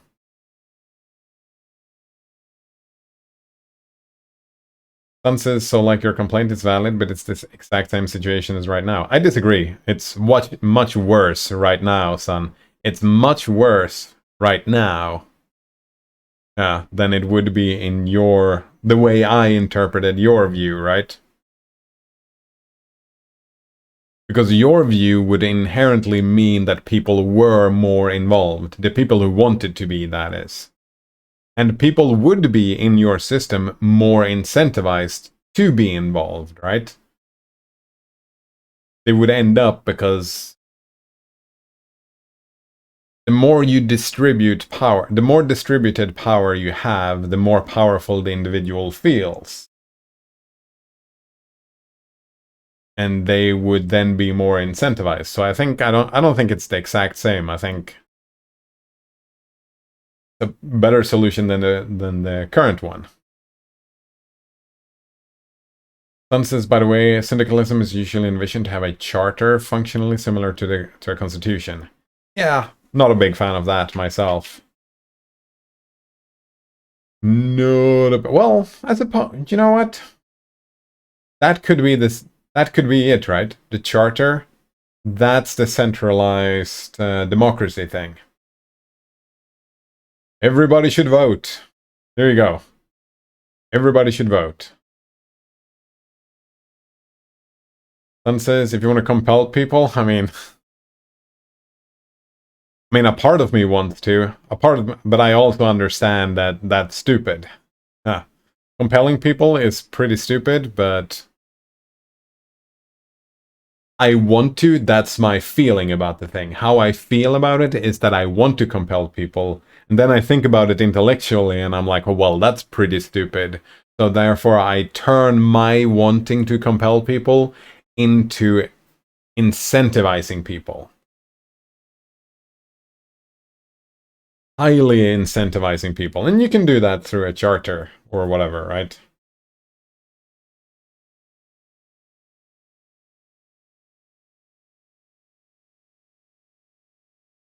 And says non-coercive / voluntary collaboration is every bit as much the key element of the anarchist method as democracy. Yeah, there we go. That's what I would do. I would put democracy first. And then the voluntary collaboration. And what was the third one? Shit, I already forgot.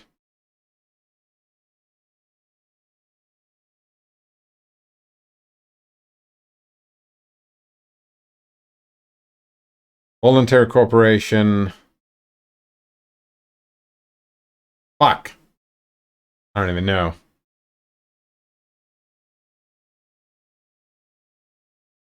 Sun says yes, and there's actually a whole fucking mountain of theory about how to promote active participation in anarchy. Oh, there we go. So that would probably be the thing, just through promotion. And I suppose that's where you end up. Well, voluntary collaboration, non-coercive, and all that stuff. That maybe you end up in an anarchist society where people really get into the democracy thing and just like, yes, we're gonna actively promote participation. We're gonna do it this and this and this way, but it could just as well, right? From that theory, you could just as easily imagine an anarchist society where no promotion is being done. Just, you're invited to active participation. There is no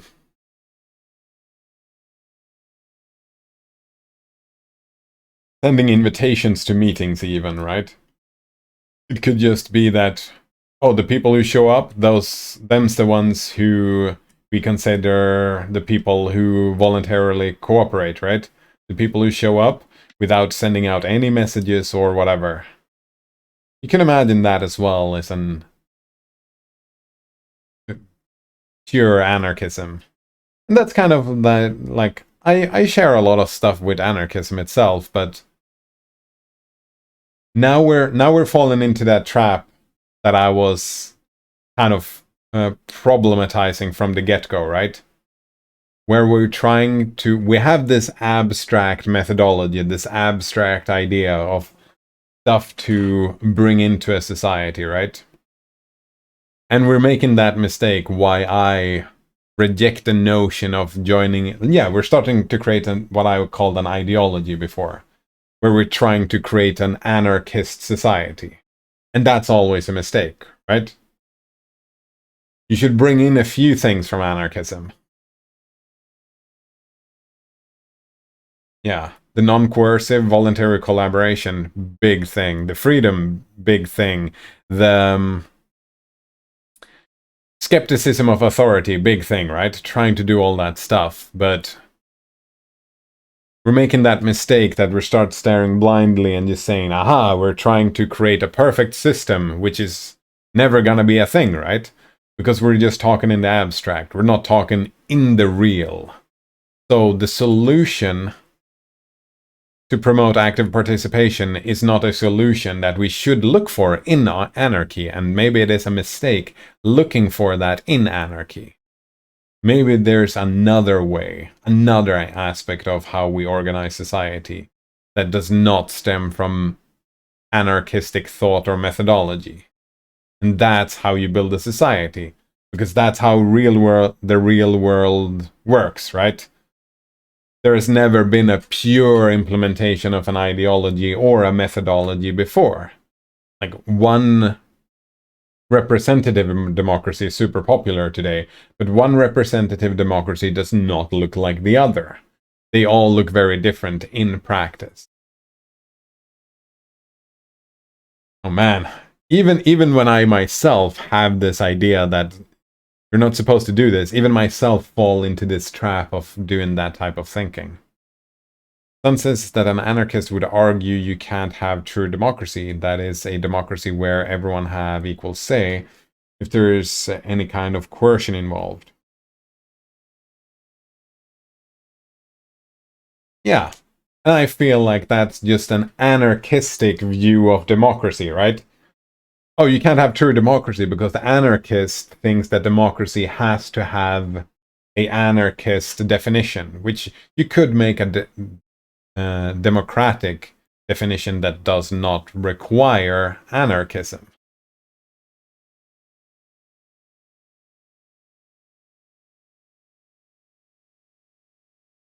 Colgitino says, why is it always a mistake? I feel like I've answered that question since after you asked it. Because we're staring blindly, right? We're stuck in our way of looking at it, and it's not practical. It's not how the real world works. Sun says, I mean, every time enough people have gotten together to actually try and create a society founded on the anarchist method, the entire rest of the world has united to destroy them. Huh. There's the Zapatos in Mexico, but while they're not dead yet, they are a society that is actively being waged war on. That fucking sucks. Yeah, that fucking sucks. So the best way to do anarchism as well, and I think this I don't think that's an anarchist problem, son. I think that's every time enough people get together and try to create a society founded on X, the surrounding world will unite to destroy them. You can't just create your own society with blackjack and hookers. It doesn't matter if it's an anarchist method or any other method. I think...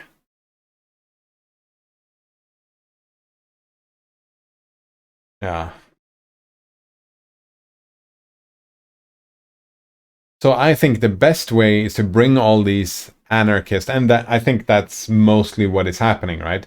Take these anarchist ideas and bring them into, like I always say, tearing stuff down, not very impressed.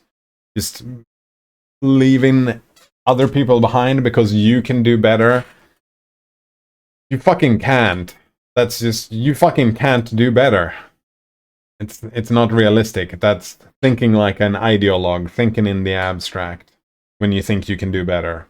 What you should be doing, and what I believe most people are doing, is bring your ideas into the current system and make iterative improvements on the current system that we live in.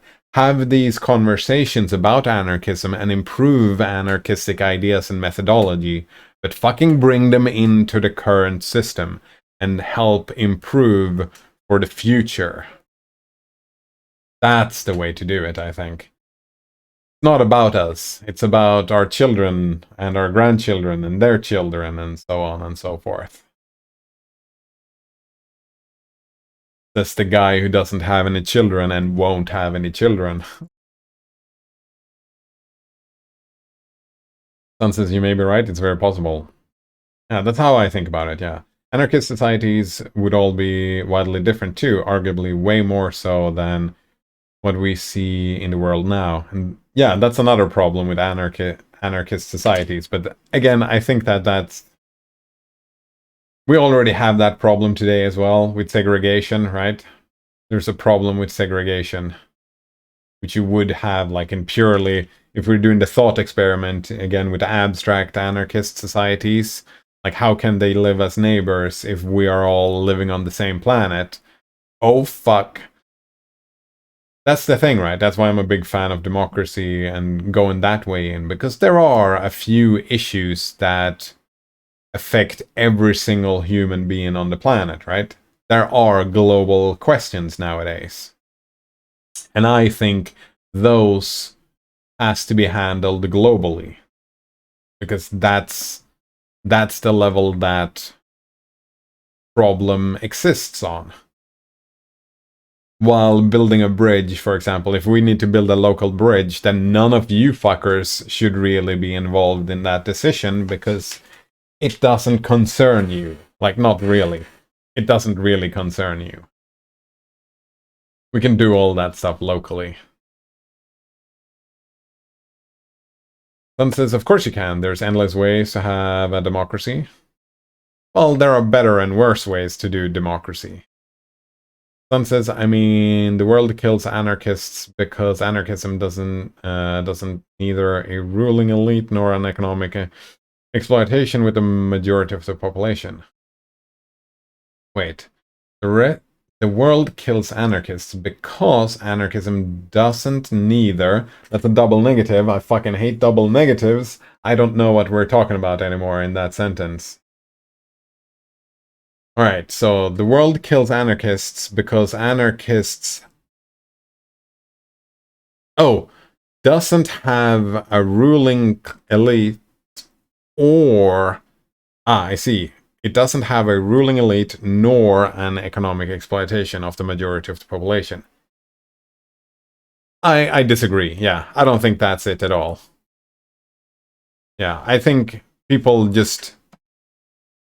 That's another problem with anarchists. An anarchistic ideology, right?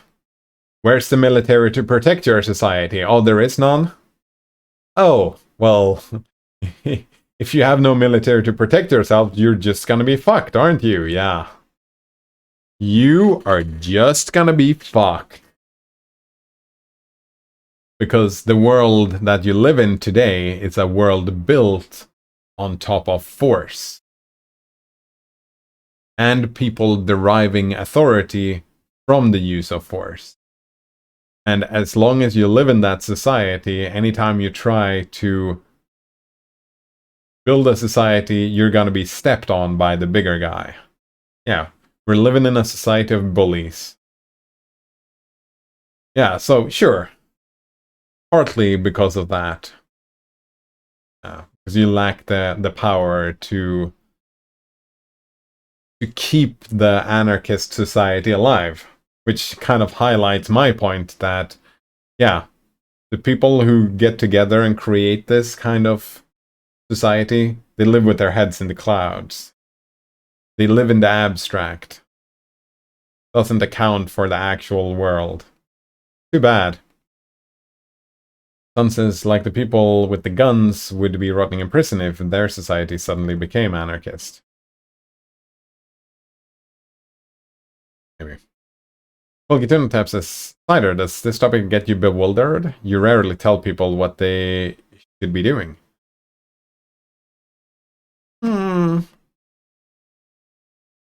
I feel like I do that all the time, calling it in a tap.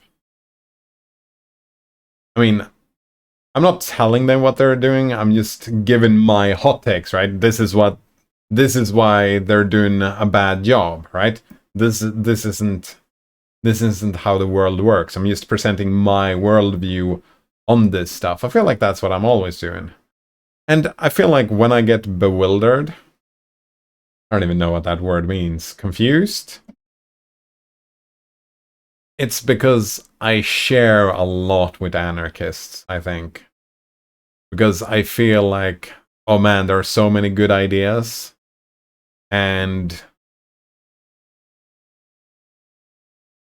there are people with good ideas that are being wasteful. That makes sense? Like, I want to see them succeed and influence the world more than they do. I suppose. Sun says, that is what I do these days. When I was younger, I was so disillusioned and alienated that I spent my efforts trying to create a fully parallel but separate society. That's essentially what the punk culture has been about here in Europe since the mid-80s. But these days, I'm an actively involved member of a political party and a major workers' union. There we go. Yeah, exactly. Good job, son. Someone who's doing good, making the world a better place, right? Fantastic stuff. Fantastic stuff. I was pretty disillusioned. I mean, I feel like that's part of being a teenager or young as well, right? It's a phase you go through if you have that type of personality that's just kind of rebel against the system, right? Rebel against the system, and because the system hasn't been treating you kindly, then you rebel against the system and try to fuck all you all. I'll get my blackjack and hookers elsewhere. Sun says, I mean, every time an anarchist society has been attempted, the anarchists have killed more than their own number. Holy shit. Problem is an army of 150,000 untrained volunteers who has to steal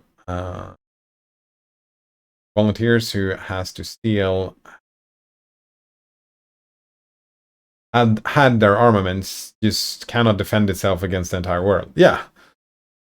And I think that doesn't sound very voluntary, right? If you organize an army of 150,000 people, you're not really following the anarchic methodology that you were talking to. Voluntarily. Yeah, we're just gonna voluntarily set up this army and kill a bunch of people.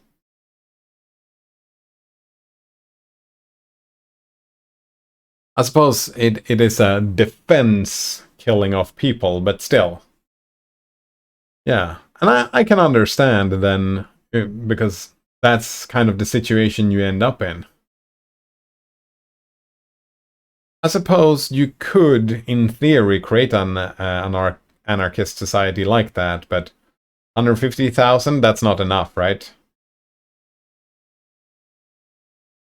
And they should have known it was not enough. Like, that revolution has to be way, way, way, way bigger. You need to convince way more people to join up. But then again, right, you're trying to build a center, like, the more you're moving towards a centralized system, which is going to be corrupted because that's how they happen, right? You build and you become more centralized because a military, that's something that works well in a hierarchy. Or hierarchical structures in a military can be useful. Agreed up on the Spanish Civil War? Probably won't. Probably too lazy. Not super interested in history, more interested in the philosophy and the ideas themselves.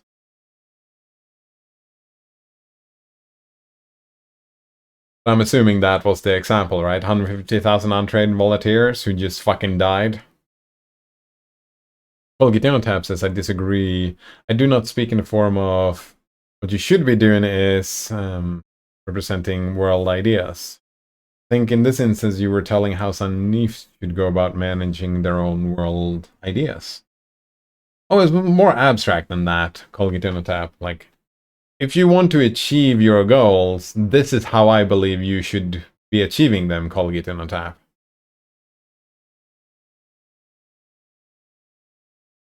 And I believe that Sun would agree with me that these methods that have been used in the past, like, I haven't studied history, so I don't know if this, well, I only have Sun's word for it, right? They used a certain methodology to try and create a anarchist society, and it makes sense to me. It makes a lot of sense to me why that doesn't work, and why it wouldn't work, and maybe they should be doing something else, instead of creating all this violence. Yeah, that's my opinion. Yeah, they should be doing something else. That is my opinion. And that is my... Oh, you're right, that's not representing my... It's a little bit my world ideas, like how I think the world works. But it's also my opinion, right? How they should be doing stuff.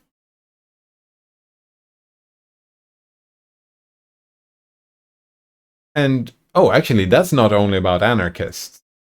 I have that opinion about everybody. Everybody should do that. Everybody should bring their political ideas and into the public discourse and into the political system that is in place and make improvements with those political ideas and attitudes. I think everybody should do that, yeah. Because I'm a democratist. That's what I am. And part of me, like I said, part of me, my emotions are so strong to this that part of me wants to enforce this, that everybody should do this. That's how extreme my feelings are about this. But of course, then I think about it a little bit, say, well, we should encourage people to do it, not force them.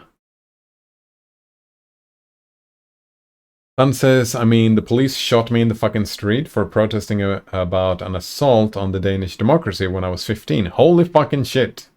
I've never been shot at. That sounds super fucking scary.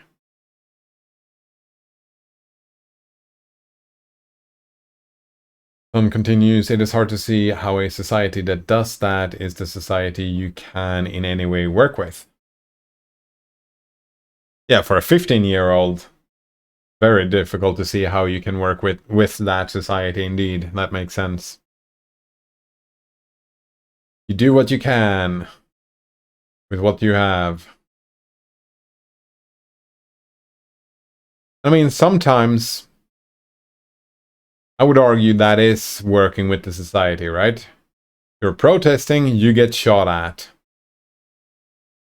You get shot, you end up as a 15-year-old shot in the knee. Oh, wait, I took an arrow to the knee. Used to be an adventurer like you. You didn't even say it was in the knee for some reason. I got streets somehow turned into shot in the knee. I don't even know how that happened, but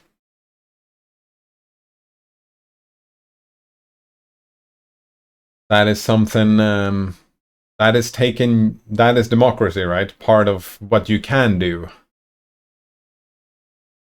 The ricochet in the chest, but lol.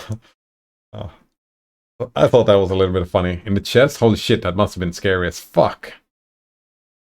Some says the Republican army during the Spanish Civil War was entirely volunteers. Yeah. I kind of feel that when you have an army that big, holy shit. Society is so fucking broken to have volunteers killing other people. I mean, even if the anarchists won, right? If you have 150 people who are willing to kill like a bunch of people, those people are building a society. I'm like, that sounds like very violent people. That sounds like a very violent society.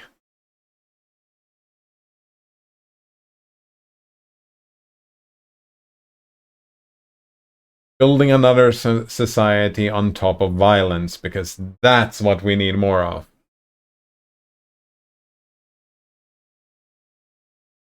Yeah.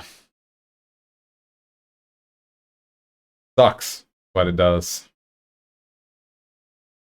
Some says, and that's another argument for the small iterative steps, improvements on what you have, right? Taking steps in a direction in what you have by improving what you have instead of trying to tear something down or replace something else. Because when you try to tear something down or replace something else, unfortunately, we live in a violent world, in a violent society nowadays.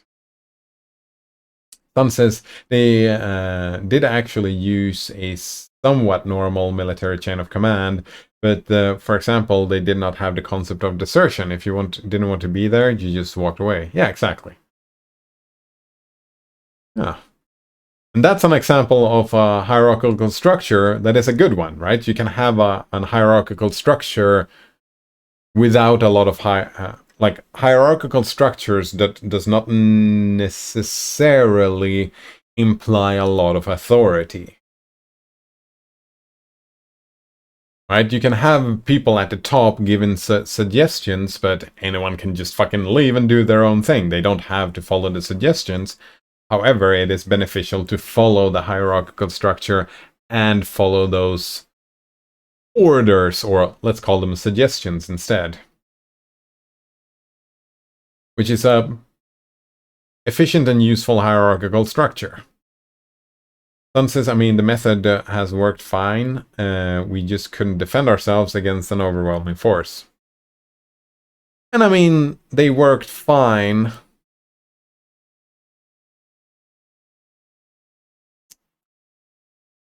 I would assume that, like, from my point of view, I haven't studied history, but I would say that they haven't, not yet.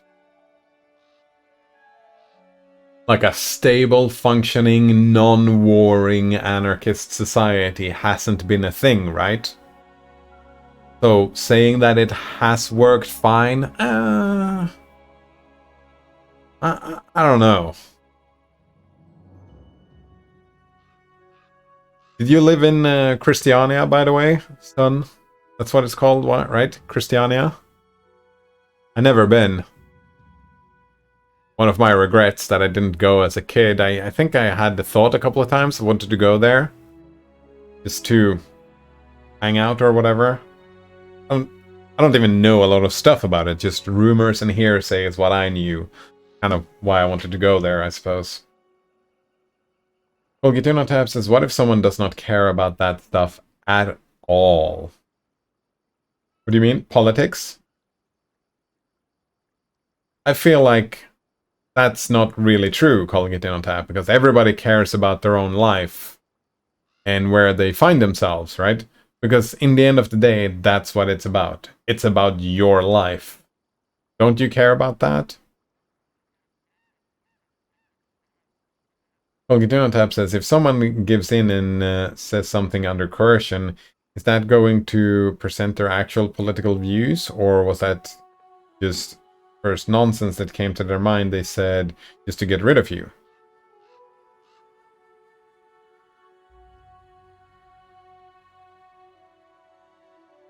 That's the thing, though. It's not about saying things. When I think coercion, what I think is that, oh, you have to go in every week in your democracy app and vote.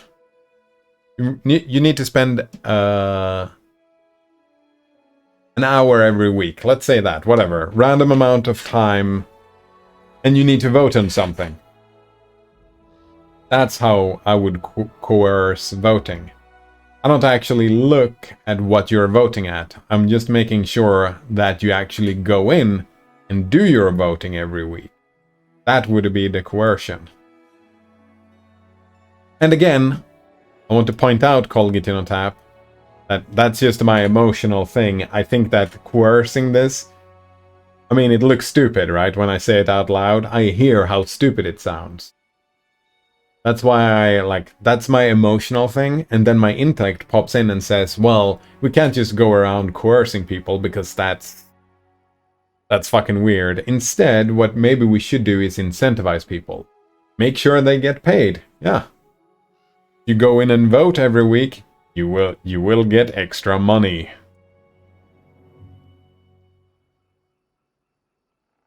That seems like a way better way to do it.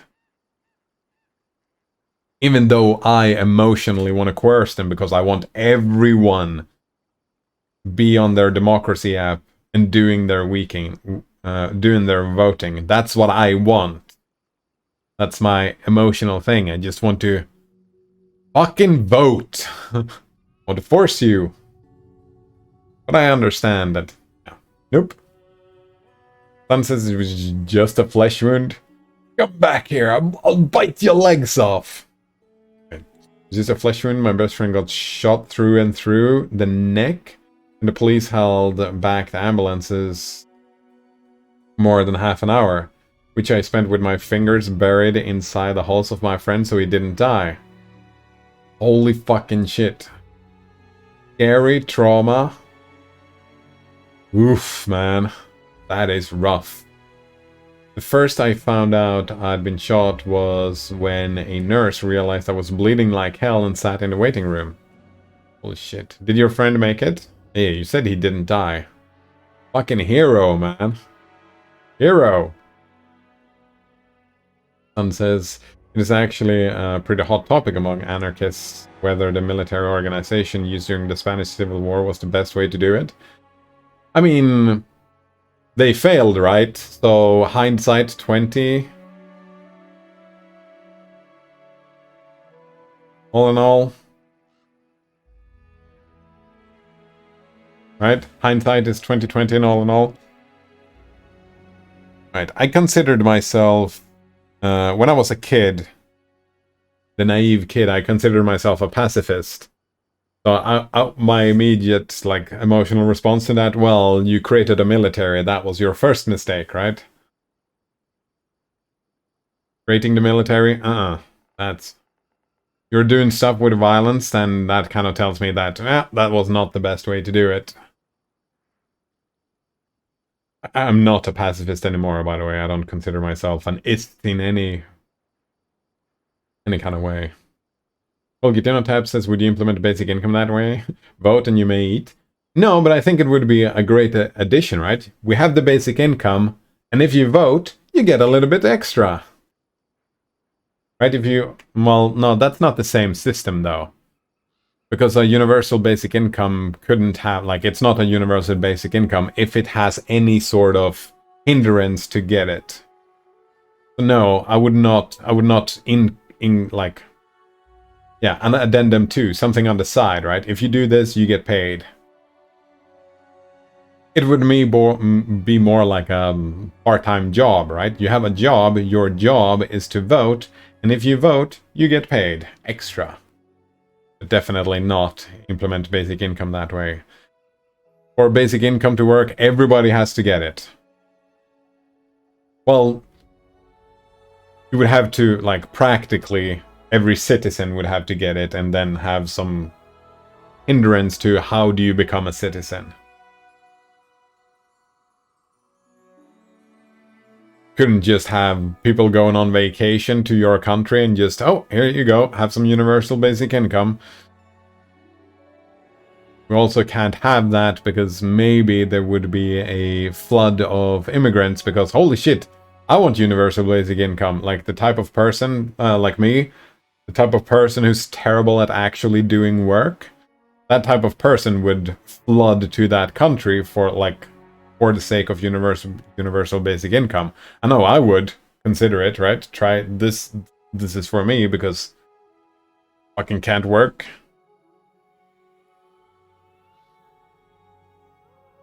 Right? So there would have to be an hindrance why I can't get into that country. Because at the end of the day, it needs to work. It needs to function, right? But I suppose that it could be a stepping stone, right? Because universal basic income would have to be implemented by stepping stones, right? Where you include more and more people over time, where you start with what you have already, right? Pension, right? Retirement is what you have today. That's universal basic income, right? And then you kind of extend that, make the years younger and younger and younger, perhaps. And maybe you can also start implementing when you get more and more. No. Because that would not be an iterative thing, right? Because everybody would start voting with...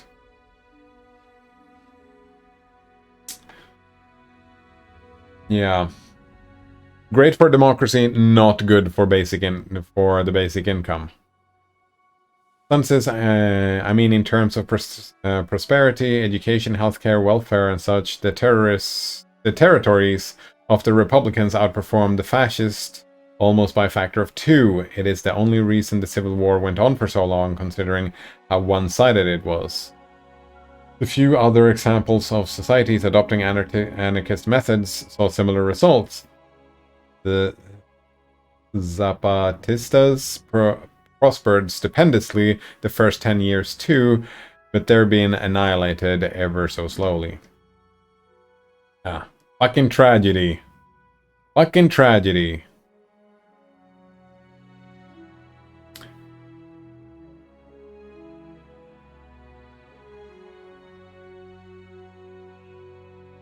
Sun says, yeah, I still don't have a great time when I have to interact with the police. Did you have to go through PTSD? I'm assuming, since you still don't have a great time. The defenders of the Zapatistas use a decentralized organization. Distributed organization. Oh man. That's something, right? Something we didn't bring up, but I would assume that anarchists would be for distribution and against centralization. Olgatino Tap says some would probably bought that to get the monies without having to vote manually. Oh yeah, seems like a great idea. You're still voting? Huh.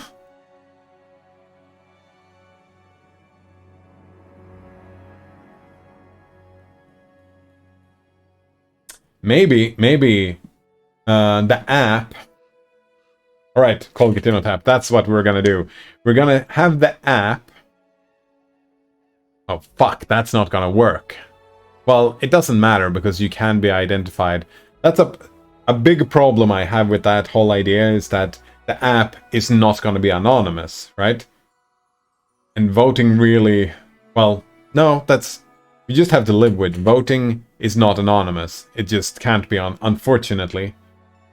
We can try and, like, tell people, like, we don't have to spread and publicly provide the information, but it's still gonna be hackable, that information. Add captchas, right? No, but I was thinking that what you do is that you add to the app that it turns on the camera. Ah, there we go. Fuck the botters, you know what? Fuck the voting botters. Just turn on the camera and make sure that there's actually a person sitting on their app on the phone and actually moving around and looking on the phone. Doing the voting thing. Sun says, on a side note, modern technology makes me pretty optimistic about the potential to introduce the anarchist method as a basis for modern societies in the future. Oh yeah. Like, it's not going to happen anytime soon, but I think it'll gradually happen. That's what I hope. I hope it will gradually happen. And I think technology is going to make it very, very easy to operate like that, even for absurdly large societies once they get there. Yeah, like the voting app I've been talking about.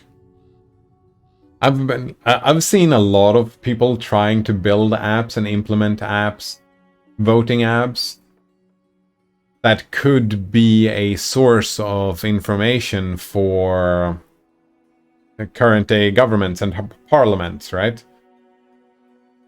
The only problem is that they build a system and it's not a very good... Software is not very good. Also, they don't manage to get enough people to get it up and running.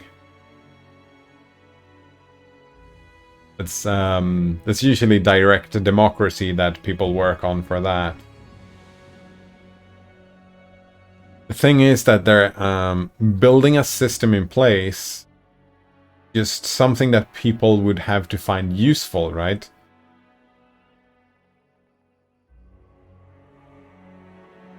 I'm very optimistic as well. I wish it happened faster.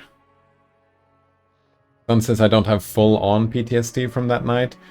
Like, I just get very alert and my pulse beats significantly faster, but I'm like fully capable of interacting normally with them. It's just physically stressful for me to do so. Yeah, I would imagine. I also feel stressful when I interact with the police, but probably nowhere near what you have to experience. Volgatino Tab says your voting app starts to sound more like a malware. Malware? I don't know about that.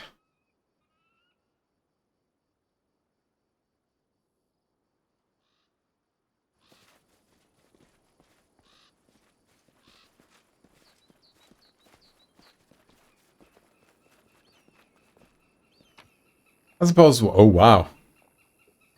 Almost missed that, eh? Select all. And leave.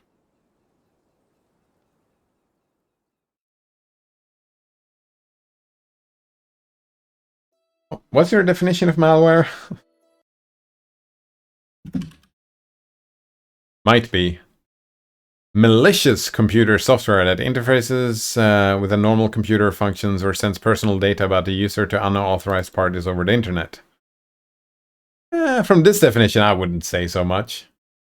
I mean, I've been pretty malicious about my feelings about this. I feel like my feelings are pretty malicious.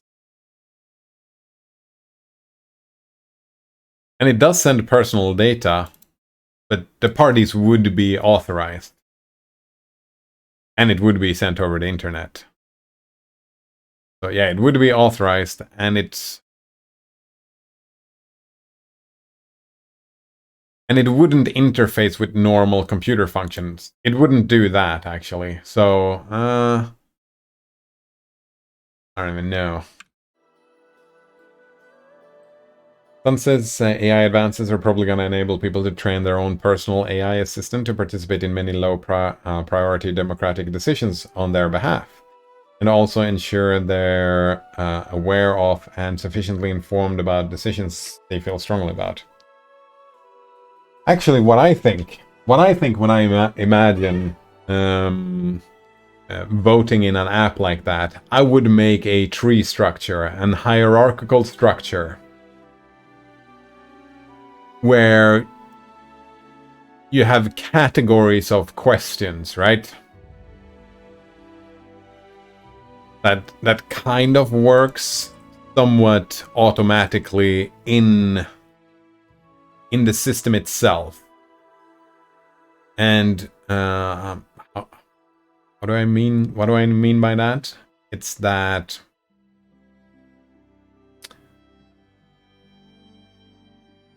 oh, what's an example? Let's say medical care for everybody. That could be a high level category. Let's say in Sweden, for example. Let's say medical care for everybody, that would just make all of it completely free, and that all the subcategories of that would be filled in. Your vote would be filled in automatically. Free on all of those votes, right? But maybe you're one of these people who don't believe that the teeth are part of the body, then you could manually go in and change that one to not that one. You can manually change, so you can do a high level voting stuff and you can do lower level voting stuff. But the stuff that shows up every week or whatever, that would be stuff that are specifically, right? So you already have a generalized vote on everything that the bot, like that's already built into the system, right? You don't need an AI assistant to do that because your thing is already set up. And I suppose the AI assistant has your default setting, right? So you mess around with defaults and then you fine-grain stuff. However, the government to implement this is going to be some sort of centralized thing, right? You have some sort of centralized organization that or just an organization that works and implements certain stuff. And they should be able to interact with this voting system and request, all right, we are just planning, we're in the planning stages of implementing this, right? This is what's going on right now. So therefore, it is important that the votes are up to date. And that's something you do every week or month or whatever, right? Where, oh, these are the things that are updated and relevant for the conversation and for the work that is going on. So these are the things that you get a wall, right? And you just scroll through the wall and just say yes, no, yes, no, yes, no, whatever. And if you want to, you don't even have to say yes, no, yes, no, yes, no, because you have your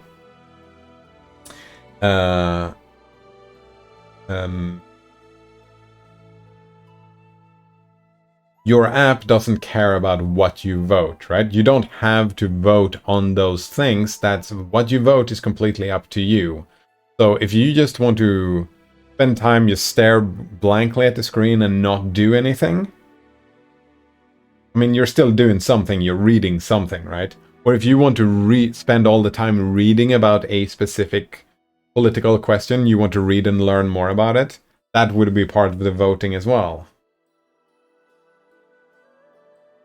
Maybe having a conversation about it is considered spending that 1 hour a week as well? No. I don't fucking know. I'm not an engineer.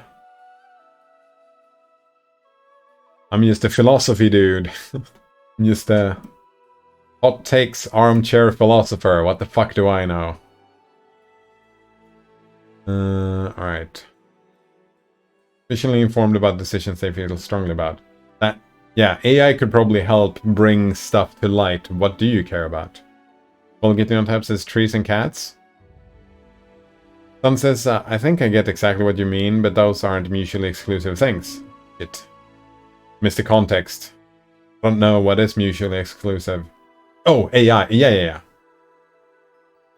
Yeah, AI could, like, could definitely be integrated to that stuff. I mean, AI could probably be integrated to all types of digital work for all kinds of stuff, right? Definitely.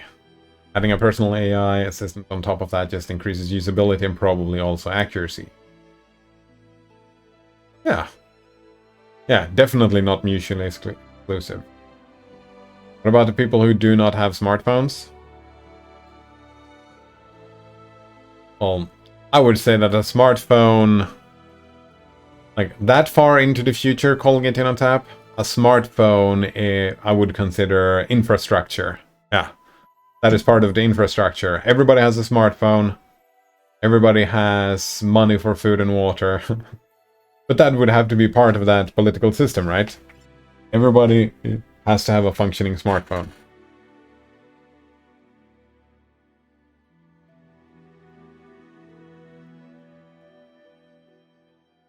Sun says central coordination is not the same thing as centralized power and authority. But you're talking about decentralizes the power and authority. Yes. Which is what anarchists care about. Yeah, that's kind of what I said, right? They care about... Actually, and I've been... actually, first read your whole thing. The centralized coordination is beyond the scope of what the anarchist method touches. There we go. Nice. Yeah, I like that. I'm actually something, because I've been talking about decentralization for like a year now, but a couple of weeks ago I got into, I don't want to call it that. Because decentralize kind of implies, the language use implies that we have centralized structures that have to be decentralized. And the goal is to, like, it kind of implies the norm or assumes centralization as the standard. That's why I've been starting calling it distributed systems instead, because, I don't know, do you know a better word? I like distributed systems. Or distributed organizations or whatnot. Just as a tiny, like, I'm big into semantics. I'm nitpicky like that, so I prefer to be nitpicky about these things, because I do think that they hold some sort of manipulative value, this nitpicky stuff, that if you don't think too much about it, decentralization kind of encourages a certain way of thinking. Sun's language is a fucking ideologue and a bully, right? Right? A lot of people complain about me nitpicking, and sometimes, right, I would have to agree. Sometimes I nitpick just because that's my personality, and I feel like my opinion about nitpicking, right, I have a nitpicky personality, and therefore I think nitpicking is good. I think one precedes the other. But oftentimes, it might not be beneficial for the conversation, which I would agree to. Right, we're at level 2 here. We could go to...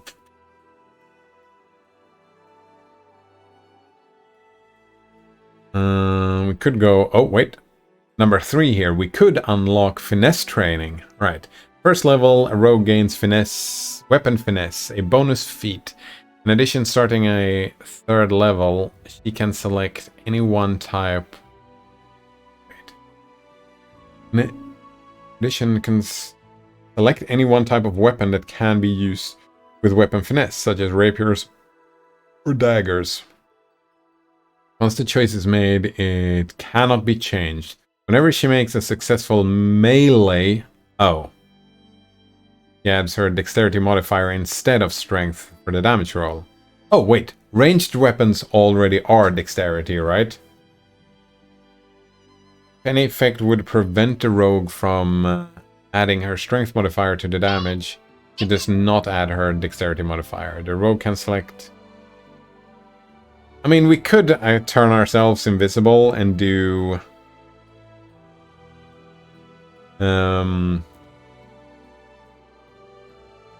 Gonna have to do this. Yeah, so I'm probably not gonna be melee though. We're mostly a spellcaster.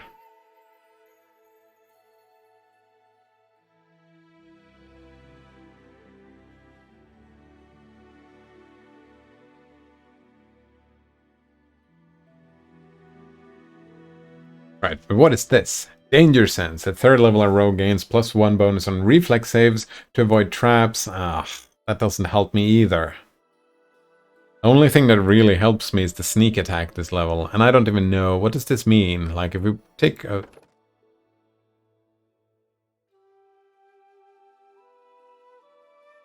Oh, does it increase with 1d6? So it's 2d6 now, if we level up this. Well, if we grab the wizard, we get what? We get some spells.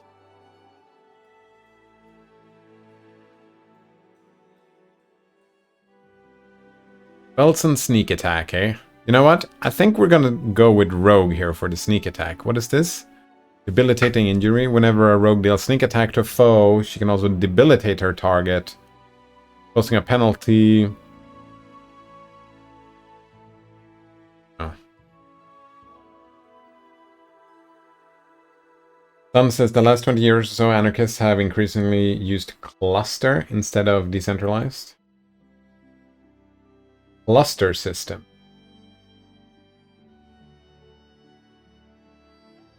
Instead of distributed? Sure. Well, Gitina tab says correlation does not imply causation. Oh shit. In what context? I missed the context. Sun says, like us syndicalists talk a lot about decision clusters.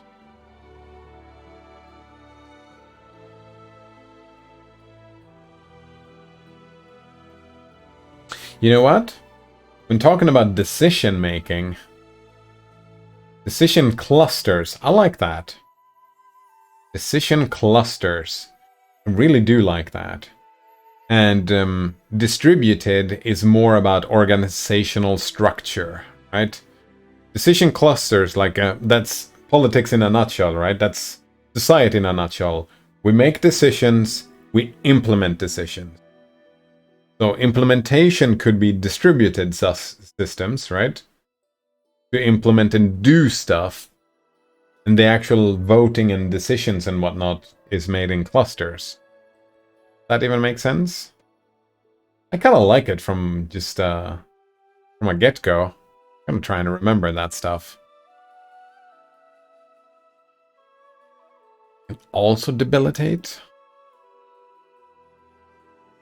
That is rogue talent. Eat her and found her foes.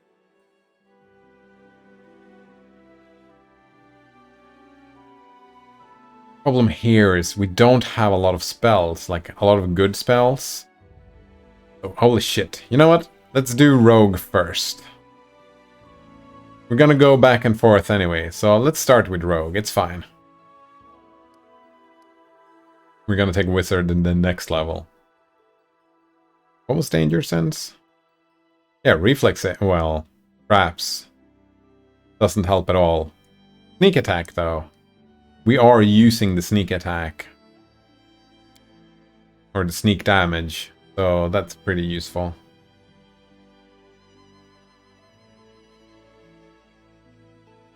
Well, concepts is nitpicking? Oh, no. I disagree. Correlation does not imply causation. Wait, nitpicking about what? I feel like when I point out that correlation does not imply causation, that's not nitpicking. That's people making statements that I can't get behind. And one of the reasons is because they made that mistake. They made a causation understanding of something they only have correlative knowledge about. Sun says, past a certain age, almost all humans think in words.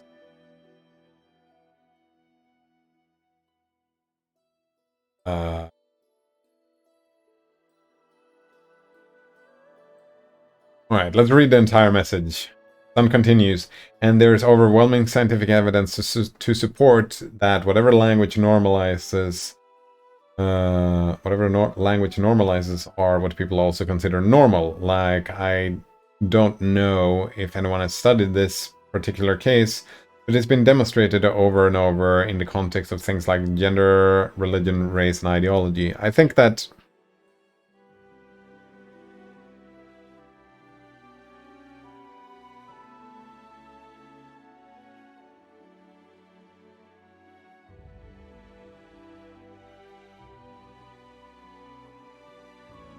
Don continues, so like it's entirely reasonable to assume that most people will think it's an abnormal way to do it when they hear decentralization.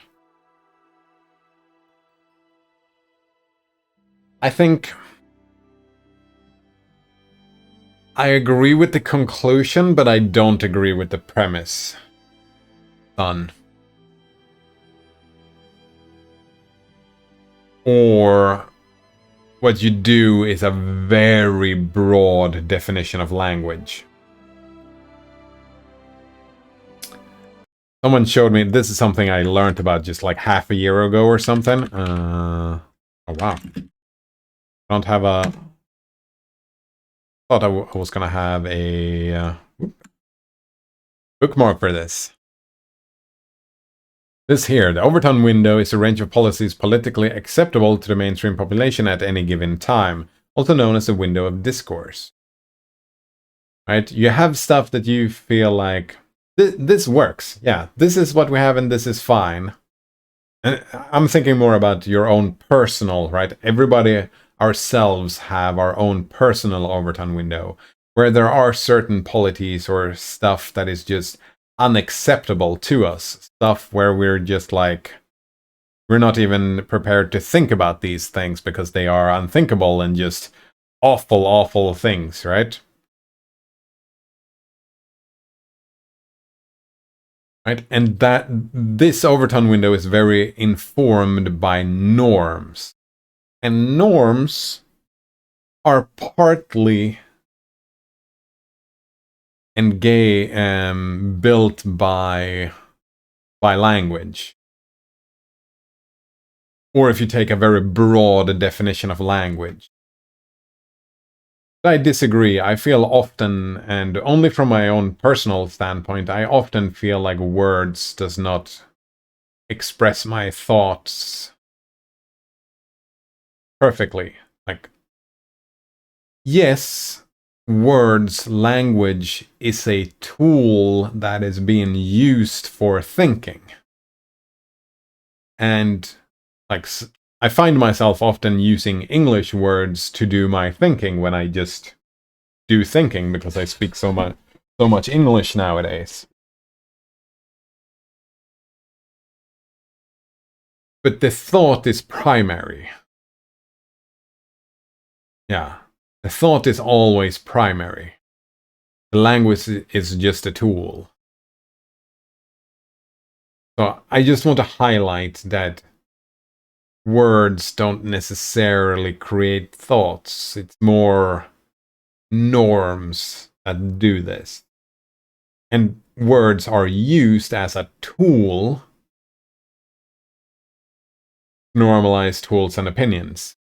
But it's not the actual words themselves. Well, a little bit the words themselves. That was kind of the argument I made before, that the words themselves. Yeah, it's like, it's like one thing that really bothers me, right, is the word unemployment. Because people, when they hear the word unemployment, they think unemployment is bad.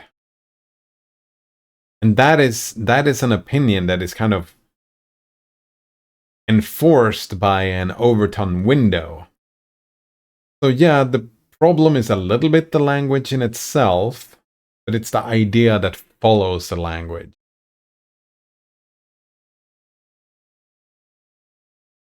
And I feel like in the example of the cluster and decentralized and distributed, maybe here it is enforcing of a norm by using decentralized, and also that the word itself doesn't actually represent very well the idea that you're trying to express. Actually, an example of how words doesn't always help us express our thoughts. Like, I've been using decentralized for so long, but it doesn't really express my thoughts that weren't in words.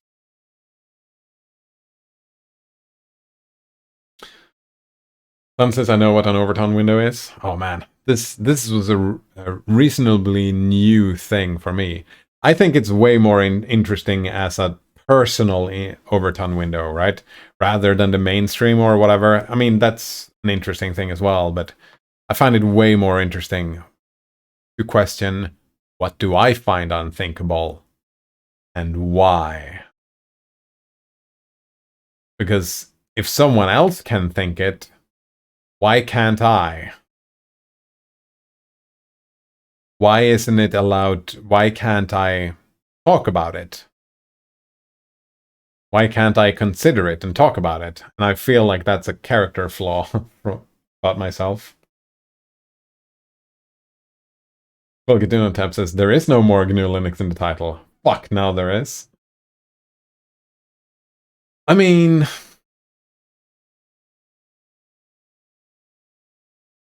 I kind of like the other title called Gaduno Tab. I'm gonna miss that other title. Sun's is a little spoiled, right? Sun says, you're talking about what I think must be the same mechanism, but a different level. Yeah, that's why our conclusions are the same. I was kind of just nitpicking on the premises here. I got a flashback to once... this is another reason, another example of why I want to nitpick about these semantics. Because I went to an entire lecture in university once, where the whole lecture was like, I couldn't integrate that to my understanding. I felt like the whole lecture is stupid. And it was because the lecturer had this idea in their head that language was primary to thought. That thought was dependent on language. Oh, that's very kind of you, Colgate on tap. You didn't have to, but I'm very grateful, and that was kind of you, yeah. Thank you. I mean, it is there for you to play with, so you can do whatever you want to. But alright, this lecture here, this whole lecture fell apart because of that basic premise that thought is secondary to language, which it just isn't. And the reason why I have, why I remember it, I mean, it wasn't traumatic. I mean, it was a very frustrating memory, because I'm like, I brought this up in the lecture. It's like, but nothing of what you're saying makes any sense because it's built on a stupid premise. Therefore, everything else falls apart. And I couldn't get, like... It's not the first time I've been in that situation in a lecture where it's like, oh, your basic premise of this entire lecture... that actually happened to me just a couple of weeks ago.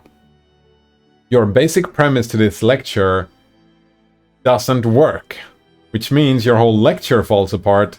What are we gonna do now? And both times that are in memory now is that they just continue the lecture because that's the lecture they were planning. And I'm just sitting there, it's like, should I just walk out, or what the fuck is going on? What should I do? Because everything you're saying, nothing you're saying works. It's all stupid. And yeah, super frustrating.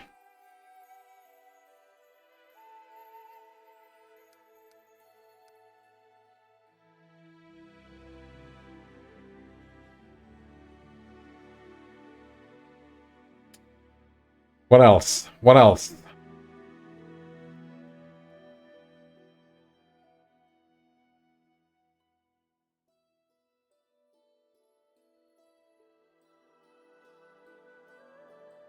I don't think trickery. But we have a lot of trickery, like... Fuck, I don't know. Alright, where were we? Like an overtone window basically is about the limits of an echo chamber and how you can manipulate opinions by changing the limits of the echo chamber. Yeah, and yeah, that's the overtone window looked at a group, but the individual is only manipulatable by not stretching their own overton window, right?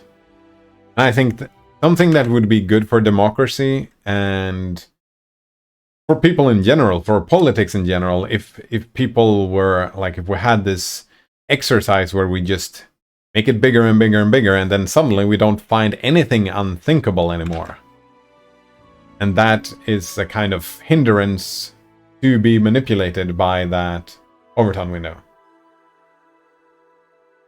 Sun says, I think we're talking about the same mechanism, but rather than this happening within the framework of a specific echo chamber, what I'm talking about happens within the overton window of a given language.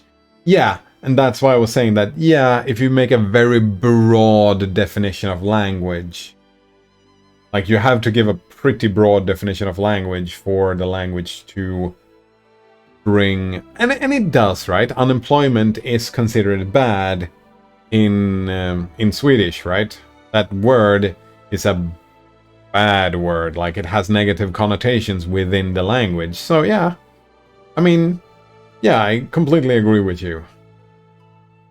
Yeah, I don't know why I was. Yeah, I think it was one of these times where I was nitpicking about something that wasn't even relevant to the discussion. It happens sometimes. Like, says Sun, this is a window that has evolved naturally out of common usage of the language, and manipulating it deliberately is perhaps not entirely possible. But for example, English has tons of gendered language that has been repeatedly shown to heavily influence whether English natives feel something related to the common use of gendered language feels natural or unnatural. Right. Manipulating language, people have tried and often failed. Yeah, if you try to deliberately and insidiously manipulate language, good fucking luck. Some people have probably succeeded. But what's more common, I think, is that you take the current language and you manipulate people with the language. Rather than trying to manipulate the window, you use certain wording to stay as close to the center and look as good as possible, right? That's rhetorics, right? You look, yeah, that's kind of one of the main reasons for doing rhetorics, is to find words that puts you right on the spot to manipulate the person you're talking to. Kind of. Part of rhetorics is doing that thing. That is manipulating, not overton window, but manipulating your own language to fit someone else's internal understanding of the word. Fulgitino Tab says, I can always change the title if it ends up being worse. I can change it back, yeah. That is 2 title changes. Pretty good moderating, if you ask me. I mean, is it a moderator? Everybody is a moderator. To me, I feel like the command is a toy that anyone can play around with almost however they want. This is why we cannot have nice things. Oops.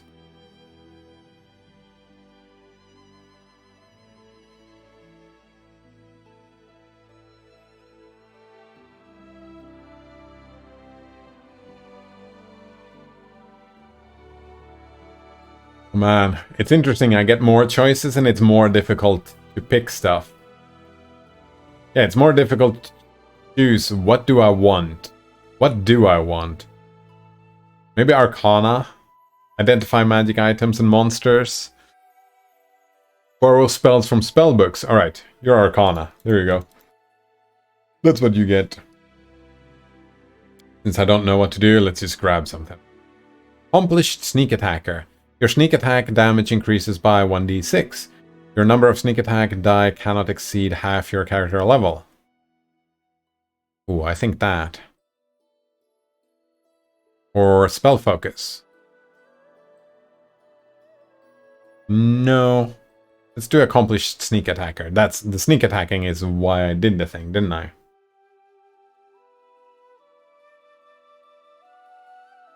Okay, do did you get that reference? Oh, wait. It's pretty obscure, I gotta admit. I don't think I did. I can almost change the title, and if it's end up being worse, I can back. No, I didn't get that reference at all.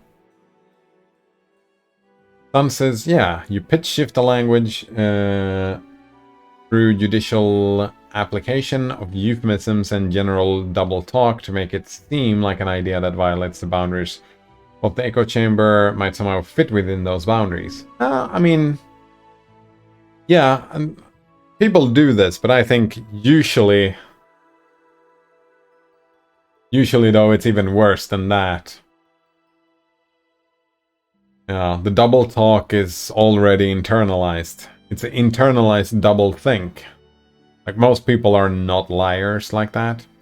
Yeah, and holy shit, time flies, it does indeed. I thought it was around 9 AM. Should probably go and organize some lunch. I should do the same, yeah, getting to lunchtime.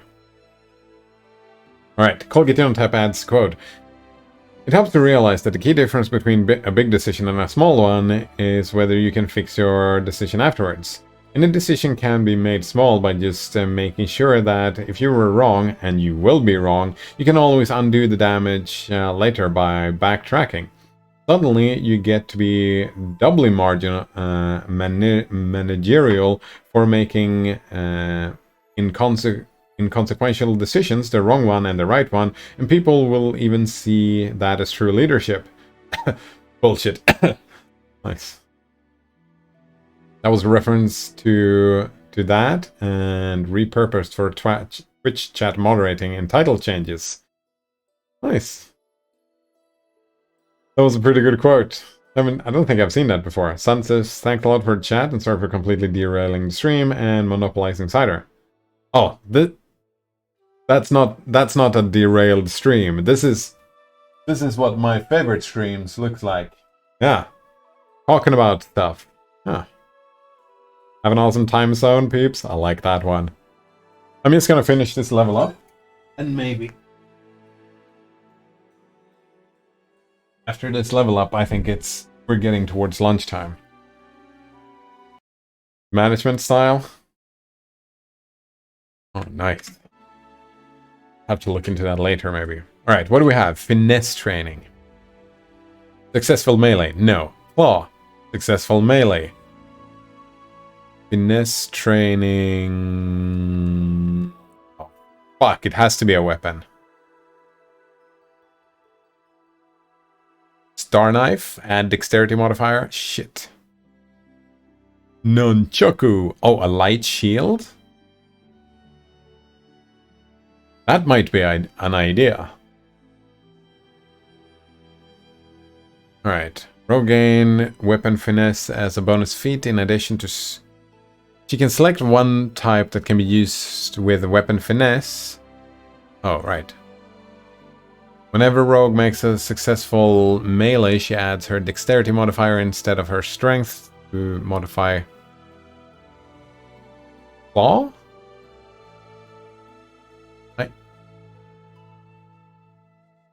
Why would she do bite or claw? That's...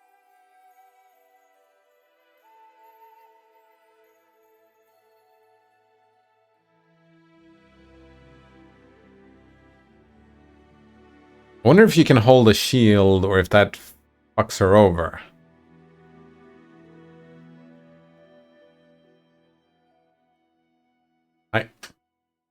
Fuck, none of these are gonna help me, right? You know what? Let's grab the shield. Like, just in case, if we need to switch to something melee focused with her, we could take a melee and a... I don't think that's how you do it. Well, Gitano Tab says, I was on a 70-viewer Twitch stream and someone in chat called it a dead stream. I went ahead and called out their bullshit. Yeah. You should do that. Well... Oh, dead stream? I don't even know what that means. Is it a Twitch streamer dead? I mean, as long as the stream is going on, it's still live, right? That's what you call it? I mean... What would you call a dead stream, really? I wonder.